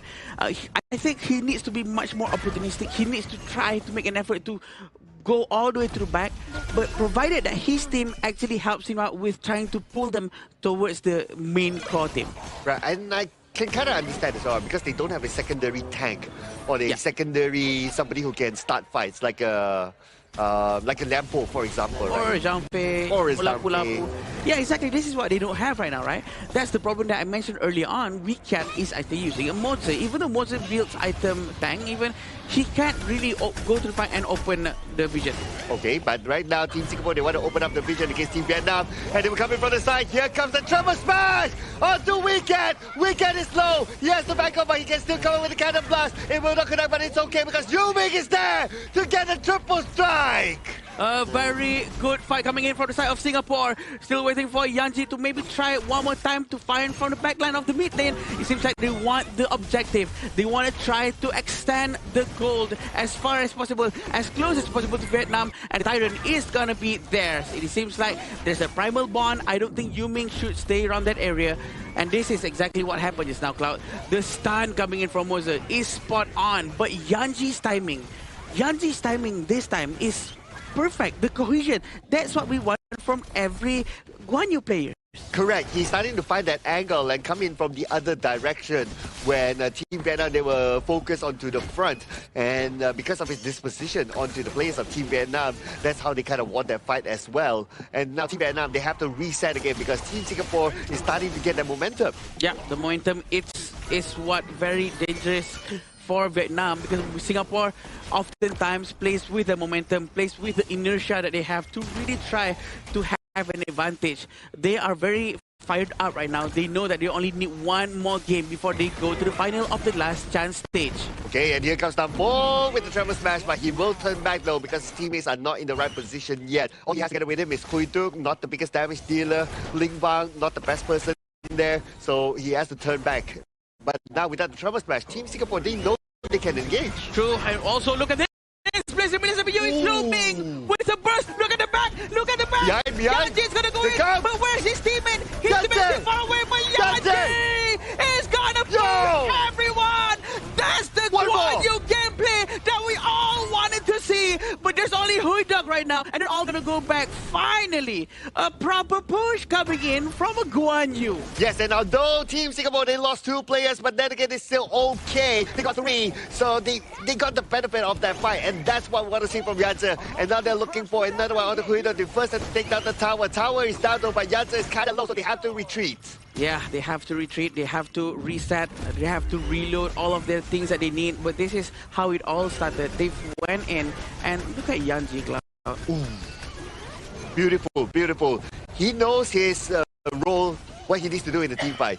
He needs to go all the way to the back, try to push as many forward outside of the tower if possible, and that's their winning condition there. But Team Vietnam, they're starting to get back up again. They get the Shadow Overlord. This is going to be a very important Shadow Overlord at this moment because you want to make sure that your side lanes will be okay when you're focused into a team fight. Again, they have to focus on giving a lot of space for Kayang, right? Because Kayang is the one who's going to be dealing a lot of damage in the end. Sure, Yanji does a lot of damage too, and also Yuming, but the consistent missile attack with the critical hits, with all the doomsday effects, with the spark force dagger, it all comes down for Kayang, especially with the frenzy. So I do think that they need to focus more also on trying to make sure that Kayang lives. On the side of Vietnam, they have to find Kayang. Who's going to find Kayang? Who has enough mobility? Yes, exactly. Who is it going to be, right? Right now, my eyes are all onto Yanzi. Where is he going to be? Keep your eye on the minimap of where the Guan Yu is. Here comes the Trauma Smash, but CC immune, no effect at all. Oh no, this is going to be bad for number 1. Here comes Yanzi from the back, but Yanzi taken down immediately by Huitang. Now the rest of Team Singapore, they have to follow up. They got that pull, but is it enough though? A very good focus fire coming in from Vietnam. They saw Yanji coming in. They said, no, not this time. They managed to get him down very, very quickly right now. We can see the Vanguard coming in from the top lane. It's going to be cleared by Kayang. I'm pretty sure Yanji is going to start to have a little bit of a hard time because it seems like Vietnam is very well aware of the positioning of the Guan Yu right now. And they will start to save all of their resources, trying to make sure that Yanji is not going to come in freely. Yeah, they're starting to read him like a book, right? Like, they know that he's going to come and do this one again from behind. So they have to always keep him in check on which entry point could it be from the back. As long as they have the information early on, Yanze is not going to have a good time. But then that's going to be the challenge of focus. Like, can you remain that level of focus when everything is happening at the same time? True, the level of focus has to really be intense right now with his goal. Goal is exactly the same, and they're going to get the title without no problem whatsoever. Yanze is trying to find that moment. But it seems like Vietnam, as soon as they see Yanze, they all turn towards him. That's what makes it quite scary as a Guan Yu player, right? Because if everyone is looking at you, you know something bad's about to happen, especially when there's a Laura Bloom who's going to be auto-attacking towards him from Hui Tan. Yeah, you want them to look the other way, right? And don't look at him. Yeah. You look at him after he comes in and pushes people, and that's where, okay, you want to look at me, fine. But before that, no. But that is very good move there by Team Vietnam. And Team Vietnam, they continue on the momentum. They try to take over the jungle at the top. All 5 of them together, but the Blazing Brilliance unfortunately did not connect. Yeah, great cannon blast coming in from Wee Kiat. He needs to be continuing this thing, but look at Yanze. Is he gonna push? He will try, but where's his teammate? His teammate is still very far. There's not enough communication coming in from Singapore. He might lose his life. Yanze needs to be very careful. Oh, that was so dangerous, right? Totally agree with that. His teammates were nowhere to be found. But anyway, Team Singapore, they're going to switch up the strategy. Now they're sending Yuming onto the side lane to try to push the bottom lane. Try to put pressure back onto Team Vietnam to force them to return back to defend.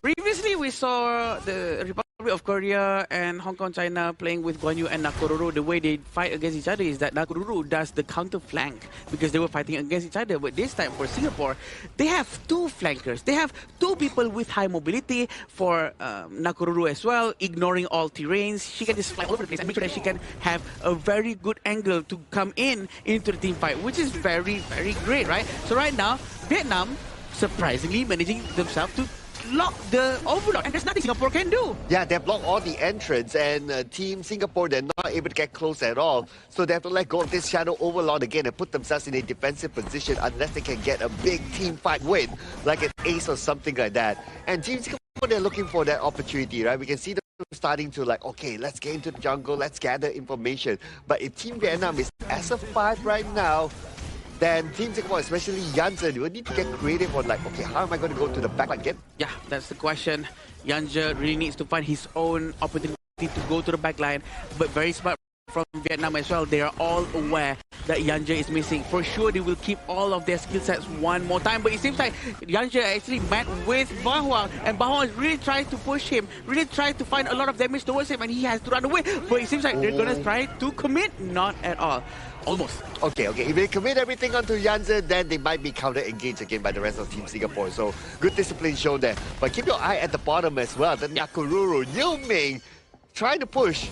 But then again, there's a Shadow Vanguard there. Yeah, he's trying to clear the Vanguard as fast as he can. But unfortunately, right now, they're going to try to defend as well. Yuming is still not back at the base. He's going to try to cut as much minion as he can to buy more space for his teammates, which is very smart. Right now, Team Singapore, they are pushed into the back. But speaking about the back, Yanze trying to find an opportunity. And here comes the engagement by Team Singapore. He was starting off first, but Hui Tang is the one that gets Yuming. Yanze is the next one to fall. 3 players from Team Singapore. They cannot take the front. Kayang has to be extra careful. Then they're going in for Kayang. And Yi Hui from behind trying to deal as much damage as possible. And Weekend is super duper low. He has to leave right now. But Kayang in an awkward position will be taken out by Team Vietnam. And now Team Vietnam with the Shadow Vanguard. Team Vietnam will gain the victory in Game 2. Back-to-back games here right now, and we are at a 1-1 between Singapore and Vietnam. We are down to the final game, neck and neck between these 2 teams, as none of them want to be the one on the plane going home. They want to be on the plane going into that main event. The main event is what everyone wants for sure, and Vietnam managed to prove everyone that they know what they're doing. You know what? We'll do it in our own way. And the way they react so quickly towards the aggression coming in from the Guan Yu, from the Nakoruru, and they actually managed to somehow lock in the position of Kayang, who tried to defend the base at that very last moment just now. That's just what an amazing play. Yeah, and Mozambique didn't really give too much impact, I would say. If there was a more tanky sort of frontliner, let's say like a Zhangfei, for example, right, or maybe like a Lapu Lapu, but obviously it was bad. But in theory, if something like that, right, that they had, it would have been more effective for them because they don't have anyone to really draw those skills and allow like the Guan Yu to come from behind. Guan Yu cannot really go if the skills are all still ready because he might get stunned as he try to move in. I fully agree with you, right? As we saw in the game itself, right, where Yanzi was the one trying to be the front line coming in from Team Singapore, while the side of Yu Ming, he was trying to go for the side lane push. Now, it's a bit difficult because if your smite is always away from the objective, you can't smite the objective. True. And then you wanted Guan Yu to be flanking from behind, but if the Guan Yu is flanking from behind, you don't have a front line to face check pushes here, so it's getting really complicated and a bit messy coming in from Team Singapore. Yeah, so probably need to figure out a better team composition to make sure that everyone has a better role and not too confusing, because actually in that previous game, I would really prefer for the Guan Yu to do the splits so that in turn, he can continue the splits and turn it into a flank from the back, because that's how the split usually works. And having Yu Ming trying to force to do a flank from the back, exactly in that last war, that's how he went down, right? He went down alone, and Yanja hasn't been able to find a right positioning yet. So that's just very interesting how everyone executes different heroes differently. Again, same theory applies to if Yu Ming wants to go to the back, right? The front line has to be able to draw enough first before he can start like, okay, now I jump to the back and I become the finisher. Because Yumi being a Nakururu is not the tankiest of hero, and if you go in at the wrong time, the skills are still there, you can get deleted instantly. And it wasn't easy for him, right? He had his high moments where he was able to actually jump onto his key targets like Hui Tan and also Ling Van, especially in that top side where we saw the Razor cavalry come from Yenzi, just setting everyone up into the mouths of the Singapore squad. But then they went for the mid tower. They were chunked out low, and they were forced to give over control back into the side of Team Vietnam. So it was a bit of a waste, I would say, in that play itself, where they won the fight but they lost the objective. Yeah, objective is ultimately what makes everything a lot easier after winning the fight. Right? After winning the fight, you really need to focus down on what you can get, what's next. So it's quite also surprising on how Vietnam actually suddenly be able to regain control of the entire map, and suddenly they all started to get Iron and then they get Overlord, even though at the point of time the goal was exactly the same. So this goes back to the team comp, I guess, the way they don't have anyone who is tanky enough to actually open the bush, to actually try to force and zone and push them back. There's not much they can do when they don't have someone tanky. Yeah, that became a very difficult decision for Team Singapore, right, because of their draft that they put out already, but they have to work around it, right. In comparison with Team Vietnam, is that, okay, you have the Byron who can tank, open up the bush and all that, and then you have the Lampo can do the same as well. So you have like two good tanks that can actually do that, and because of that they can play a front to back. Very simple strategy by Team Vietnam, if you ask me. And look at the goal graph that you guys mentioned, right? You guys mentioned that, okay, Singapore was always in control at the later stages of the game, but due to the fact that all the overlords and tyrants were given over to the side of Vietnam without any contention from Singapore, the game started losing control. If it's like a 1 to 2,000 goalie, it's quite invisible. Like, it doesn't really matter at the late game, because if you have the tyrant buff and the overlord buff, the enemy will always be on the passive end. In this case, Singapore.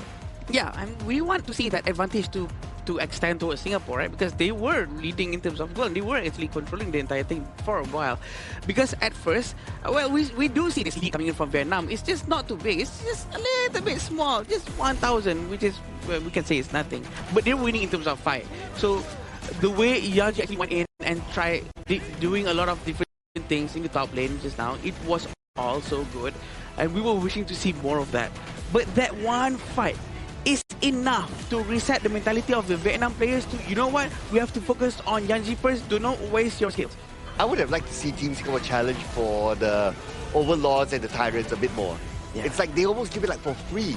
Yes, your opponent is like, okay, spread out, they try to block all the possible entrances and all that. But if you don't really try, it's basically like, nah, take it for free, and they would just snowball from there, right? It's difficult, right? And we saw these fights coming in from Team Singapore, and we were thought like, wow, is this the game-winning play? Is this the one that actually puts them on towards a 2-0 lead? But then you start to see Kaiyang gets taken down, Yihui gets taken down, Yanzi very low, and then it leads to the Overlord being given over to the side of Team Vietnam. And ever since that play, they started to mark Yanzi. No way of the horse in flanking multiple members. They save crucial crowd control, especially Bao Huang on the Ukyu Tachibana spell 2 stun. And to be honest, there's a lot of times where Yang Ji actually tried to make a play, but so many times that his teammates are actually quite far away. I'm not sure if that's Yang Ji's fault too, because he's far away from the team, or the team is far away from him. I'm not sure which one is which. But for sure, I do think that if the team could be much more in a closer formation to be much more ready for what's about to happen, pretty sure Singapore will have a very different game in this one. Well, we're going to award the MVP this time to Ling Bang. I would say that all 5 of them actually moved very well together, right? So it was kind of hard for me to pick, like, okay, that one standout player, but Ling Bang was not protected overall, especially when there's a potential that, the Guan Yu will come from behind, Nakuru will come from behind. Your 2 tanks are good enough. One takes the front, which is for the most part the Liampo. The other one is the Byron that normally takes care of the behind and puts Ling Bang in a comfortable position. He was just dishing out damage without the worry, right? He's only elimination that he got taken down was that one flank coming in from Yanzi. Ever since then, well protected, well positioned, and always dishing out the necessary DPS to make sure that Team Singapore didn't have it easy at all.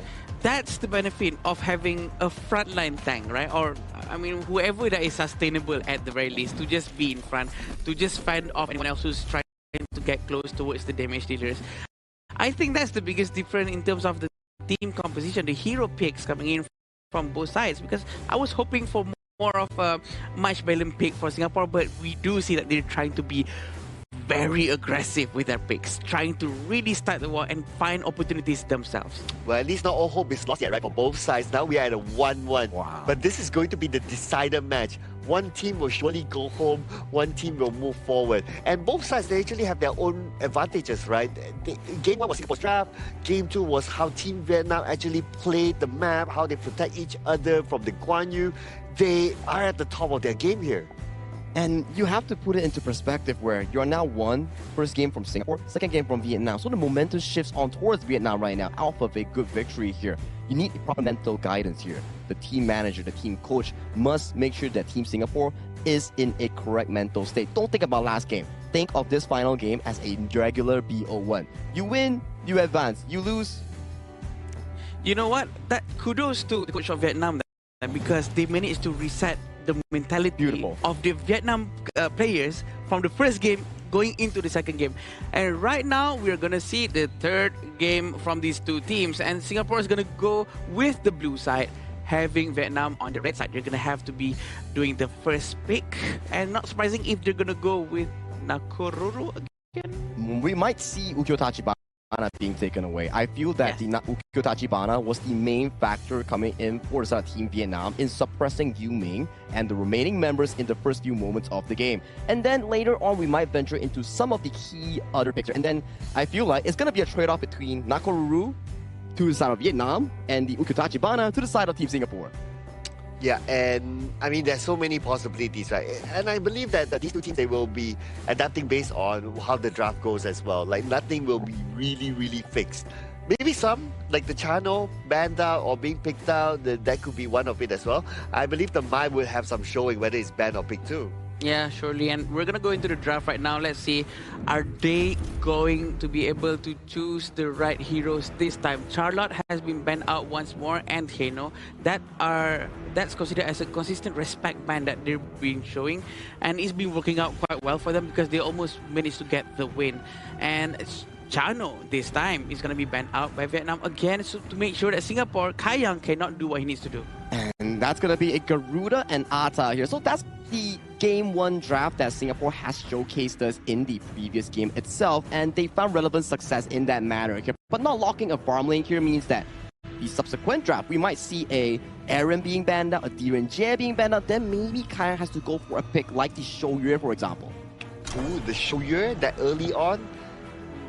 I think there are other options, right? If you kind of think about it, like the Diren Jie could be another option as well, because I'm worried that if you put a Shouyue, he's quite vulnerable, right? Yeah, you need to have a secondary tank if you want to put a Shouyue. Yeah, definitely. And right now with the Okyo, and also we have Diren has been taken out as well.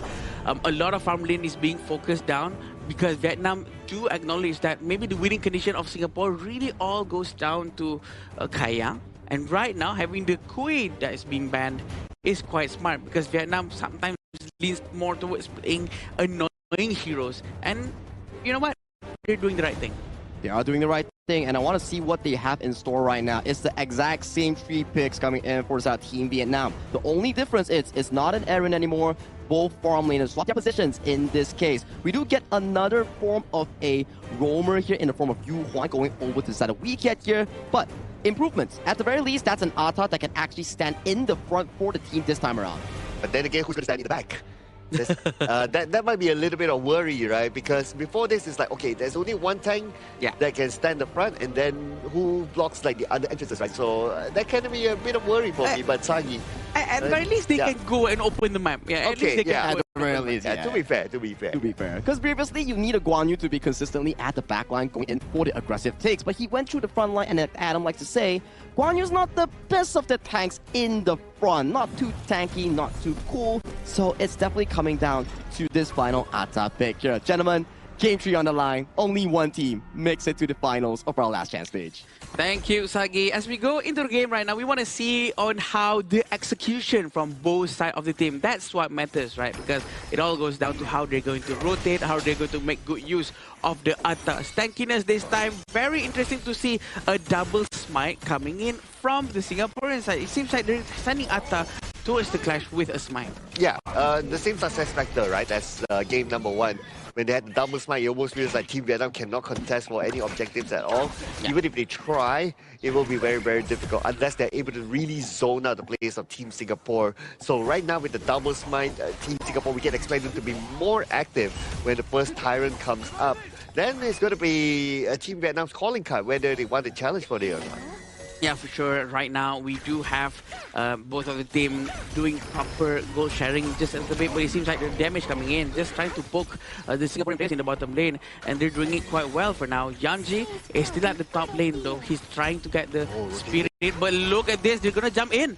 Rotation, they're looking at Hui Tan, but then again, right in front, Nampu tries to block their entrance, but Hui Tan will still fall. First try will be given to Yi Hui, just like that. But Ning Bang gets another target elsewhere, so a bit of a trade-off here between the two. A bit too long coming in from Yu Ming. He stayed there for a bit too long with the help of Zia as well. They managed to actually clear all the minions, and the tower starts to focus down on Yu Ming. I think this is a bit a waste of HP also of the goal right now, but sure, in the top lane they still have Ata, who hasn't done any rotation yet, so that's what we want to see afterwards. But Team Vietnam, they got all the buffs so far. Look at this, right? They stole away all the buffs of Team Singapore. Now, for Nakoruru, you need the buff, right? Yeah. You need the Azure Golem, and if you don't have it at the very beginning, that will kind of slow down your farming rate. True, it definitely will slow down the farming rate.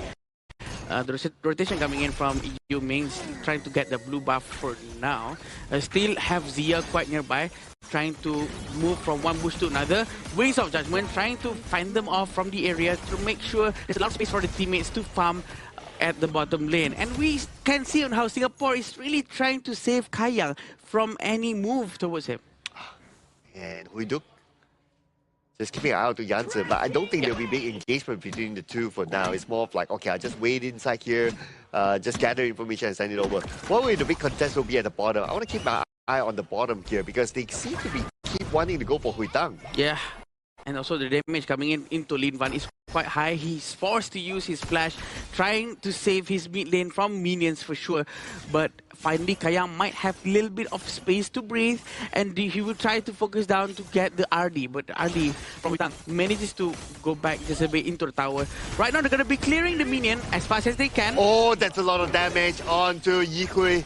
But lucky enough for Yi Hui, he's able to attack that one enough for him to survive, and he will turn back. Plus, there's a heal off underneath the tower, so he'll be okay for now. Yeah, Hui Tan still using the Parasola, manages to run away quite efficiently as well. The Yanji is still at the top lane, by the way. He hasn't done any rotation just yet. We want to see him to be doing a lot of those tankings, a lot of those opening the visions for his team. But you know what? It's probably still too early. It is probably still time for him to keep on farming. Yes, as long as he has the space though. But then again, 5 more seconds before the Tyrant comes up, and both sides will need to be prepared for it. And it looks like Team Vietnam, they are ready right in front of the Tyrant. They will go in for it. but they have to be aware of the double smite that Team Singapore has. Right now, Tyrant 50% of health, but looks like they will go onto the back line with the treble smash, but it will not be enough to take the anyone. Nampong is in trouble. Nampong able to slide away the safety, but Team Singapore, they take away the Tyrant from the hands of Team Vietnam. Somehow they managed to really control the area. And using the smite coming in from Yanji and also Yuming, this is actually quite good coming up from them, trying to really utilize Yanji's smite and the tankiness that he has. That's the advantage that they do have. Singapore manages to destroy the tier 1 tower in the bottom lane. Wow, very, very good response by Team Singapore. They're confident with their smite. They're confident with the double smites that they have. They already set up a double smite. What they need to do is that they really need to push Team Vietnam when the objectives are up. If not, Team Vietnam, of course, will take it for free. And with that level of confidence that they're showing, they got rewarded for it. Now it's all about winning the map. And this time around is where we can see both sides of the team don't have any flankers. No one to actually force himself to go through back and try to push them back and forth and whatnot. So it seems like they're going to try to engage directly forward, and Wings of Judgment has been used. He's trying to find him, but will he be able to run away? Yehui is going to go down first. Hui Tan manages to find the damage, but Bao Huang so aggressive with the Ukyo. Ooh, that was a close one there for Bao Huang. Lucky enough, he's able to jump over the ghost ship and able to escape from there. And they managed to get the Yihui in that process, so it's a small win for Team Vietnam. But they still need to catch up in terms of goal, about a 1,000 difference. And at the same time, they have to be careful of Yuming, who has been playing that split push again. Yeah, they keep on getting caught one after another, right? Without anyone trying to tank in front of them properly. Still waiting for the moment for Yanji to actually be forward. But exactly like what Cloud said, who's going to protect them at the back? Yeah, exactly, right? The backline is vulnerable when that happens, so they have to be very aware of the situation every time that happens. But now Team Singapore, they are starting to group up together in the middle. I don't think they'll be interested in this overlord, but rather they'll be interested to see how they can kind of stop Hui Tang at the top before he takes out the tower. Yeah, right now we still have Nampuang trying to run away to the back. We still also have Hui Duk nearby. The most important thing is Lin Ban is going to be able to really help them from afar, trying to provide all the debuffs that he needs to slow down the rotation and movement from the Singaporean team. No one is going to be sent out towards the side lane to push the side lanes. They're all going to be focusing down towards the mid lane here. Oh, Yanji receives damage, and now with the ghost ship up, they will try to split them all up. Here comes the Nampong, has to run away, flashes to safety. Universal Law will be used to shoo away the members of Team Singapore from moving forward. Yu Ming hasn't joined the team fight in the mid lane. He's gonna go to the top lane. Seems like he's gonna do the due diligence obligation for him to actually destroy towers and go and push the side lanes, which is very interesting too, right? Because he has all the mobility that he needs, and the fact that his team is not really committing to the fight is also because he's not around. And look who's around though. It was Nampong wanting to try to find an advantage here, because right now the Tyrant, the Overlord is still up, but I don't think they'll be interested in this Overlord. It's more of like information gathering for Nampong. Now, for Team Vietnam, based on their setup, right, if you would agree with me, their setup is more team fight based. Yeah. So they have to kind of force fights. Yeah. If not, Team Singapore can continue to scale with the double spike. Yeah, I agree. And right now, also at the same time, they can try to clear mid lane as fast as possible. Pretty sure Yihui has to clear it with Wings of Judgment soon. If not, then they'll just try to slowly clear the minions. Still have the buff that has just been taken by Bao Huang. The game is looking like a stalemate. It's not moving around at all. It's like it's plateauing because there's so much respect from each other. There's so much being careful to one another. But look at this! Oh, Tremble Smash all the way to the back. They managed to catch one. And it's going to be Yihui down just before the Tyrant. This is a big advantage to Team Vietnam. Yihui actually goes down. A bit overextension over there. The Parasol is going to be tried to be used to try to get the blue buff. But it seems like Yu Ming is just right on time. The rotation coming in from the Vietnam, trying to destroy the tier 1 tower for the top lane is a good choice. Right now, it's going to be giving a lot of chance for Singapore to get the Tyrant instead of the Overlord. Interesting on how Vietnam actually went towards the top for Overlord instead of Tyrant. Yeah, I would think that they would go for the Tyrant as well, right, because this is still the below 10-minute Overlord. Yes. And it's not going to give them that much. So to me, Team Singapore, they made the right choice of going for the Tyrant instead. Yes, they lost Yihui, but they got the Tyrant. It's not bad. True, true. And right now, 1,000 gold in front. He's going to be trying to clear the minion as fast as he can with the Wings of Judgment. He's not going to hit heroes. He's going to hit minions, trying to make sure the tower still stands in the mid lane. This is how important it is to make sure the tower is still there. Okay, next Tyrant and Overlord is going to be up. This one, if Team Vietnam wants to go for the Overlord, I'm cool with that. I'm down with that, right? But let's see what sort of decision will they make here. Gathering in the middle, again, both sides just face-checking each other. And now Yase, he has swapped into a role of more opening up the map, face-checking, because he's the only tank for the team. He just needs to be careful not to be taken down. If he gets taken down, there will be no secondary tank for Team Singapore. True. That's the biggest risk that Singapore has right now for sure. But they do still have the Tyrant buff from before. They have to do something right now. The damage is trying to come in, but Nampuang is still quite in front of them.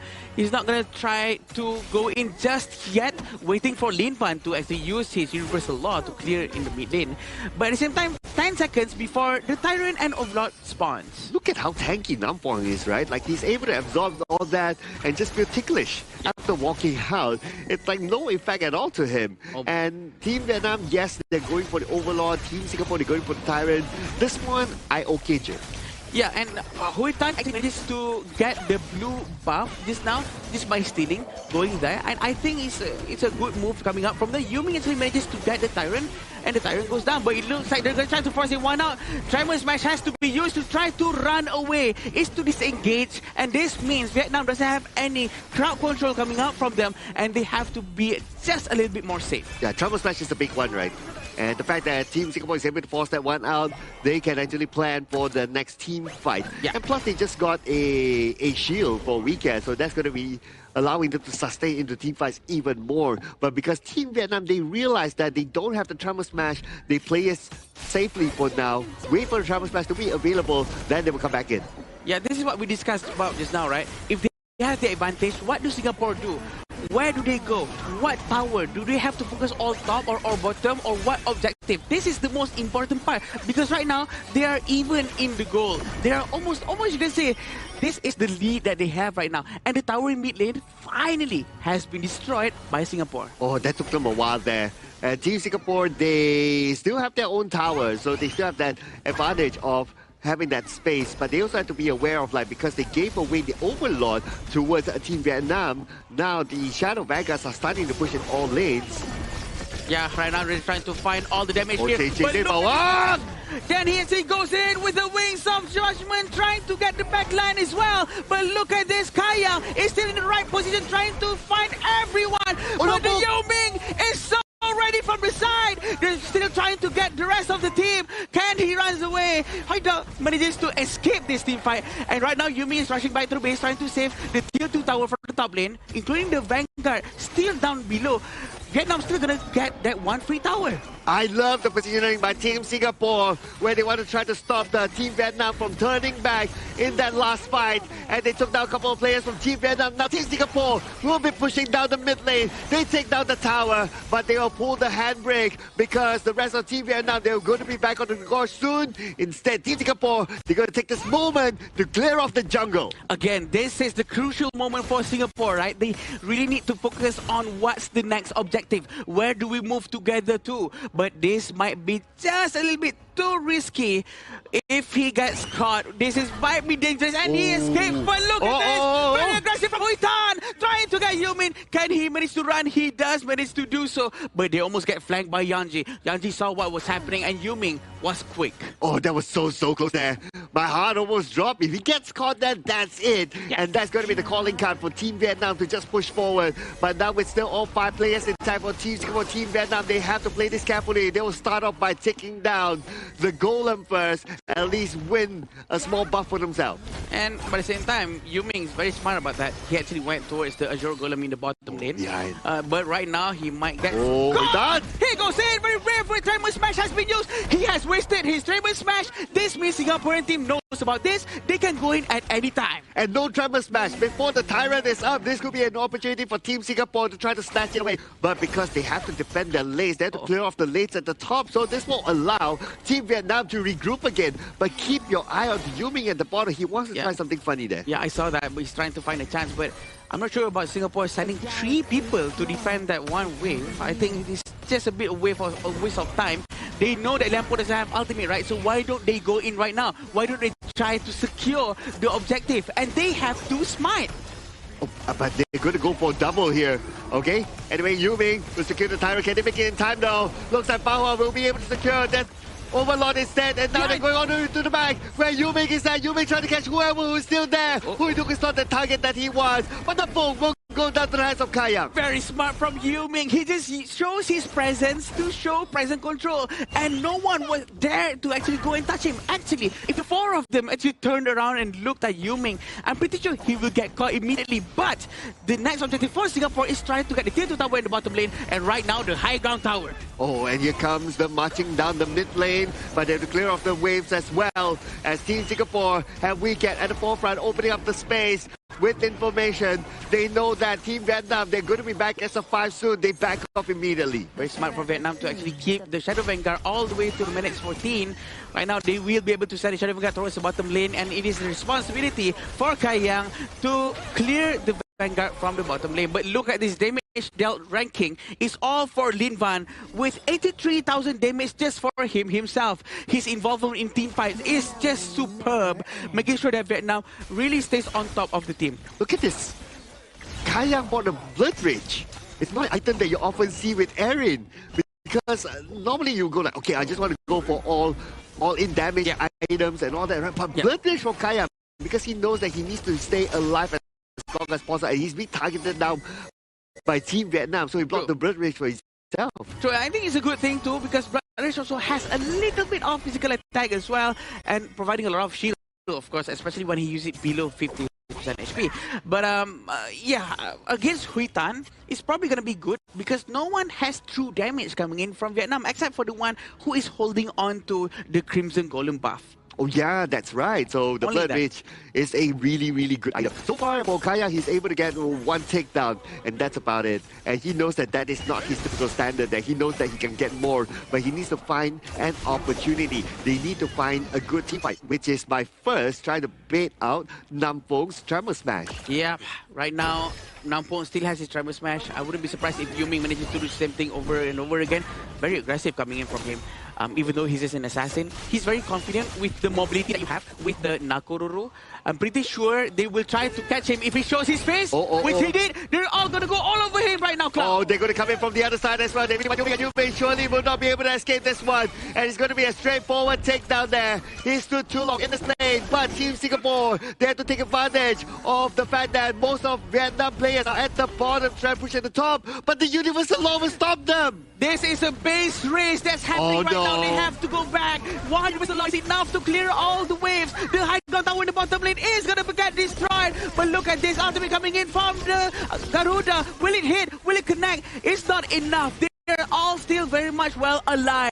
Without the presence of Yuming, they have to play it safe. It was unfortunate for Yuming to get caught like that, but the information should have been there, and like, hey, the players of Team Vietnam, they're close by. Like, you need to show yourself at the lane. If not, that's exactly what will happen. And they paid dearly for it by losing the final tower at the bottom. Yeah, and the goal right now is still on the side of Singapore, by the way.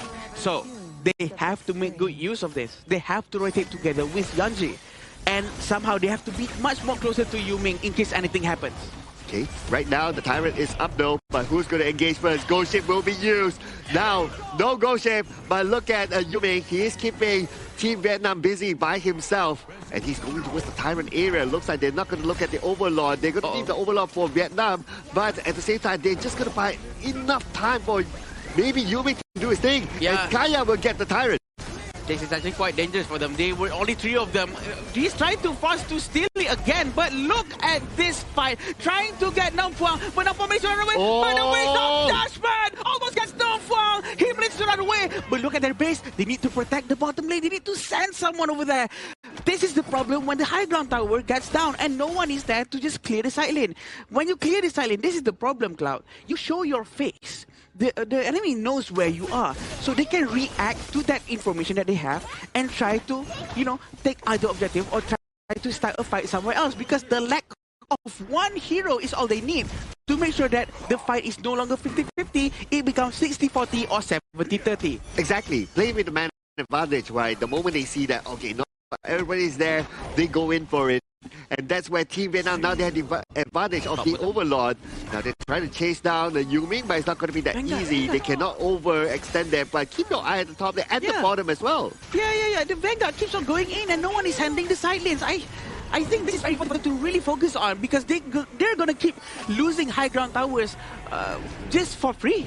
And I think they have to really, I mean, I know they have to rotate together. I have to be much more closer, but at least send one guy just for a while and then come back and join the team fight. But you know what? We're going to get the Tempest without Hauler. Yeah. 45 more seconds before the Tempest is up, and looks like Team Vietnam, they have control of the map, especially with the fact that they took down the bottom tower, and now the middle tower is down as well. Team Vietnam, they have the advantage, but they have to be aware of the double smite from Team Singapore. And Yu Ming, the position that he chooses to stay at is precarious. It's just mysterious, and we want to see what he's going to do with this thing, right? Because we all know that his damage is a lot, and he has to be very flexible for what he does. All the psychological warfare that the Vietnamese will have, not knowing where Yu Ming is, that's part of the game, that's part of the plan. The mental war that they need to really win, and to make sure that he's going further away. I'm not sure why he's doing this. Probably because Yanji is here, right? Okay. Probably because Yanji can try to steal it.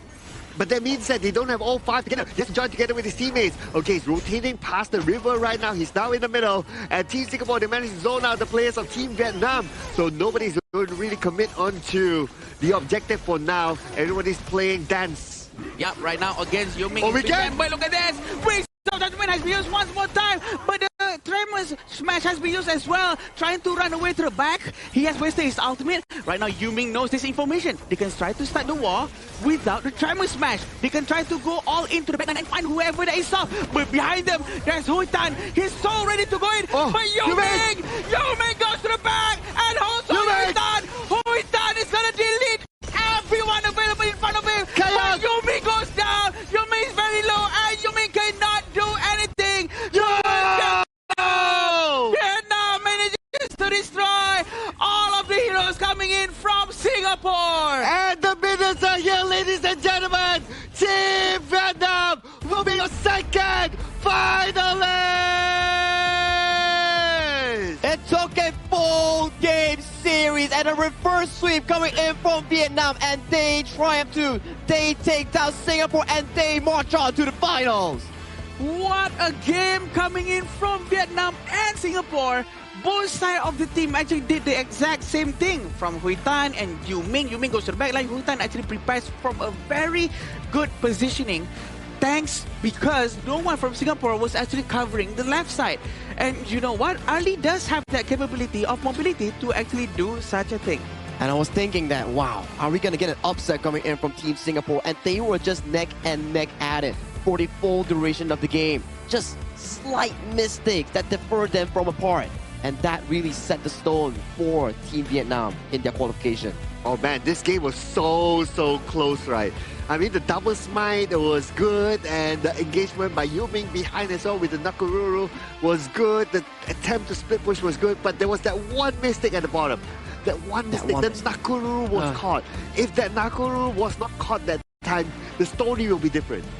Yeah, but sometimes we do know that Yu Ming is sort of forced to actually clear the side lane first because he's the only one who has that mobility, right? They can't send anyone else. They can't send Atta. Atta can just fly through terrains. He can just boing, just bounce non-stop. And there's nothing he can do as fast as Yu Ming. I think they made sort of the right decision to send Yu Ming. But again, it's all about showing up into the map, right?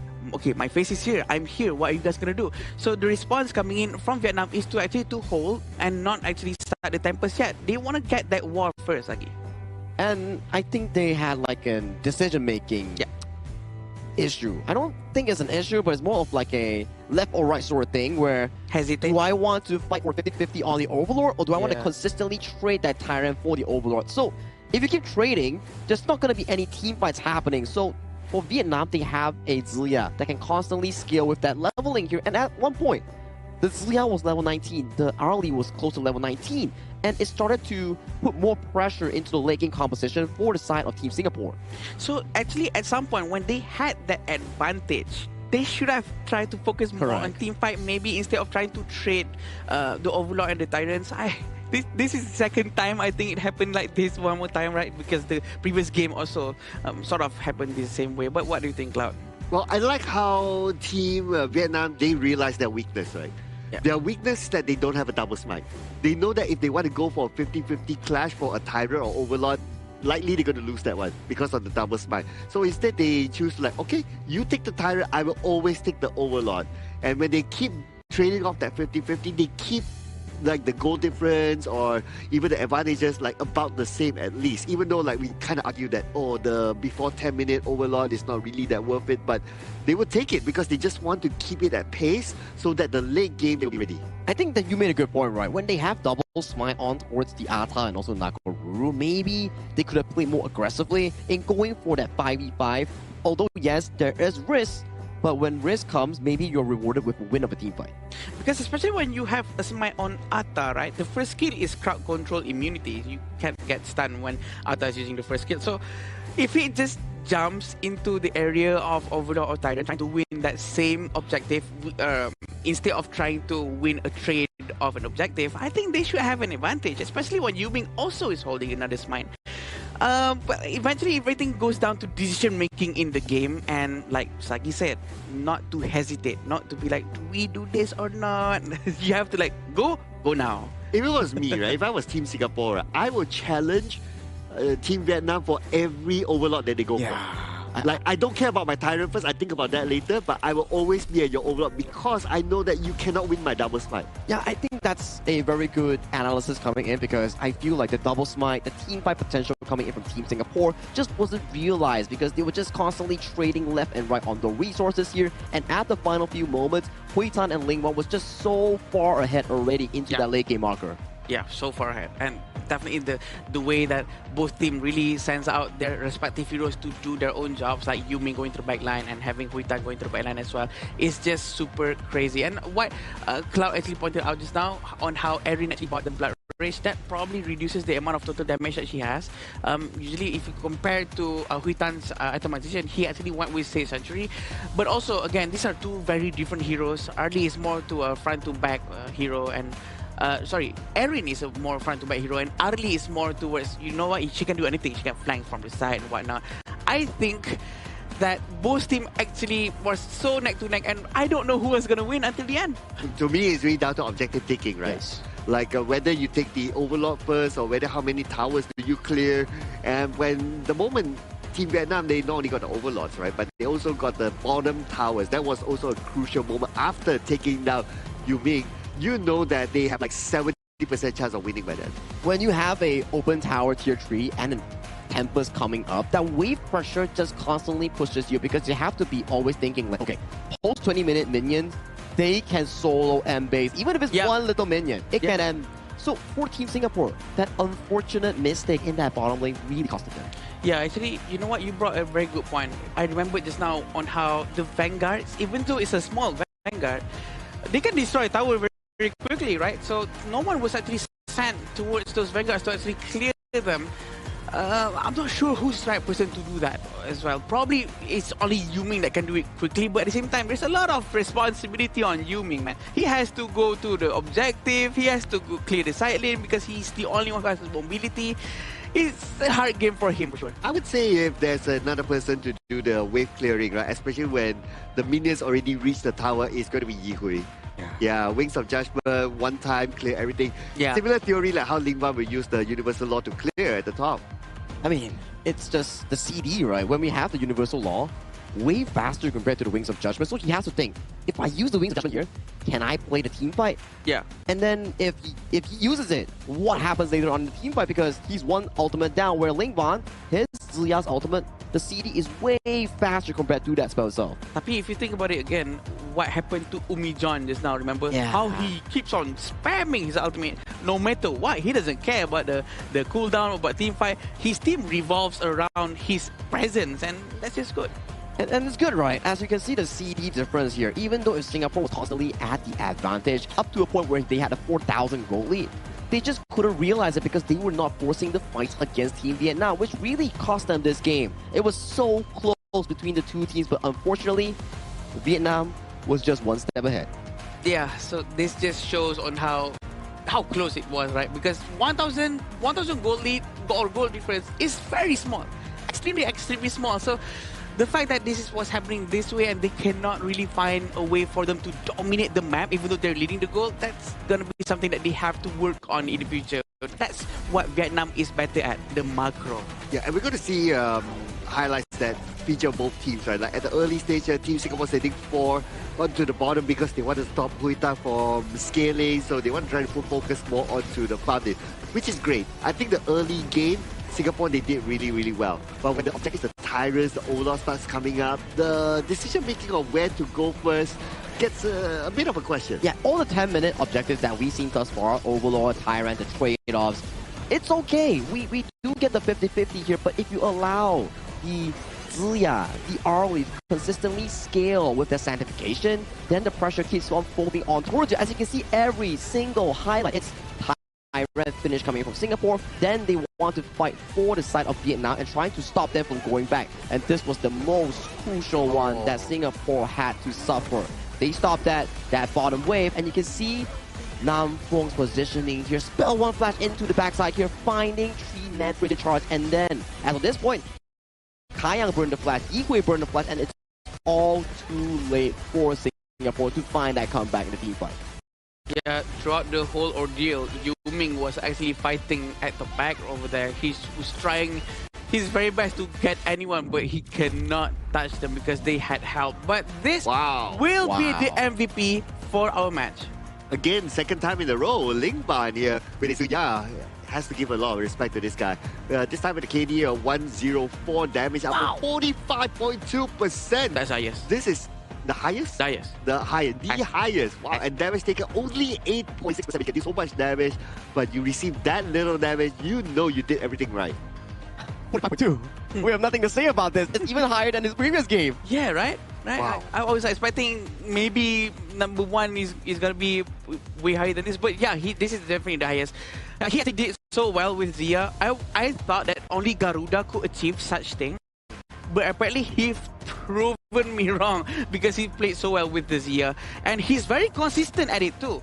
So it seems almost as if the point where maybe the next team's gonna go against Vietnam, which is the Kyrgyzstan, might have to ban Ziya. It's a Ziya ban, and you have to understand from their perspective, they were a team that heavily replaced on the Halo, the likes of the Yuhuan, so it's not only his arsenal here, because remember for a fact, Lingwan on his first 2 days, it was back-to-back games on the Yuhuan with the MVP performance, and then today, back-to-back Ziya games. Basically, this guy can play anything, right? Yeah. He's a master of the mid lane. So you can target ban him all you want, but you still won't have enough bans to take it out. So the best thing is that you try to adapt around the whole team situation rather than just think about Lingman.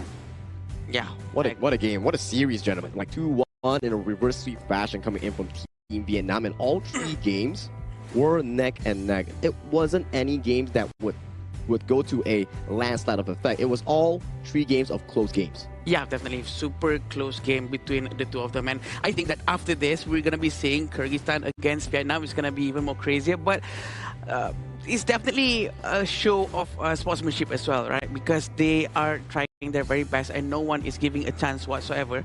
And of course, the game that we watch is now, Kyrgyzstan is also watching the game.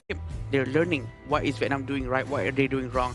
They can assess the situation and maybe try their best to counter whatever Vietnam was doing. And they have a longer break as well.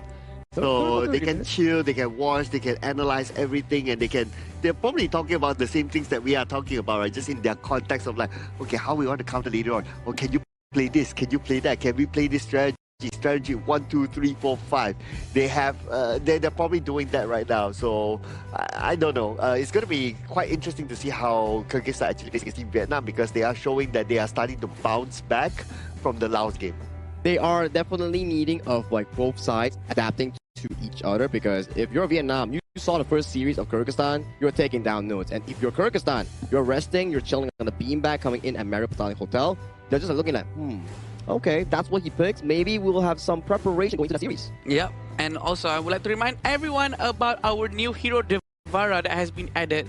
Classic AOV heroes are now free to try for a limited time. It is limited time, by the way. You're not going to be able to try it anymore after this. If I'm not mistaken, it's for the entire season. So don't forget to get this huge update for this cross-dimensional gathering. I still think the Devara can play a farm lane though. I think it can too, yeah. I've seen some streamers play it too, you know, like a Clash lane, farm lane, but then it comes down to how good the player is, right? Yeah. Oh yeah, absolutely, right. But I guess we want to know how good their play was, Sagi. Oh, let's show it to the interview with Mara, right? Because that Vietnam series against Singapore was an absolute banger. And we want to know how they feel after such a commanding win. From Team Vietnam, Nam Phuong, congratulations.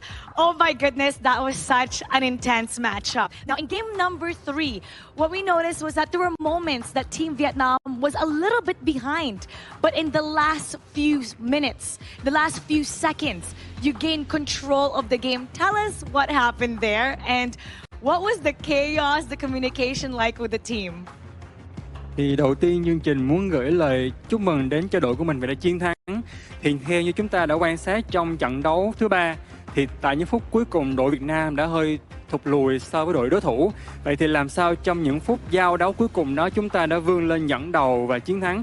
Trong lúc giao tiếp thì đội mình có gặp những cái sự gì mà hỗn loạn giữa các thành viên với nhau không? Trước hết thì pha giao canh cuối thì bọn em có một chút hỗn loạn thôi, nhưng mà nghe lời của đội trưởng thì bọn em đã cấu rỉa đối phương trước và để cho Johan của đối phương mất ưu tiên rồi bọn em tràn lên đánh nữa.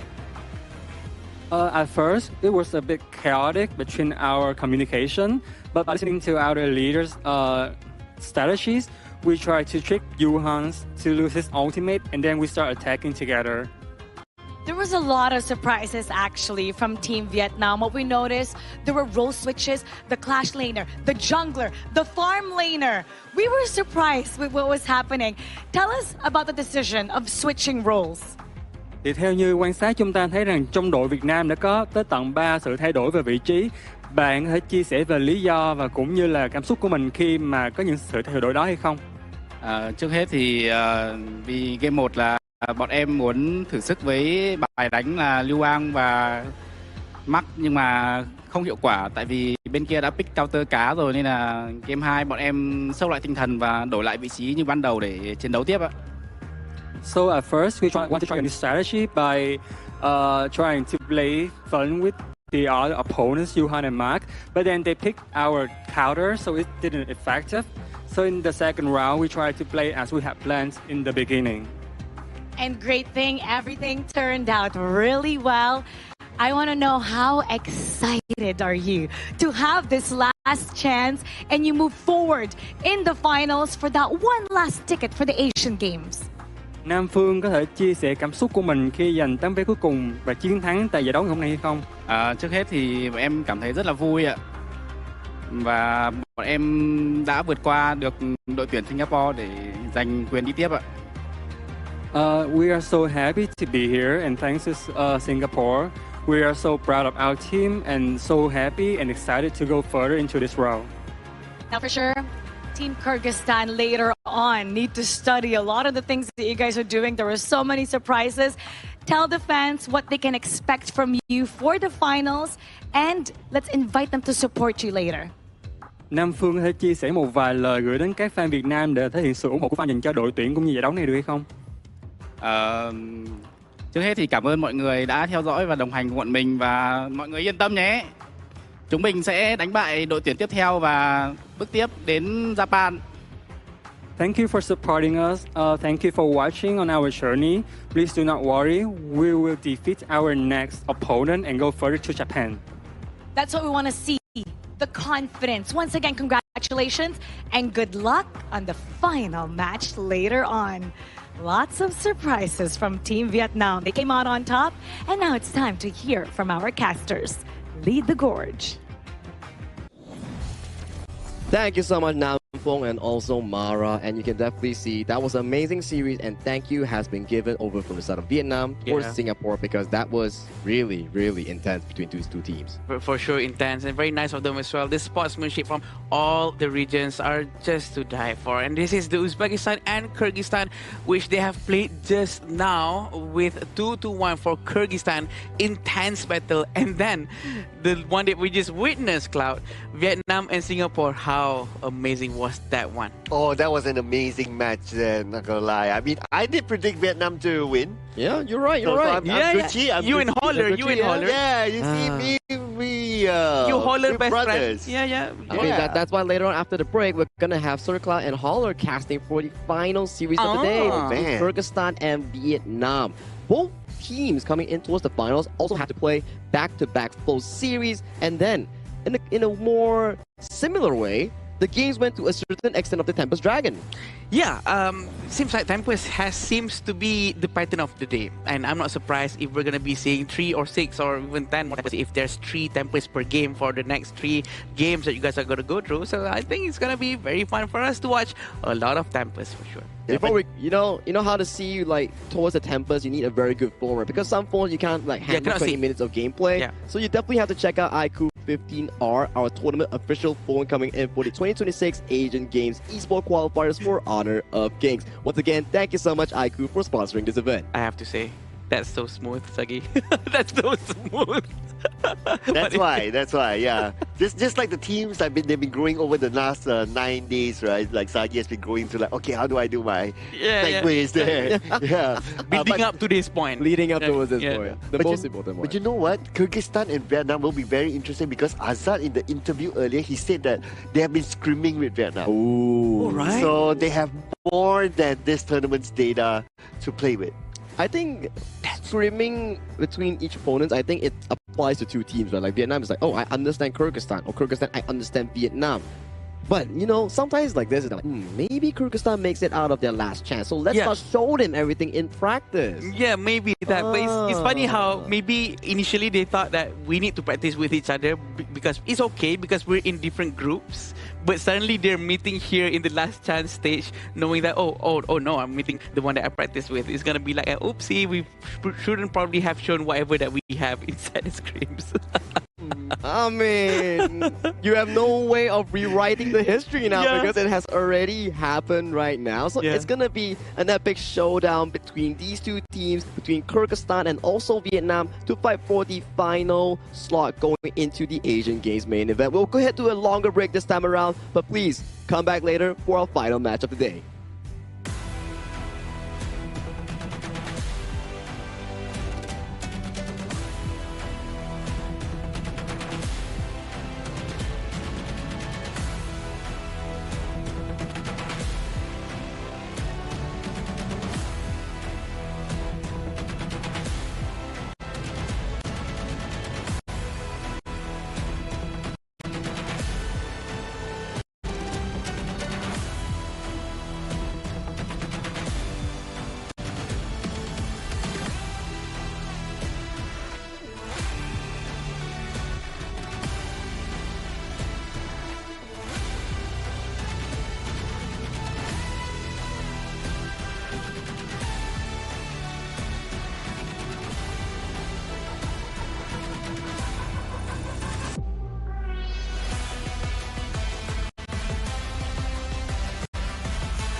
Is that really your best?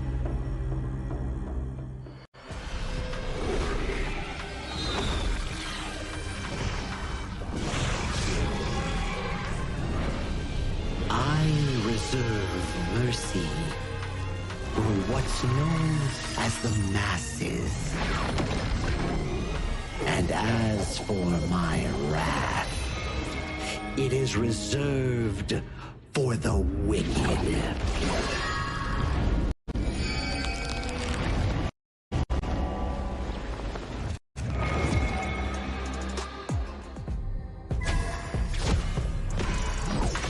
Only after enduring all 81 trials did I see how this world's hardships never end.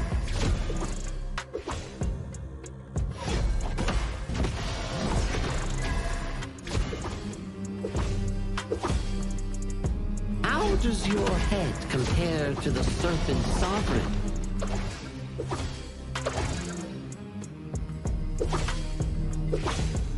Yeah!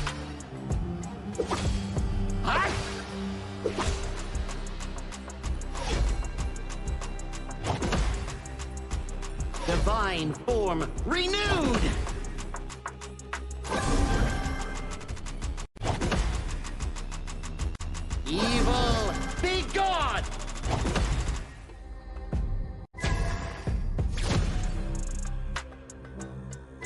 All forms fade!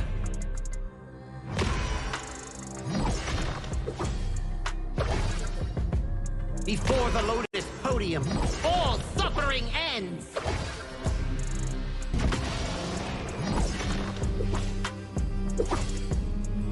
Mercy and wrath unite! I return from the West to dive back into this chaotic world. Little ones of Mount Huaguo, do you still remember me? The great sage, heaven's equal? I'll be back in a flash. Don't let any demons sneak in while I'm gone.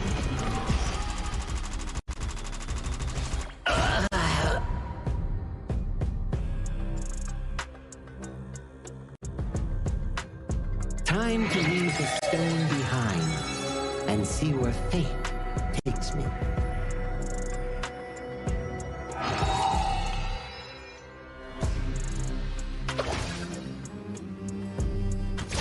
This land belongs to Mount Huaguo now.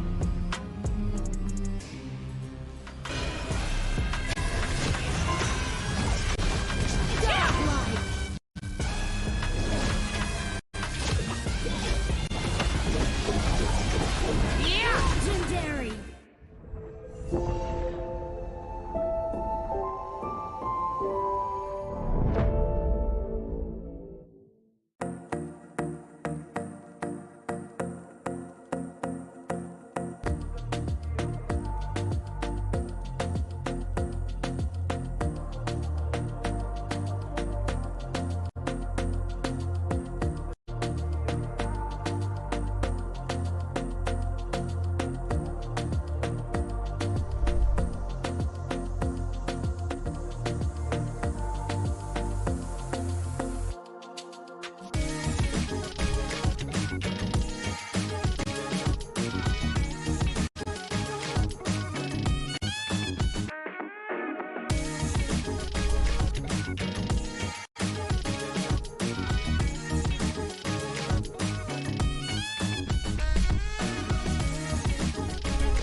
Who will be the next to shine on the Asian Games stage? Contestants fight for the honor of their regions while we cheer them on from the stands. Double kill!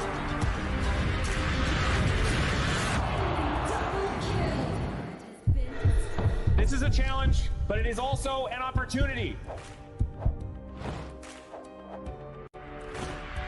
The tide is turned.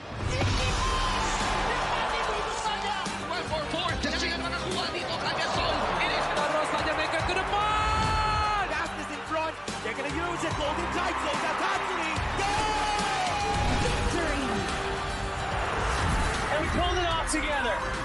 We share the same voice, the same radiance. This moment of brilliance belongs to all of us. Together, we shine.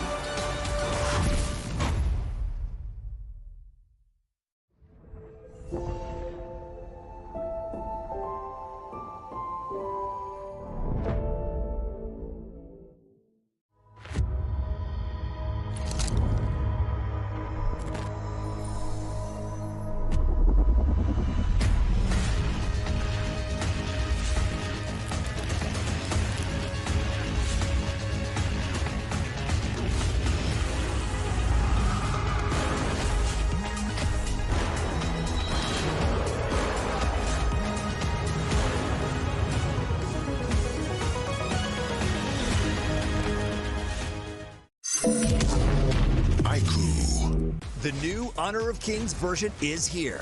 Let's take a look at the two major areas of updates: hero control adjustments and battlefield balancing improvements. Basic attack targeting rules have been updated. If a player is crowd controlled for too long while using a basic attack, the attack command will now automatically be cancelled, preventing heroes from continuing to chase enemies after the crowd control ends. The movement wheel's dead zone has also been adjusted. After the improvements, there's no longer a dead zone in the center. helping prevent input interruption issues.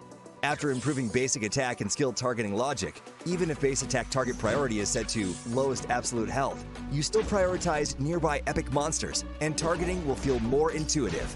Next up is an overview of the battlefield balance updates. In the new version, the true damage value of the Crimson Golem buff has been adjusted, with the minimum value slightly reduced. The tower destruction slow effect has also been improved. When a tower is destroyed, nearby enemies will now be slowed. The teleportation portal cooldown has been reduced from 45 seconds to 30 seconds, allowing for more flexible tactical choices. A new lizard platform return mechanic has also been added. When a lizard leaves the platform's area, it will automatically climb back onto the platform. There are even more battlefield improvements waiting for you to experience in-game. See you in the Gorge.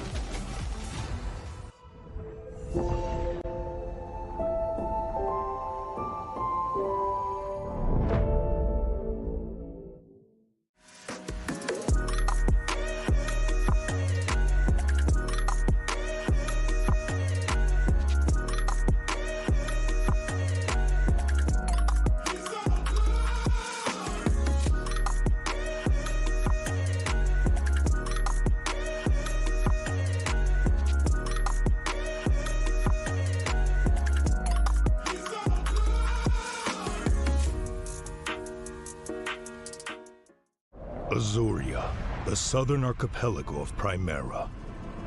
Here, humans and great beasts live in symbiosis.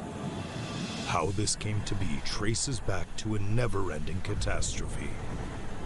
2,000 years ago, Azuria's mightiest great beast, Anita, merged with the power that fell from the Sky Dome.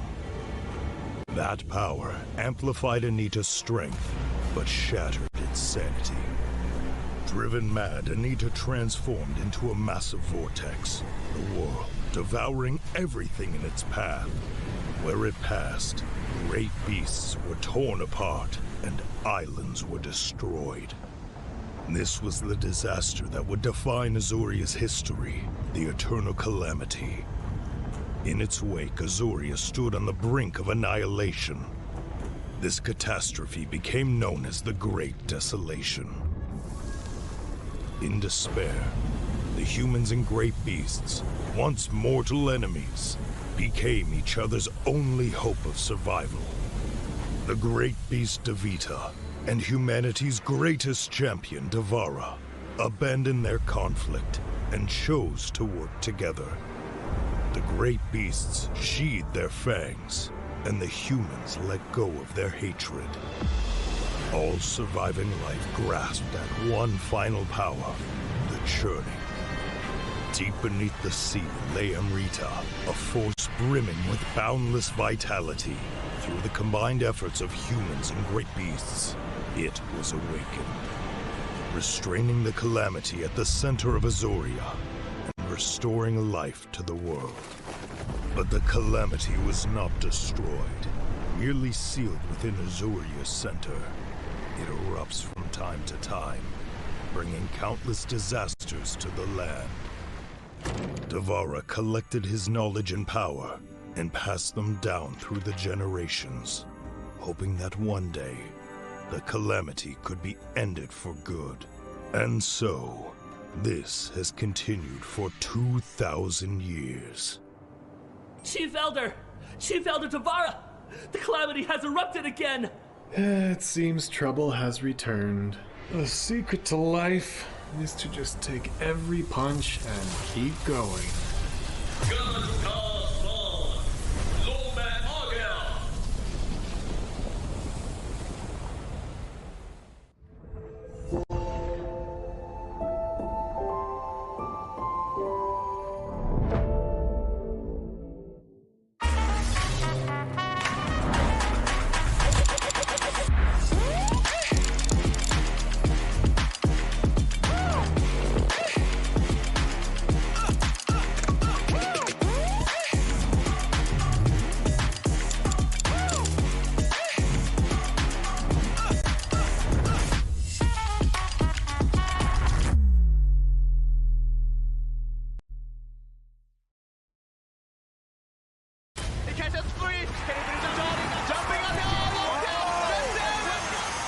Welcome to the 2026 Asian Games Esports Qualifiers, Honor of Kings.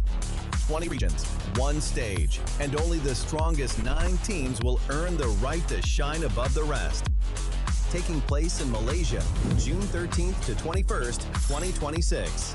Coming to Malaysia, this is the battleground where teams fight for the right to qualify for the Asian Games. 20 teams enter, but only 9 teams will move on. Apart from the 20 regions, there are 3 regions that have direct qualification. Here is the 2026 Asian Games Esports Qualifiers Honor of Kings format. First, the 20 teams will split into 4 groups of 5. In each group, every team faces every other team once in a single round robin, with every match played in a best-of-3 format. That means every match matters.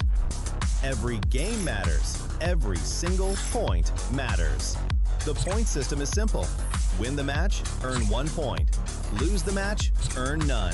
At the end of the group stage, teams are ranked by the total points they've collected. And from there, the road begins to shine. The top 2 teams from each group qualify directly to the Asian Games main event. That gives us 8 teams advancing straight out of groups. But for those not through yet, the light isn't out. The teams that finish 3rd in each group still have 1 more shot. They move into the last chance stage. There, they battle through one final BO3 single elimination bracket until 2 teams remain. The 2 teams will then face off in a BO3 match to claim the one final qualification slot. So in total, 9 teams will make it through, 8 from the group stage and 1 through the last chance stage. That is the rule. Now it is time to see who can rise through it. From across the world, regions gather here in Malaysia. 20 teams, and only 9 will qualify. The path is set. The stakes are clear. Together, we shine. Stay tuned, and we'll see you at the stage. Itu kan track kita. Relax, bro. Phone aku! Jom kembali. Mountain View! Angkatkan pengembaraan! Kau boleh! Kat mana pula ni? Water Trust! Kasih boost! Adventure! Dapat pun. Steady, bro! Rancangkan kemana gengmu!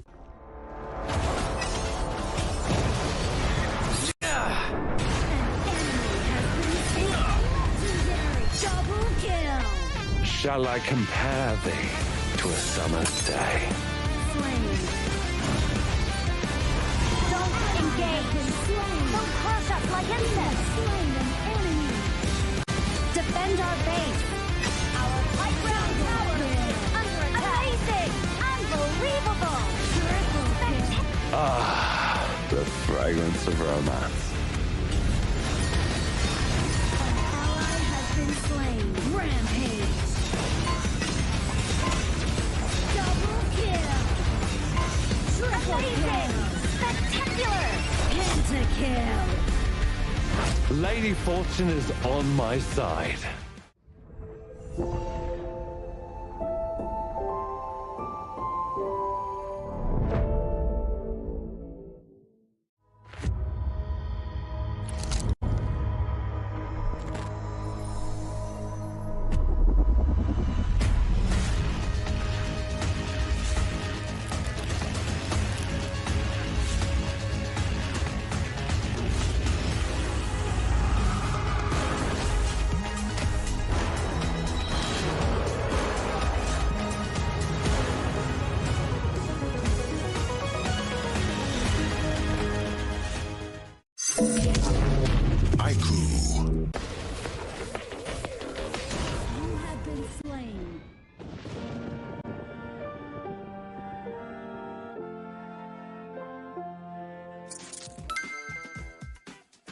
With the new consignment market feature, both new and veteran players can earn consignment items just by staying active.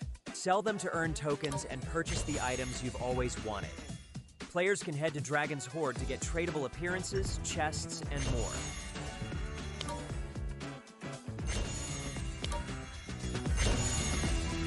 Players can list tradable items on the consignment market to earn curio tokens. During the initial launch period of this feature, all item listings will have their listing charge waived. Use your curio tokens to trade on the consignment market or purchase skins that were available before June 17th directly from the shop. With the new consignment items, players can complete events to earn tradable chests. Choose to open them yourself or list them on the consignment market for sale. Tradable skins can be obtained by opening tradable chests or by redeeming them in Dragon's Hoard. Tradable spritlings can be obtained by opening tradable chests. Tradable cards can be obtained by opening tradable card chests. If you bought an item but did not use it yet, you can still relist it on the consignment market.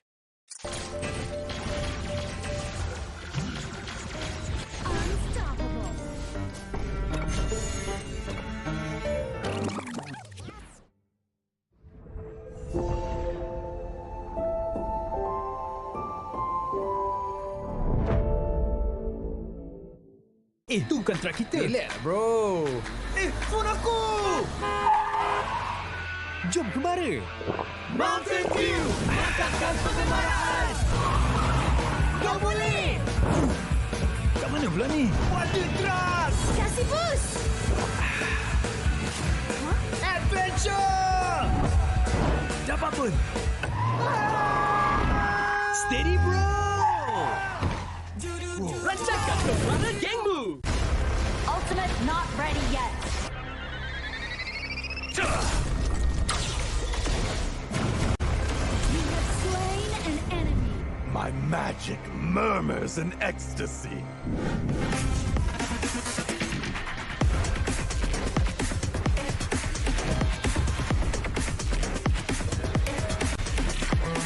Amazing!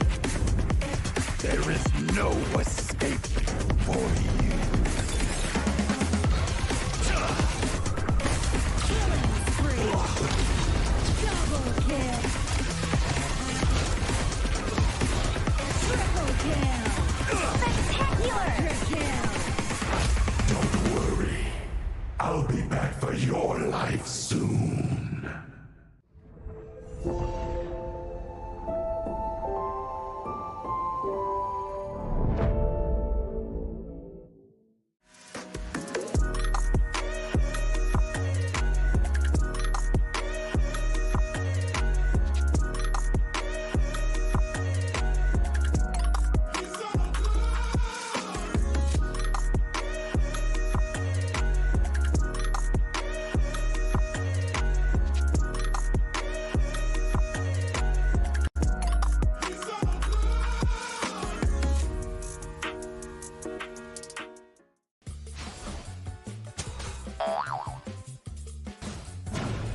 They tried.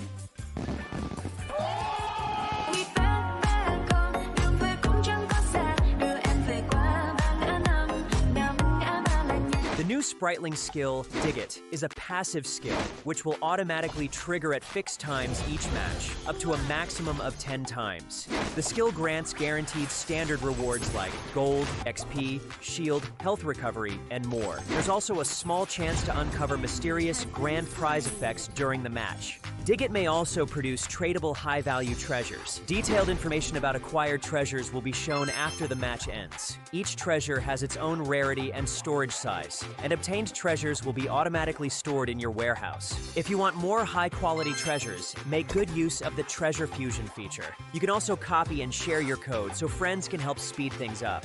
Treasures in your warehouse can be sold for event currency, which can be used to redeem skins, items, and other rewards on the event page.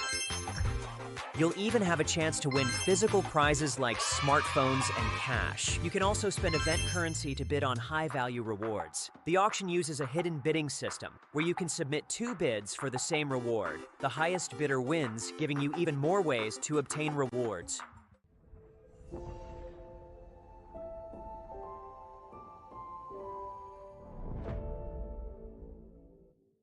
If you've ever wondered how to go from HOK player to HOK top influencer, this one is for you. HOK welcomes all creators. First things first, When you start as a HOK player, your in-game highlight can become your content. This is the first step of building your own social media presence.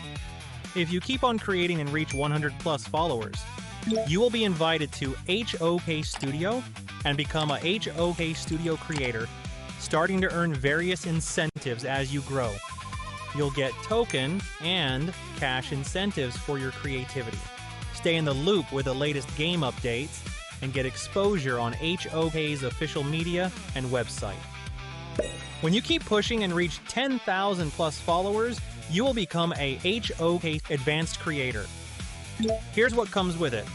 Fixed quarterly contracts, steady cash coming in. We will also offer you exclusive creative guidance to level up your content, regular traffic boosts, plus exposure inside the game and across every HOK social platform. And when you hit 100,000 plus followers milestone, congrats. You are a HOK top influencer now.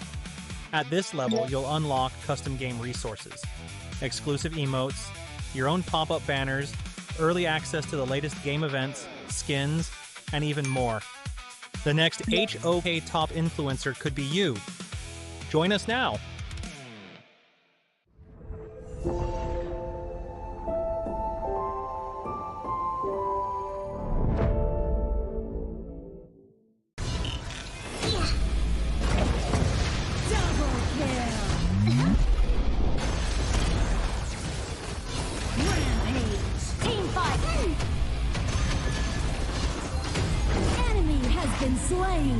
Listen, and the wind will whisper secrets in your ear.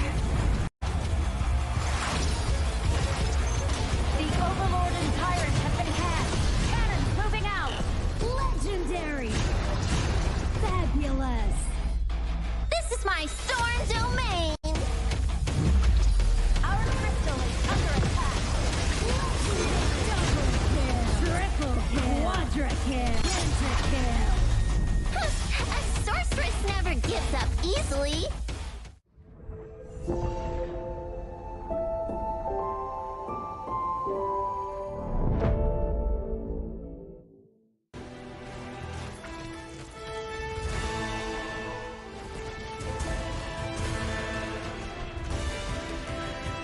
We have slain an enemy! I, Devara, permit you to leave the field! Let thunder quell this domain! Your very existence disturbs this land. Devara harnesses the power of thunder to fight his enemies. This is his passive skill.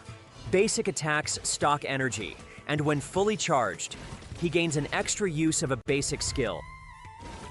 Each basic skill also grants an enhanced basic attack. Skill.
Now I see that I got everything I need. It's alright, I'm on fire, I'm alive, 'cause now I fly so high, so high, light up the sky like, let's do it this time, like it's a whole new colorful world.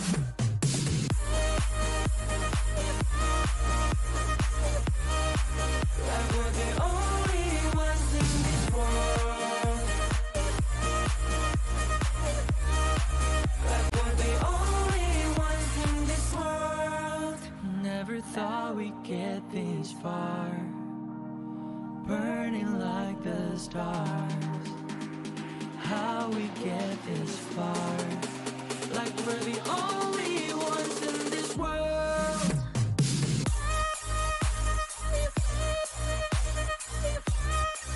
Like we're the only ones in this world.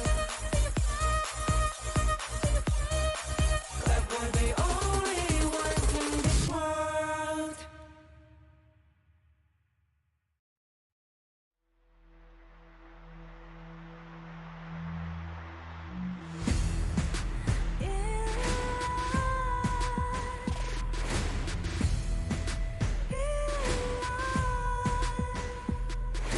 What's a life without its worth? Compromising with what hurts inside. When you let fear decide your fate, you don't choose which path to take in life. In life, I'm finally letting go of everything that still holds me. I'm against all odds, but I won't give up, 'cause it's my time to shine.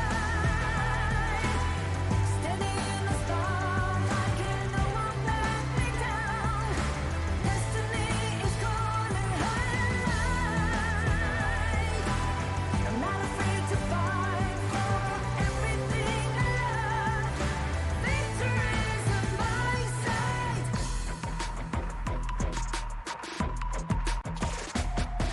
The more we lose, the more we gain. The more that nothing stays the same. In time, in time. Can love ever, can forget. What you see is what you get sometimes. Sometimes. Gonna show the world tonight.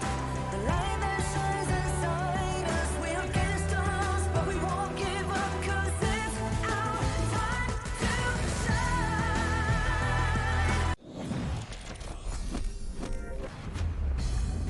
Back-to-back series with amazing teams fighting for the final chance at the last chance stage. And right now, 2 remains, 1 Kyrgyzstan and 1 Vietnam. For the final time today, I'm your desk host Sagi in the final day of our 2026 Asian Games Qualifiers for the Honor of Kings. And joining me on the English broadcast, Holler and Sir Cloud. Welcome back. Thank you for having me back again, and going into the final one to see exactly who will be going on to the Asian Games main event. That's a lot of pressure, no? Oh yeah, and it's going to be super tight, right? Because in Azad's interview, he did mention that they were scrimming with Team Vietnam along the way as well. So let's see what the actual after-scrim result will look like. Scrims is something that we always talk about, where it actually cultivates players and makes them a better one. And I think if you were to refer back to some of their series, whew, those were not short series at all. I think that was the longest series that we had from the entire tournament. First series, 3 games, almost every single one of them, timed around 18 to 20 minutes. Second series as well, every single one of them, 18 to 20 minutes. So both of these teams coming into the finals of the last chance stage, they are very well equipped with that. So that scrim knowledge that Sir Carl mentioned, it will come in handy because it's a test of stamina. Yeah, test of stamina, but also the fact that they were all 3rd place. And then you're kind of seeing like equal footing across. Like we're seeing some of the most competitive games, and we're blessed to have it on, of course, the last day here. And it's the first time we got a Tempest without Holler, though. Yeah, which I was a little disappointed about. I was like, hey, what's going on, guys? I didn't get that script. I didn't get the memo on this. And well, this time around, maybe you'll get some Tempest here. You know, Kyrgyzstan is always playing, and Kyrgyzstan always has the Tempest here. But you know what else you can get? You can get a 1,688 minimum spend, no minimum spend token voucher here for the upcoming skin. It's going to be coming on June 27th, so mark down your calendars. And if you want any Legend skin, this is your shot. This is definitely my shot, and I think that I will happily try and get that one. I'm incredibly happy about that token as well.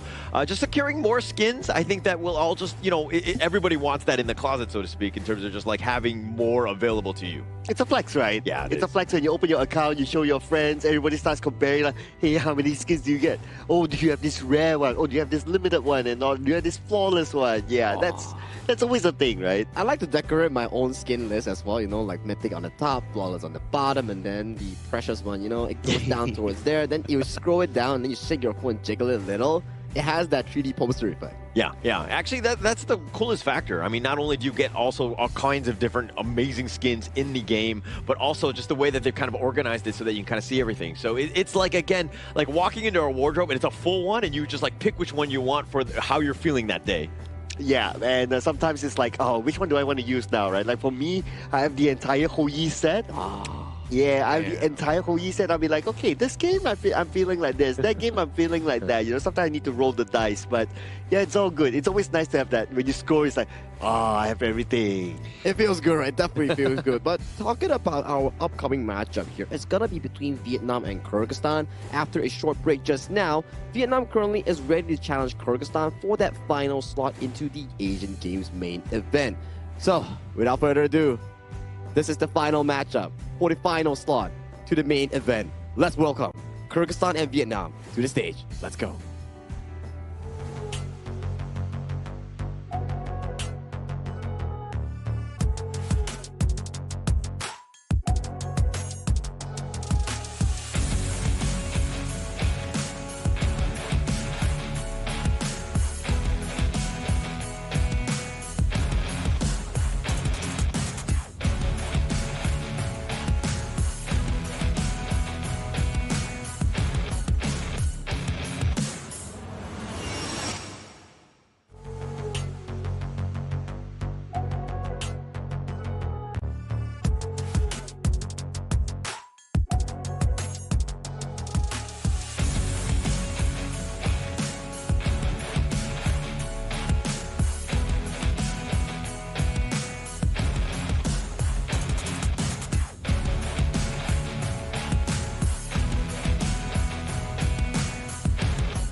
They have fought their way through every obstacle, earning their place among the final team still standing. Now, with their goal closer than ever, one final push could change everything. Here comes Kyrgyzstan!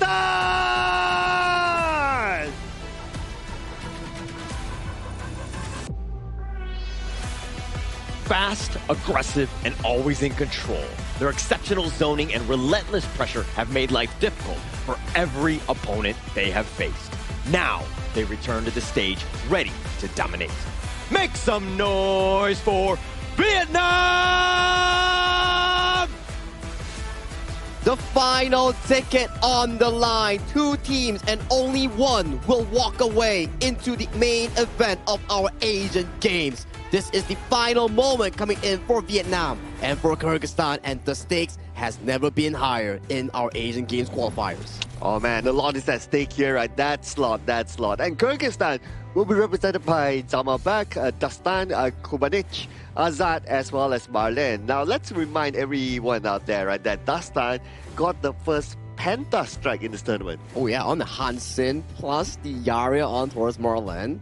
I gotta give him props because he was the first guy who actually made the Hansen look good. And after that, coming in towards the previous series that they played, he was more on the tanky role that had more effectiveness because that gave Azad more room to actually showcase himself in those team fights here. But this time around, Vietnam takes on them. Yeah, Hayduk here, Bao Hang, Ling Van, Huitan, and of course Nam Phuong. This is a squad that have found their footing based around the play of the mid lane. Ling Van has been setting things up. He's been the guy, if you will, of again, anything that happens positively, it's because he started it, he initiated. Yeah, you give him anything, he can play, right? We were talking about like how deep is this hero pool for the mid lane. The Xia was amazing, the Yuhua was amazing, the Heino was amazing as well. Like, what does it take to stop this guy at the end of the day? I'll take a look at the stats real quick here. 29 hero pool versus 29 hero pool. Wow. Hold your horses, Holler. I know what you want to do. I'll pass it over to you just a little bit. Just let me finish this up real quick here. You can see the KDA here is really similar between both teams. But in terms of that depth compartment here, there seems to be more of a blunder from the side of Team Kyrgyzstan. Let me in, coach. 67% first strike right from Vietnam. Well deserved. And the reason why they're playing in the finals, because of course you need to have 6-7 in terms of the first straight right. Yeah, when you were talking, right, he was like going like, I know. Yeah. He really wants to say it. He really wants to say it. There's also one more, right? If you check out the total games and total games won, 6-11 coming in from Kyrgyzstan and 7-12 coming in from Vietnam. And actually, if you're looking at the first straight right, this Kyrgyzstan, it hasn't improved immensely as they've only played one other series. But you're seeing that this is kind of like a reactive thing, right? First strike rate, I kind of talked about it earlier today, but when your first strike rate is so low, it's because you're getting jumped on. You're losing that one out, and you're playing essentially from behind in the beginning. Yeah, I'm also looking at, like, if we were to focus on the KDA, right? Yes, takedowns, pretty much the same between the two. But when it comes to the Ds, how much you're able to survive, right? It looks like Team Vietnam, they play it a little bit more safer. Safer and lesser blunders, I would say. And just now, we seen how Lingbom was the true player, the true team leader here coming in for the side of Team Vietnam. He was the stable stone. Now comparing himself towards Kubanuish. He had back-to-back Angela games, and for Lingvan, back-to-back Zia games. Yeah, and actually Lingvan has been the guy in terms of like throughout the course of the Asia Games qualifier, he's gotten the most MVPs on his squad. So again, with that average DPM, he's setting it up. Average GPM, of course, very high as well, but the kill participation, that's the biggest piece. Everything revolves around his play. And the big piece as well, his average damage per minute. Wow. Like, that's a huge gap, right? Because he's been using heroes like Heino, like Zia, like even Yuhuan, heroes that really can burst rather than more utility type heroes, and that's shown by the stat. And I remember just now, before we head to the break, where Vietnam went against Singapore, he had a back-to-back MVP performance with both games on Zia, having almost 45 to 42% damage now just by this one single player here. So if Kyrgyzstan wants to be able to topple against Vietnam, they need to shut down Lingvan in that mid lane. Yeah, and actually it's funny because it's off of the Jia, and I'm not a huge Jia fan, right? Time and time again, I tend to find it kind of falls off. It's terrible from behind, but Lingvan showing how it's done, it could get you a huge edge, assuming you're able to go equal or ahead in the early game. Wow, and Kyrgyzstan, they chose the blue side, so we can expect, a lot of focus to be given towards the mid lane. The Heino is probably going to be banned now, maybe even the Yuhuan to be banned. Maybe the Zia after his phenomenal Zia performance later on. So 2 bans, or maybe Kyrgyzstan would take the Zia for themselves, something like that. Would you ban away some picks knowing for the fact that the enemy mid lane can play almost everything? Or would you target him in a different way? What's your take on this, Sir Cloud? I mean, I would. Honestly, we cannot ban everything, right? It's not possible to do that. So I would rather that we try to find a counter towards the mid lane. And not only the mid lane, right? It's an overall team strategy to try to find that loophole, try to find that counter based on the draft that's going to be out. You cannot overly put focus onto one player when everyone else also doing their job. I like that, right? That's the correct philosophy when we go into the pick and ban stage. As long as you don't over tunnel in one specific thing and you allow the other great players on the side of Team Vietnam to actually stand up, then that seems to be a proper draft coming in from Kyrgyzstan. But we do get this start of the blue side here. Mai Nui and also the Yuhuan locked away. Yeah, attacking Lingvan, right? And we were questioning, should we do this or not? It looks like Kyrgyzstan are looking to attack him as much as possible, take things away. And I do think that the Jia is a pick that you probably don't be wanting to ban. It's more about a synergy thing, play style more than anything else. But I think that you need to set yourself up, especially with the Yuko going first here. Yeah, there needs to be a form of respect, right? At the end of the day, I mean, there's a reason why this guy is multiple MVP for the team. Now, there are other options for Lingban here. I mean, we have the Ziya, depending on what sort of composition that he will play out later on. But they're going to pick up the Byron. So still very balanced pickup from Kyrgyzstan. They have everything. They have somebody who can engage, somebody who can throw out the utilities, and somebody to tank at the front. I look forward to see what's going to come up next. And very aggressive as well, right? You have the UQ and also the Byron, arguably two of the best early game heroes in this Asian Games version. And to top it off, the RLE also suffers quite a bit when facing off Kyrgyzstan's Xiao Qiao here. So I'm pretty comfortable currently with Kyrgyzstan on their first 3 pick, and for Team Vietnam, it's more towards their comfort picks, what they're used to. Yeah, and I actually like it, right? The Xiao Qiao and the Byron, both of these guys are just going to make the life very difficult for Hui Tan on this RLE, because you know he's going to be piloting it. I know Bao Hang and Hui Tan kind of shift at times depending on what sort of farmland they're looking at, but they're going to look to go with a mechanically difficult RLE here. And I do think Kyrgyzstan's lineup counters it pretty decently to start. And I'm looking at one more tank support to be blocked out. It's going to be the Lianpo perhaps. Because if Kyrgyzstan don't block that one out, there's a chance that Vietnam will take it, and then they will have, well, they still have Lapu Lapu to play with. Okay, so they'll block out the Lapu Lapu.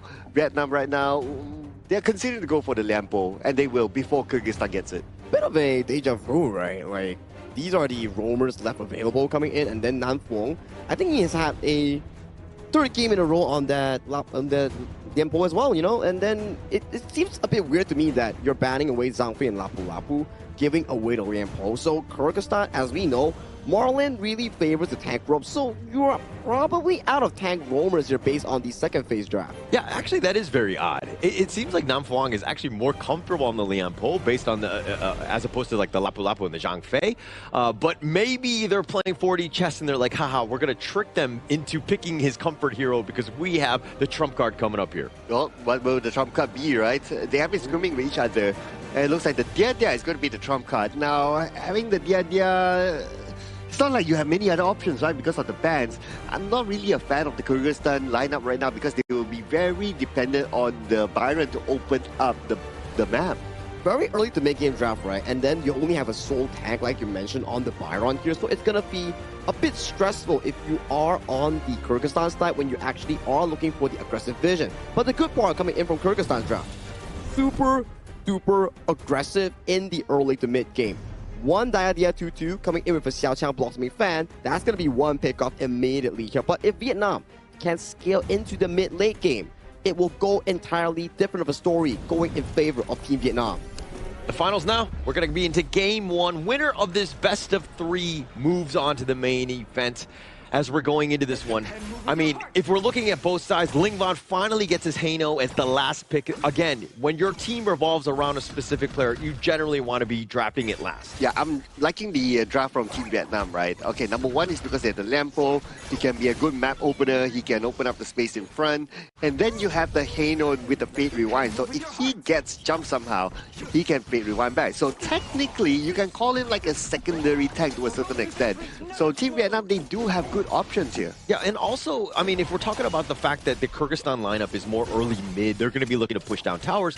Vietnam, this Haino pick is all about slowing the game down. Fate Rewind for those towers, zip it right back up to 100 if possible. Right, and right now we're still at the early stages of the game. Looks like both sides, they want to put focus onto the farm lane. Totally understandable because when it comes to the late game, as Azad is expected to kind of carry the team, same goes for Hui Tan as well. Both Direnje and also the Arlie is a hero that's expected to perform in the late game. Yeah, and I'm looking at this one. I mean, from what we've seen thus far by Kyrgyzstan, whenever they win, Azad is the MVP, right? Just like Lingban is on the Vietnamese squad. So if anything, you know this as Vietnam. You want to take down, you want to control, you want to ambush Azad as much as possible in this game early. Now this is what I worry, right, for Azad, because there's so much importance put onto him to carry the team towards the late game, but there's only one tank, which is Amalbek. Now, can he only protect Azad? It's pretty difficult, right?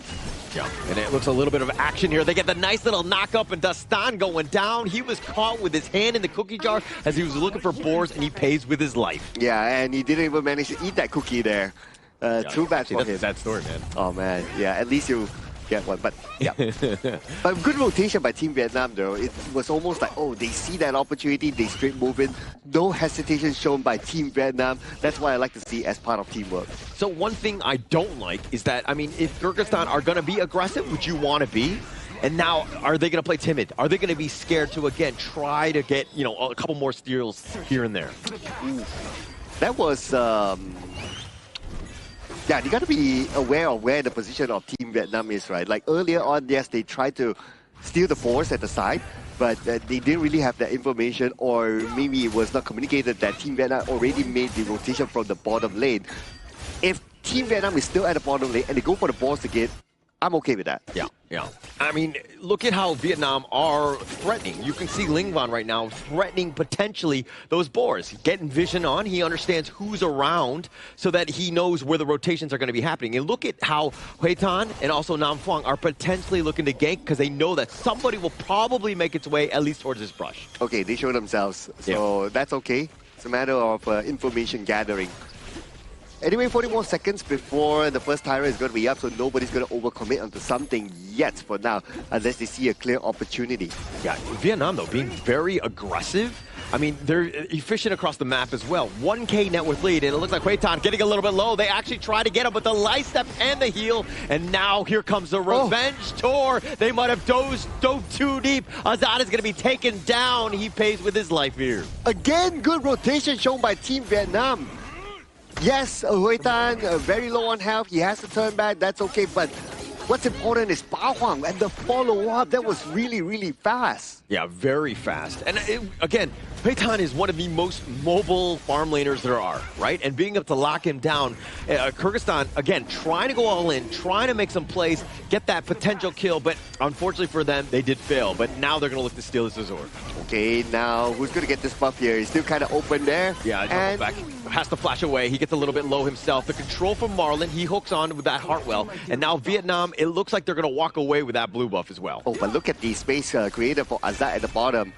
He has a little bit of space, but again, the Team Vietnam, especially Bao Huang, wow!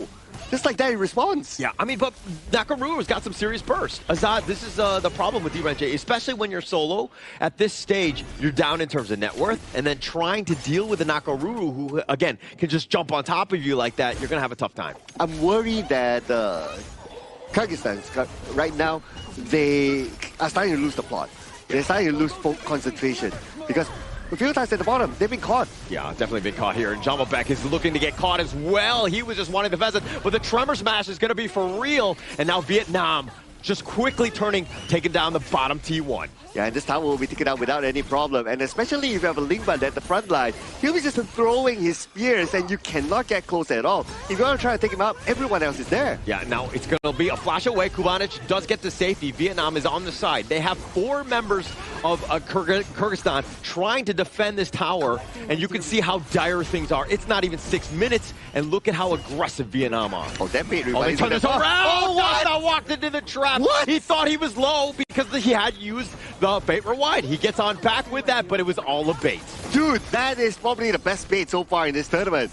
Even if I see like, oh, he used the bait rewind right in front of me, I'll go for it. Oh, it looks like Kubanic is going to be going down as well. This game has been nothing but Vietnam. It seems like Kyrgyzstan right now absolutely reeling thus far. Oh man, that was Team Vietnam thinking 10 steps ahead there, Holler. Who would have thought that would have been a bait? They would have thought, Kyrgyzstan would have thought that, hey, he did a boo-boo there. Why is he bait rewinding right in front of us still? Without knowing that the rest of Team Vietnam were waiting in the bushes. And this is why Lingvan is so good. Even the mind games, right? And that turned into like a little bit of like complete bait, right? In the sense of just like being able to walk it away and you don't know where the brushes are. This is a vision game and you're losing in that department. Oh, now keep an eye on what's happening at the top as well. Hui Tan gets a free lane and he will take down this tower unchallenged. While the rest of Kyrgyzstan, they're busy at the bottom, they're trying to rotate towards the top. By the time they go top, look who's at the bottom. Hui took his stand to push. Yeah, Hui Tan is actually up 1.5 over Azad, who's died a couple times, but it looks like they will find him, and now Bao Huang tried to go a little bit in terms of the damage, but here come the reinforcements. The Tremor Smash on the 4, setting it up, but it looks like they might have gone too deep. Fate Rewind, he's going to be in a worse spot, but now Hayduk is going to show up. They're going to be under the tower, they don't care. Kubanis is down for the count, and throw these scepters out. Zamalbek on the run, the flash forward. They find him with a power gradation and a double strike on the way. Wait up. Oh, 1-9 right now. Kyrgyzstan, how are they going to come back from this one? They have to defend this. They have to defend. Right now, the gap is very, very far. It's almost like Kyrgyzstan, they have to hope for Team Vietnam to make a mistake. Yeah, and it doesn't look like it. They're starting to hit their groove. Even when, they got the pick off onto Hue Tan, and you're thinking, okay, this is an opening, but it's not, in fact, because Vietnam are so far up, all of the other guys are able to do their serious work in terms of the damage department. Oh, man, I'm trying to look at, okay, what could be the comeback condition here for Kyrgyzstan, right? Okay, maybe try to challenge for the next tyrant or try to at least hold on until the 10-minute mark, and then you get the overlord, and then you try to make a wave push to come back.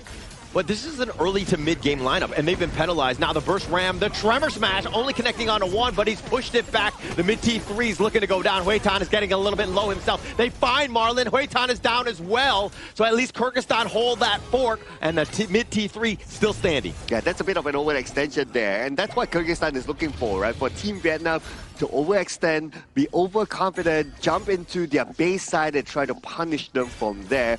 Imagine if this happens a couple more times. Maybe Kyrgyzstan can make this comeback. Yeah, but that's unlikely, I would think. Vietnam tend to be a little bit on the slower end. They're looking for their particular moments to go in. All right, and breaking down the fight earlier on, we can see that Team Vietnam, they were very confident to just go all in, but it could have been a little bit of an overextension there where Hue Tan was punished. And by losing Marlin versus losing Hue Tan is a bigger setback. Yeah, I don't think this is the proper comp to be really diving towers, right? I think that you want to kind of go slow and steady, use that slow siege, if you will, to kind of chip it away. I mean, it's already at half-life, and now this is a potential moment here. Oh, a potential moment. They could jump in anytime soon. They do have the Tremor Smash. Yeah, if they want to go, but they're going to be backed off. They're going to wait for these minions, and the wave clear is decent from the Kyrgyzstan side. Just waiting for the moment where the Tremor Smash is activated.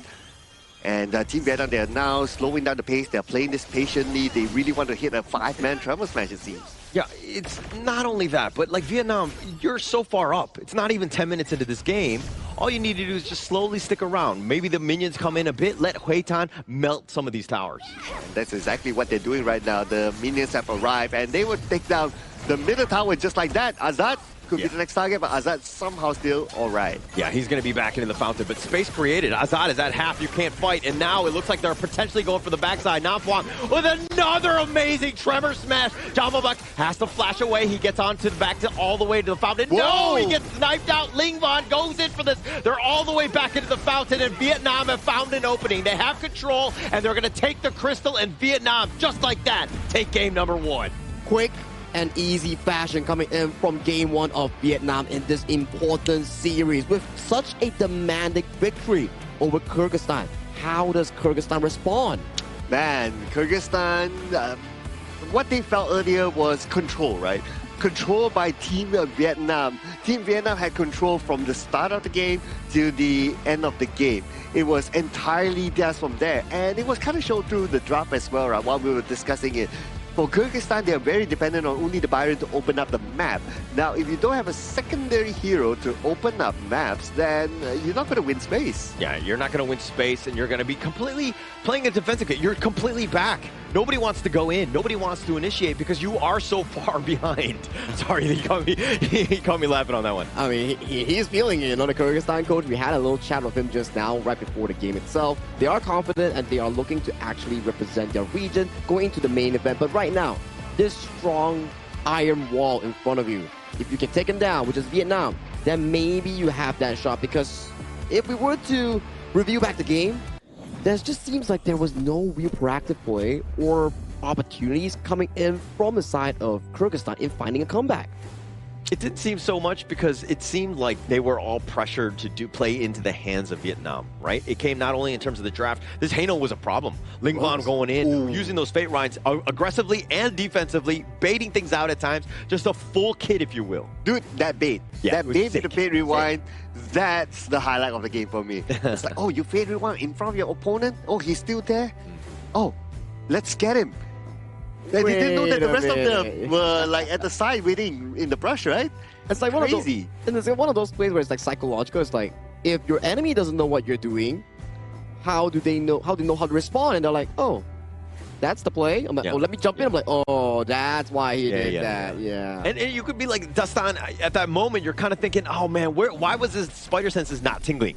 Right? You kind of see him kind of running back, but it's one of those things where, like, time and time again, if you saw Fate Rewind, 99% of the time, it's going to go well for you. You're going to find him. You're going to cut him down. And Vietnam, again, perfect bait. Dude, even if I play, right, and I see a Fate Rewind wide in front of me, I will go for it, right? I will go for it too. Absolutely, right? And then just to be, like, surprised, like, you wouldn't expect that to happen. That's, like, big brain play. It's like just trying to chip some damage on towards the side of Ling Van, right? And he came up clutch with his Hano with a 404 KDA. But player that I really want to shout out to is Nam Phong. How many times in that game do we see multi-man Tremor smashes coming in from the Lian Po? Yeah, but the 404 KDA from Ling Van, that's an error, man. I mean, the way he's setting it up, that's the way you want to do it. Again, Nam Phong, a ton of Tremor smashes. That was absolutely amazing. But the rest of the squad, the way that they're able to close it out, everyone's on the same page. Yeah, absolutely. Every time, like, they see a target at the bottom that's free, they just move in all together. They see a target in the middle, they move in all together. Or they see somebody in trouble, everybody backs up the person very, very quickly. And it reminds me of the previous series where Vietnam went against Singapore. The Hano was banned in all 3 games. This is why. 121,000 damage in a sub 10-minute game. Yeah, and last pick.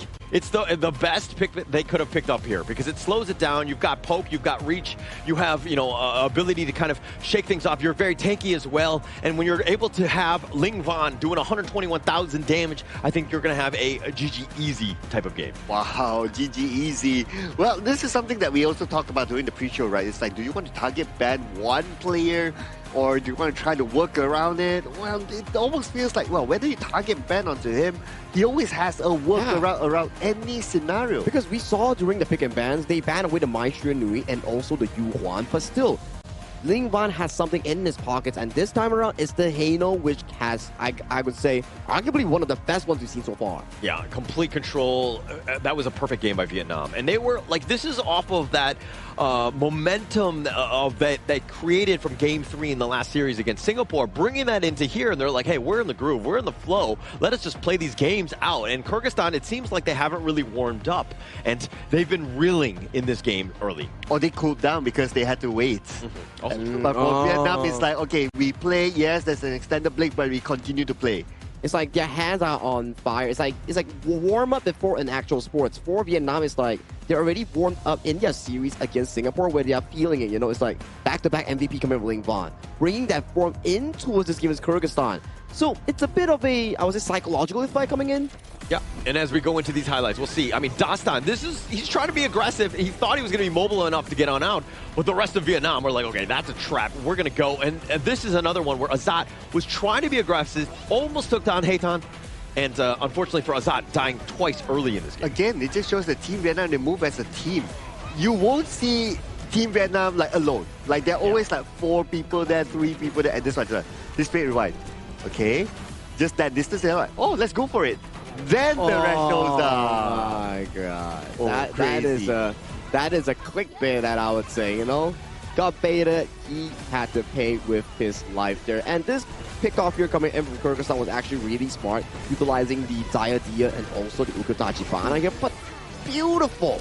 Tremor smash coming in from Nam Phong and Huida coming in with the flank on the Charlotte. Here, there's just no escape route coming in for the side of Kyrgyzstan after this play. I mean, look at how bold and confident they were. They dove 2 versus 4, and with this control, and they were tanky enough for the rest of the reinforcements to just show up. And this siege towards the end, I mean, where they closed it out, it's just a flawless game of Vietnam here. Oh yeah, again, the travel smash towards the end catches 4, and when they caught 4 at this very moment, when they have this huge of a gap, well, Ling Van, I mean, all he needs to do is just throw his scepter of faith, and then just gets everything like that. There's just no one that can answer this. Hano coming in for Ling Van, and finally, some appreciation for Nam Phong. He's been having fantastic games since the Singapore series, and right now coming in towards the series with multi-man knockouts. He deserved one as well. Yeah, the 4-man Tremor Smash, when you do it like twice in this game, really just, that was like the icing on the cake. That was completely just dominant from that on. I mean, he doesn't do that. This game might be a little different in terms of those team fights. Some of them would probably have survived, but his ability to just find the perfect moment to go in, you got it. I would say you ban Lian Po over like the Zhangfei and the Lapu Lapu like Kyrgyzstan did. Well, who knows if you give in even the Lapu Lapu and the Zhangfei, he can come out with something amazing as well, right? I mean, his travel smashes were on point. What can I say about it? And every time he catches somebody on the travel smash, or not somebody, a group in the travel smash, his teammates was ready to pounce on it. So against the synergy, right? It's the cohesion that counts, right? Because I think they definitely had a lot of amazing sessions here at the Petaling Jaya Marriott Hotel, which has been a fantastic stay for them. They definitely had a lot of group activities. And if you're interested in a good, fancy, and high-class stay, do check out our official venue sponsor, which is the Petaling Jaya Marriott Hotel, sponsoring our 2026 Asian Games Esports Qualifiers for Honor of Kings. Thank you so much, Marriott Petaling Jaya. And also, if you happen to be spectating, you can claim the commemorative badge on today, right now. It can be used in the Grand Venture. More great rewards await you. Oh yeah, so give me a moment, guys. I need to start like spectating ourselves here, so that I won't miss out I need badge. to too, actually. Yeah. I mean, look at the badge, right? It's a cute kitty. Yeah, and Sir Cloud loves cats. Yeah. Don't we all? Yeah. You know, I'm a cat person. I have an orange cat back at home. There you go. Yeah. I'm allergic to cats, but I love cats. Really? I am. I found out that To the hard fur, way. I had a or- kid when the fur. Yeah. Oh, that's unfortunate, man. It's all right. I love cats though. Okay, that's good enough. That's good enough. We'll let you pass that. If not, I will definitely have to invite you out of that door right there. Okay, just get out. The dog people are over there. Got it. All right, coming back to the series here between Kyrgyzstan and also the side of Vietnam. Sir Cloud, we're alluding back to this. How does Kyrgyzstan come back from this? That game one wasn't as nice of an experience for them. Bruh, oh man, you have to turn out the pace, I guess. I'm kind of thinking of like, okay, pick the mind for yourself and then start to send a message that, okay, we're going to play this really, really fast. So far, their successful games have been into the late game when Azad is like fully farmed, like his items are already there, and then they make those big plays at the end to kind of win. But now going up against an opponent like Team Vietnam, such a fast opponent, they have to switch the play style to not only play with Azad, but they have to somehow be able to play maybe with the mid laners or the jungles to be successful so they can end the game quicker. Yeah, but if you're talking about the game one draft by Kyrgyzstan, that is a faster one. I would have thought that going in, you would have more early game presence. It just seems like Vietnam, they were just like, actually, we're going to be fine. It doesn't really matter. Like, we're going to just basically wushu your early attempts and just survive mid-game and just take over. And most of the plays weren't that macroly impressive. It was more coming down to individually outpowering your opponents here. Hence, I think for Kyrgyzstan is that they need to be more proactive. They cannot be scared. They need to be on the offensive end, finding those plays. They had an amazing setup just now. Just on the aggressive end, they just couldn't realize it. Oh, they went for the Dolia, so we can imagine the combos here. The Dune combo, maybe the Kaiser combo might be brought in. Maybe the Yuhuan as well might be another pick here for Kyrgyzstan. Those are some of the obvious sets. Yeah, I think that Kyrgyzstan, you might as well go with like a Dune type. I think that Dastan has definitely had success with that. But they're going to go with the Angela, and of course that kind of combos with Dolia as well. But if we're looking at blue versus red, is the Dolia still the way to go? Only if you have a specific game plan here. I think so far Kyrgyzstan locking the Dun Dolia, that's okay, because on the side of Team Vietnam, there's not the Nako Ruru coming in to step on towards you and dealing that percentage health damage, so that's still okay. But I'm not a big fan of the Angela without a setup like Liang, like the Kui, or even the likes of the Mozi.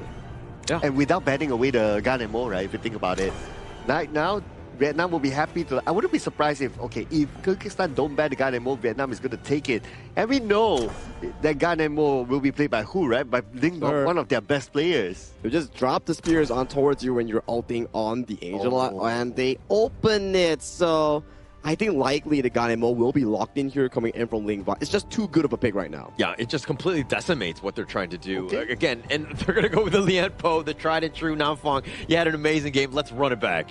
I mean, they're not in a hurry to pick the Ganemora because the mid lane has already been picked up by Kyrgyzstan, so they can go for the last pick. It doesn't matter for them. Now it's a matter of Kyrgyzstan like having this conversation of like, okay, they're probably going to pick the Ganemo. How can we counter this? How can we go to the back?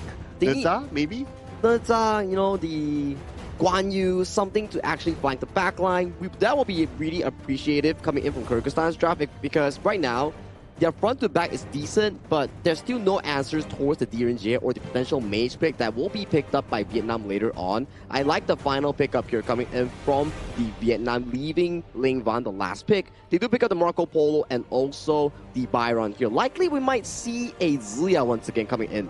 Yeah, definitely available there, but they've also got the Byron and Doom. Now you've got two guys that can help complement with one another with being like these bruisers, creating space, and of course stunning, but of course the Ganon Mo here. Oh yeah, because it's kind of an obvious pick, right? Like Angela, Blazing Brilliance, you stand still, it's like stop.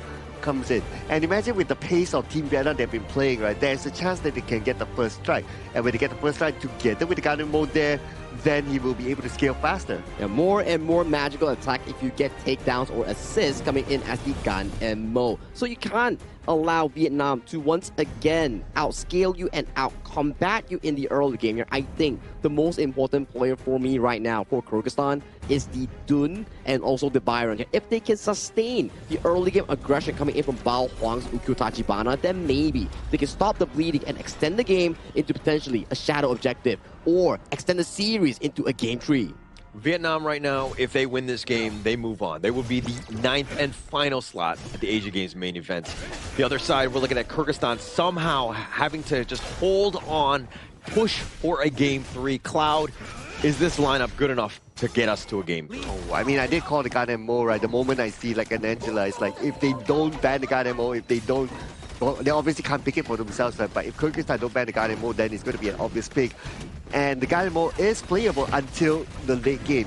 So even if Kyrgyzstan wants to stretch this game towards the late game, they will have a hard time. Yeah, definitely having a hard time. And Vietnam, this is another one. When you're looking at that lineup, all of those heroes, very meta, right, in terms of what this Asia Games qualifiers has been all about. The other side, Kyrgyzstan, a little bit more, the Marco Polo, definitely not one of the top picked, but definitely has options here. But it really comes back to Azat, if he's able to get that farm in space. Okay, I'm just going to point out like early items for the farm lane, right? Like for Azat, he went for boots first. And Huitan, he didn't go for boots first. Means that he has that slight edge when it comes to like winning the lane and clearing off the lanes, getting the last hits and all that. And that's actually a really smart move by Huitan. Even like a 0.1% of chance of winning the lane, you would take it. Yeah, definitely taking it. But it also says that Azad is like, hey, I need to stay alive a little bit more. Marlon will then be more free to roam as he's creating a little bit of a forward scout. He sees Nam Phuong just walking through the brush here. Okay, and this is where the scout is happening.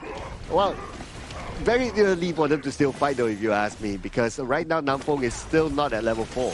Yeah, and also Bao Hang, this is also to keep tabs on him. Where is he? Now you're protecting the boars. You don't want to give up anything, and you want to make sure that you know roughly where Bao Hang is on the map. Yeah, quite clear at the farm lane side who's currently winning it because of that extra item and the extra edge. And he does have a little bit of help from Nam Phuong as well. So Azad, not particularly having a good time. Yes, he still gets this wave, but he loses in a few other opportunities to farm on the inner side. Not the end of the world for Azad, though, yeah, not right? I think that if you're still on the Marco Polo, you're still looking mid to late game. That's when you're going to shine. It's just a matter of if they can survive till that moment. Oh, in Jamabek, Huiduk, they're just going to face off each other. I don't expect much at the early stages here because Huiduk is, Jamabek is kind of tanky, so it's more of like just poking each other, trying to win the lanes. What I will be looking forward to is the first Tyrant, and that's going to come up in a minute more. If Lingvan gets the first strike, or if anyone else gets the first strike with Lingvan assisting, then you know he's going to be really scary. Yeah, definitely a little bit scary on that. But Vietnam, with almost every single role head-to-head, they have a little bit of an edge. And that's why they've built a 1K net worth lead. Vietnam, I mean, you're talking about Lingvan. At a moment's notice, he can just pretty much decapitate you. So you have to be super careful with your positioning, especially with this 4-minute Tyrant around the corner. And what makes it even scarier, right, for Lingvan is because he has the flash. Yeah. He can flash forward and then a couple of plays that can... It's hard to execute, but what you do... The mini stun, they find Azad. He has the Fever Barrage just to get the safety. The Tremor Smash was committed, and here come the teleport. Do they get anything in return? It looks like Nam Phuong is going to be left stuck over the wall. He gets around with that burst round, but now it looks like he didn't want to go in. He's been pushed back with that Garter Grave. Playtime actually has to flash away. It looks like Kyrgyzstan not able to get anything else. And Huidok just arrived though, but he doesn't need to commit to anything in this fight. All he needs to do right now is to try to clear off the middle and focus onto the main objective coming up in 3 seconds. Yeah, and now it looks like Vietnam are going to look to start this. All of them are nearby. those blades will cover at least the spacing part of this. Tyrant picked up by Baohan. Yeah, look at this. Oh, they find it. Storm strike. Sorry, it looks like they find Lingvan, and that's going to be the first strike. They caught him out. He thought he was safe, especially with the Tyrant down, but Azat gets picked off as well. It's a 50-50 trade-off there when it comes to takedowns, right? But Team Vietnam, they got the objective. So I would say that's a small win for Team Vietnam overall. Yeah, I mean, whenever you take down Azat, I think that you're going to have a better time, right? Lingvan, and he's definitely very valuable on the squad, but Huitan not going down, that's the difference. Yeah, because if you compare like who's going to be more valuable towards the late game, it's going to be Azat as compared to Lingvan. Lingvan is like, okay, mid to early to mid, maybe the late game, depending on how things goes, but as a Marco Polo, it's surely going to be late game. So that's why by Team Vietnam getting Azat, the value is higher. Yeah, Azat being chased here, dove under tower, they don't care if Bao Han gets the snipe. Oh man. Second takedown, back-to-back onto Azat. Azat's not having a good time. Now, this is where this 16-year-old wonder kid will be challenged right now. How do you come back from kind of being targeted by your opponent? Smart play by Vietnam. Let's be very honest. If you're able to, I mean, if you saw the last series, Azat was just roaming free. He was having a great game because nobody was targeting him. He wasn't able to kind of, you know, he was able to carry because he had so much space. And Marlin's going to meet up with Nam Phong. Yeah, but Marlin's just like, okay, pillow fight, Nam Phong and them, they're not going to do too much to each other. Boom, boom, boom. Okay. But here's the thing, right? As compared with Kyrgyzstan and also Team Vietnam is that Nam Phong can zone. He can open up space, he can zone. And that's how they won the earlier objective. And they're going to do it again. Look at his positioning. But what can Marlin do to zone our opponents? As a Dolia, you can't. Yeah, you can't. And that's, Dolia is more of like, everybody else, enhancing them. And now it looks like they find him. The tremor smash is going to be real. Zamobek, he's going to be going down. Vietnam hitting on all cylinders right now, and they're invading. Oh, that was just unfortunate. He was rotating to the top innocently, but happened to find the members of Team Vietnam. And now by taking it down, they would take down the top tower, and they would just essentially take over the jungle. This is textbook gameplay by Vietnam. Absolutely textbook. Space all being taken away. Now all four members, they're not afraid. They're going to take Das down. You are not tanky enough. I don't care if it's the tower or not. Vietnam, again, all gas, no break. Azat last hit. He has to back off. He has to turn back. Tower's been taken out, and again, objective gameplay by Team Vietnam. They secured that one, they secured the buff, and now they're looking at the middle. Yeah, they're looking for this middle with this Vanguard. Zoned away completely, no real chance. Oh! Sniping down Kubanich. That was a snipe! That is what we're talking about here. And with the fact that he got that snipe again, he will stack up his damage, and he will be even more dangerous. Yeah, the Fever Barrage under the tower. Ooh. It's not going to be enough. Redak with just enough, and they find the Tremor Smash as well. Dastan is looking to go down, but he gets a little bit low. He will be fine. Vietnam turn their attention on the bottom T2 instead. And look at Ling Bao in the middle. Look at the damage on the tower back. Let's remember, he is a tank, but one couple blade, his health goes down to half. Yeah, completely controlling this game. Vietnam, these blades are incredible in terms of just how accurate they've been. Bottom T3 looking to go down as well. Zamabek tried to go for the Storm Strike, but they shake this off. They take the bottom T3, now the mid T3. And objective gameplay here by Team Vietnam. They're not going to overextend. They want to take down the towers, and now they're looking at the top even.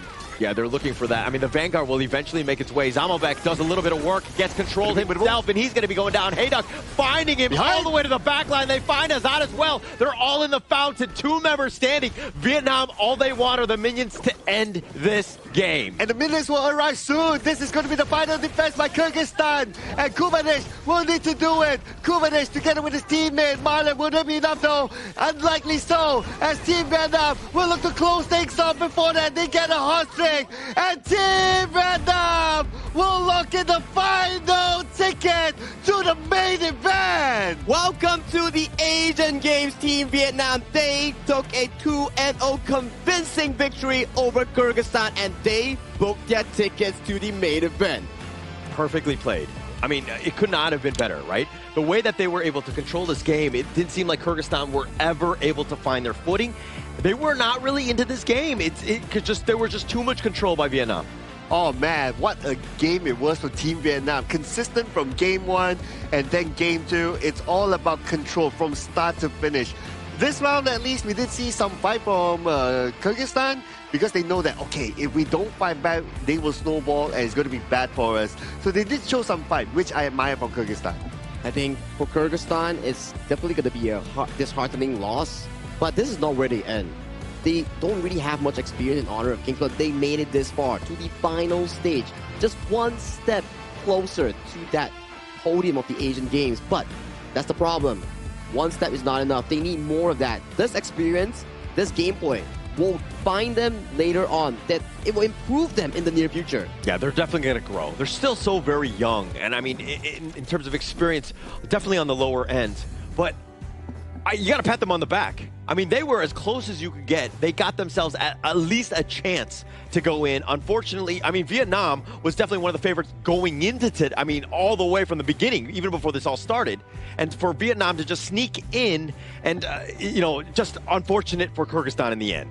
Yeah, and if you're a player as young as like Azara, who's like 16 years old, representing your country on this sort of stage, and you get to go up against amazing teams like even like Vietnam, like this is a pat on the back for him. The future is for him, right? It's just whether or not he will put in that consistency later on and find those big improvements. But you know, Azad and also Kyrgyzstan, you guys will definitely come back stronger. I believe in that. Yeah, I mean, keep your heads up, right? I think that you can, Kyrgyzstan are definitely going to be proud of your play. The fact that you were 10th, you were very close. It's just that you're going to grow from this. You're definitely going to learn. And hopefully next time, that one is going to be your slot moving forward. Oh, man. I'm so happy to get to be able to see these players, young players in the team play, putting their hearts out for their region, right? Oh, man, it just puts tears to my eyes, man. I mean, yeah. It's the growth that counts, right? It's like, although not every team can actually make it to the main event, we've seen growth coming in from some of the amazing teams like Mongolia. They were having a rough showcasing coming in from day one, but then they progressively grew. Yes, you can argue that Sagi, they never got a win, but the growth that they went from a new team to a team that actually learned a lot from their opponents, their foes or rivals, that's what makes esports so special. Yeah. You can always be winners, but when you lose, you're just learning for the next tournament. Don't you think that every single team in this entire Asia Games qualifier like got better? Yes. Oh yeah. Right? I think that over every single day, and this is not easy, when you're stuck in a group and you're forced and you have to just focus on the team ahead of you, I think that this speaks, again, volumes about all of these opportunities to grow in the Honor of Kings esports scene. Yeah, and also props to Team Vietnam as well for making it through to the main event, through the last chance stage. And they had their own dips, right? They had their own dips against Lao, and then we were kind of asking of like, oh, are they going to bounce back or not? Going up against Team Singapore, and they clearly showed they did, and they did win in a fashionable way against Kyrgyzstan and maintaining their discipline of gameplay. So props to Team Vietnam. Yeah, it wasn't the easiest route for Team Vietnam coming in for the last chance stage. They had to go through a lot of ups and downs. They almost had a upset from the side of Singapore, and coming into the last match against Kyrgyzstan, they got back that momentum and they booked the final slot into the main event. It's congratulations to Vietnam. I mean, being able to just slide on in, I think that they're going to be very fortunate. Again, a lot of people were like, okay, Vietnam has to survive. They have to make it to the main event, right? But they had to, like a crazy day where they had to survive a bunch of whole best of threes, last chance stage to get there. But they were off of course, this lineup that really stepped up when they really needed them. Yeah, and the damage by Lingba is kind of expected, right? With the gun and Mo, 64.2%. And if you have an Angela on the other side, yeah. But I guess if we were to revisit back what we discussed during the drafting phase, maybe for Kyrgyzstan, what they can improve in the future is that how they kind of read the draft of your opponent. It's not only about yourself, but it's also about like, okay, if you put out an Angela, how do you protect the Angela? You close the gun and Mo, for example, right? That will give them a better chance, or at least balance the playing field. I think this is a good learning experience for them. So going into your point, once they learn this, they're going to be like, okay, next time when I see a Gane Mo or I pick the Angela first, let's ban away the Gane Mo. Yeah, it's definitely going to be high on their priority list, right? But if we're looking at some of the stats here, you're not going to win too many games when your Dolia has the most damage on your team, like 30,000. It just seemed like everyone from Vietnam were able to find the right pieces to kind of, take this roster down, if you will. Yeah, you pointed out right? I was kind of looking at that. Is that really the Dolia with the most damage now? Yes, it is. Well, yeah, I mean, the rest of them, they were pressured so heavily, right, that they couldn't really farm or really fight back. So it's also shown by the goal graph here. It's very suffocating. When we watched the game just now, it was the Ukyo Tachibana and the Lian Po coming in from the side of Team Vietnam consistently choking out the position coming in from the side of Kyrgyzstan, not leaving any single room in the jungle territory for them to farm or even play. Then later on, when the Angela wants to clear the wave under the tower, what's there? The freshly forged blades just dropping on towards her head. So for Kyrgyzstan, yes, it's an act class of skills, but like what you mentioned here, Sir Cloud, when they revisit back the draft, things could get even better. It will definitely get better. I mean, we're going to check this out in the highlights here. It's pretty much all Vietnam. I mean, even from the beginning, this is where they actually found Linh Van. Things were looking pretty decent to kind of start, but then Vietnam got a little angry. They turned things up here, and they found Azap multiple times. Dude, the pressure, man. The pressure by Team Vietnam. How they rotate as a 4. Again, similar formula like how we've seen in game number 1, right? You will hardly see Team Vietnam on screen as a solo player. Correct. They like to play the half map, mid and one side, mid and one side. Then after you push mid, you transition in towards the side lanes here. Beautiful knock up here once again coming from by Nam Phong, just allowing the team to comfortably close out this game and book their tickets to the main event. Vietnam, you are secured once again. Yeah, and congratulations to the MVP, Linh Van, 3-1-4 again, time and time again. When Vietnam wins, it's usually because of this man, Linh Van. And he's almost the king of mid lanes by now, right? If I'm not mistaken, he has like the most MVP so far. We will have to revisit that, but definitely one of the higher candidates to receive that title. So, of course, he also had more games thus on, so that's definitely going to be a different metric to measure. Yeah, I think he does, but it's also because of the different number of games that they play. They've played the most throughout. So, again, we'll fact-check it and get back. But the 33% damage, that's the biggest piece. Nobody had any answers to Linh Van. Yes, he died. He gave a first strike, but that was it for the rest of the day for all of them. This just tells us that he can play any mid hero, right? Yeah. You can give it the Halo and he can play it like a bait. You can give him the gun ammo, he can play like, okay, distance, couple blades, burst damage, that sort of thing. You can give him anything else. You can give the Yukwan and then from afar, you can always pull off those amazing stunts. So it almost feels like, do you really want to target ban this guy? You might, but you can't. But you can't because there's just finite bans coming in towards this game. You only have 4. And just now, Kyrgyzstan, they dropped 3 bans on him. And after fact-checking, Linh Van is tied for the most MVPs with Ant from Myanmar. Wow. At 5. Wow. Yeah. I mean, Ant is a phenomenal player as well. So having both of them up there and just tied, I wish that we could see like a one-on-one because I just want to know who takes it out. But not going to happen probably with the timing that we have. It's a jungle, right? Yeah, it's a jungle. Yeah, so the boy. Yeah, so it's not fair for them to like fight each other, right? But maybe they can be the same dream team, you know? Yeah, but what can happen is that once they go to the main event and then for some reason their group draw falls into each other's group, then maybe we can see the 2 MVPs coming in from Vietnam and also Myanmar duke it out in a BO3, BO5 fashion here. But to remind you guys once again, do check out your Honor of Kings official app for the updated Diamond Draw, Dragon's Horde skin pool, and the new and updated limited time skin pool event for the new skins available for purchase here. Once again, do check out your new app. I like it how you brought up the main event because I think all of these teams have, got that experience. They've got those games in, under their belt, and they're going to be better prepared for that main event. And I'm super excited to see that. That's going to be later down the year, but man, these teams are going to get ready. And we are also ready to hear the interview segment coming in from our Team Vietnam representative with Mara on the stage. With how they clutched themselves back into the 9th slot for the main event, we are excited to see what we can dig out from the interview. We're here with Team Vietnam now. Phong, congratulations! This morning started with 4 teams stepping on this stage, fighting for the same thing, that final ticket to the Asian Games. How does it feel and what's going through your mind that that ticket is yours? Lời đầu tiên gửi lời chúc mừng đến chiến thắng dành cho đội tuyển Việt Nam. Như chúng ta đã biết, ngày hôm nay có 4 đội cùng nhau bước vào ngày thi đấu cuối cùng này để giành một tấm vé được đi vào vòng tiếp theo. Bạn cảm thấy như thế nào khi cơ hội đó đã thuộc về đội của mình? Em cảm thấy rất là vui ạ, vì cuối cùng đội tuyển mình đã giành được tấm vé cuối cùng để bước tiếp ạ. I feel extremely happy because our team has achieved the last ticket to go further into the Asian last round. And you know, throughout this journey, your teams face setbacks, challenges, even elimination round. What was this defining moment, and what does this ticket mean for the entire team? Để giành được chiến thắng này thì đội tuyển Việt Nam đã vượt qua đã gặp rất là nhiều khó khăn, thách thức, bị tụt lại phía sau phải vào vòng loại. Thì theo bạn, tấm vé ngày hôm nay có giá trị tinh thần lớn như thế nào đối với đội của mình?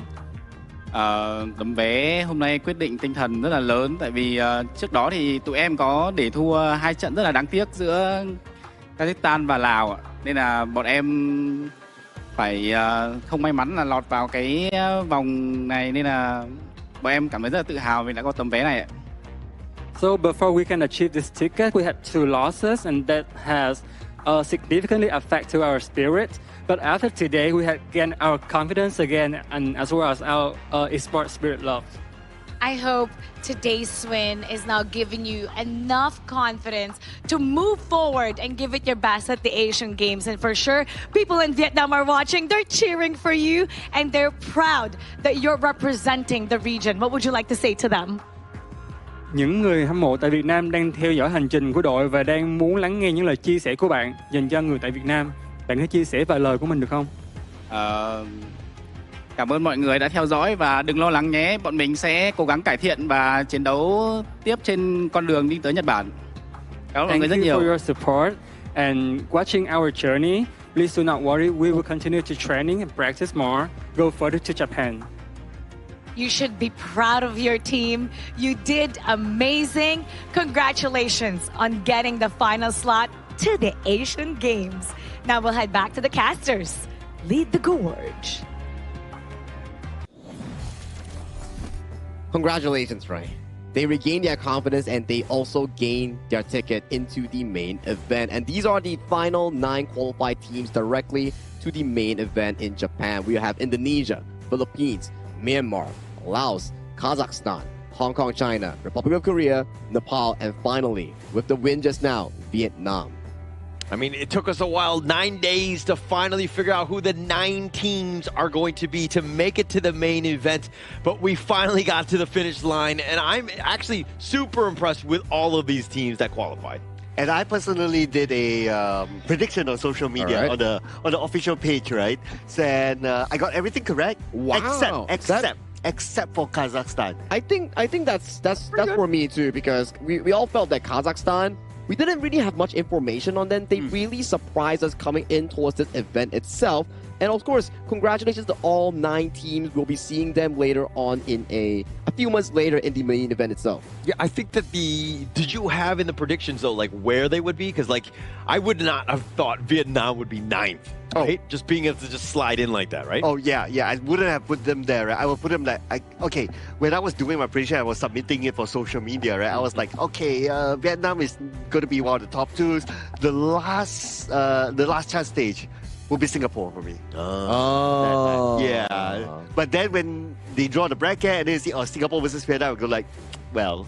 I think my prediction was quite similar towards you in this case here. So definitely almost 80 to 90% correct coming in from our predictions here. Some definitely have surpassed our expectations here. Like, we didn't expect Vietnam to go through the last gauntlet all the way for the 9th ticket, and we never expect Kazakhstan to surprise us all the way in this final few moments here. So that's our 9 teams here coming in for our main event. It has been, what, 9 days of back-to-back competition, and finally, we get our final 9. Yeah, we get our final 9. But of course, you can get 1,000 limited time tokens if you like, and a new Flowborn outfit. All you need to do is, of course, log into the app right now. Make sure you do update, though. Dude, Flowborn outfits, always good to have them in the collection, because Flowborn is like, you can really customize a lot of things, right? So that's really fun to have that and add to your collection.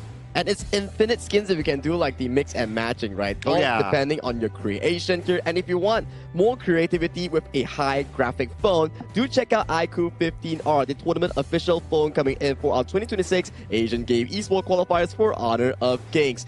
Thank you so much, iQOO, for sponsoring our prestigious event. Yeah, I mean, it was nothing but a prestigious event. Again, 9 days to get the 9 teams. Now we've got locked in, and now we just need to wait for the main event happening later this year. Yeah, can't wait for that for sure, because there are amazing teams that will would have qualified from this stage, and there are also amazing teams that are already waiting at the main event. Correct. Yeah, amazing teams just all around. And finally, guys, it has been a great run so far. Many days, many events, many competitions. Thank you so much for watching us all the way to our 19th for the main event. My name is Sagi. With me is Holler and Sir Cloud. We will see you the next time in another event. Goodbye. Ever changing, some chameleon, blood, sweat, and tears.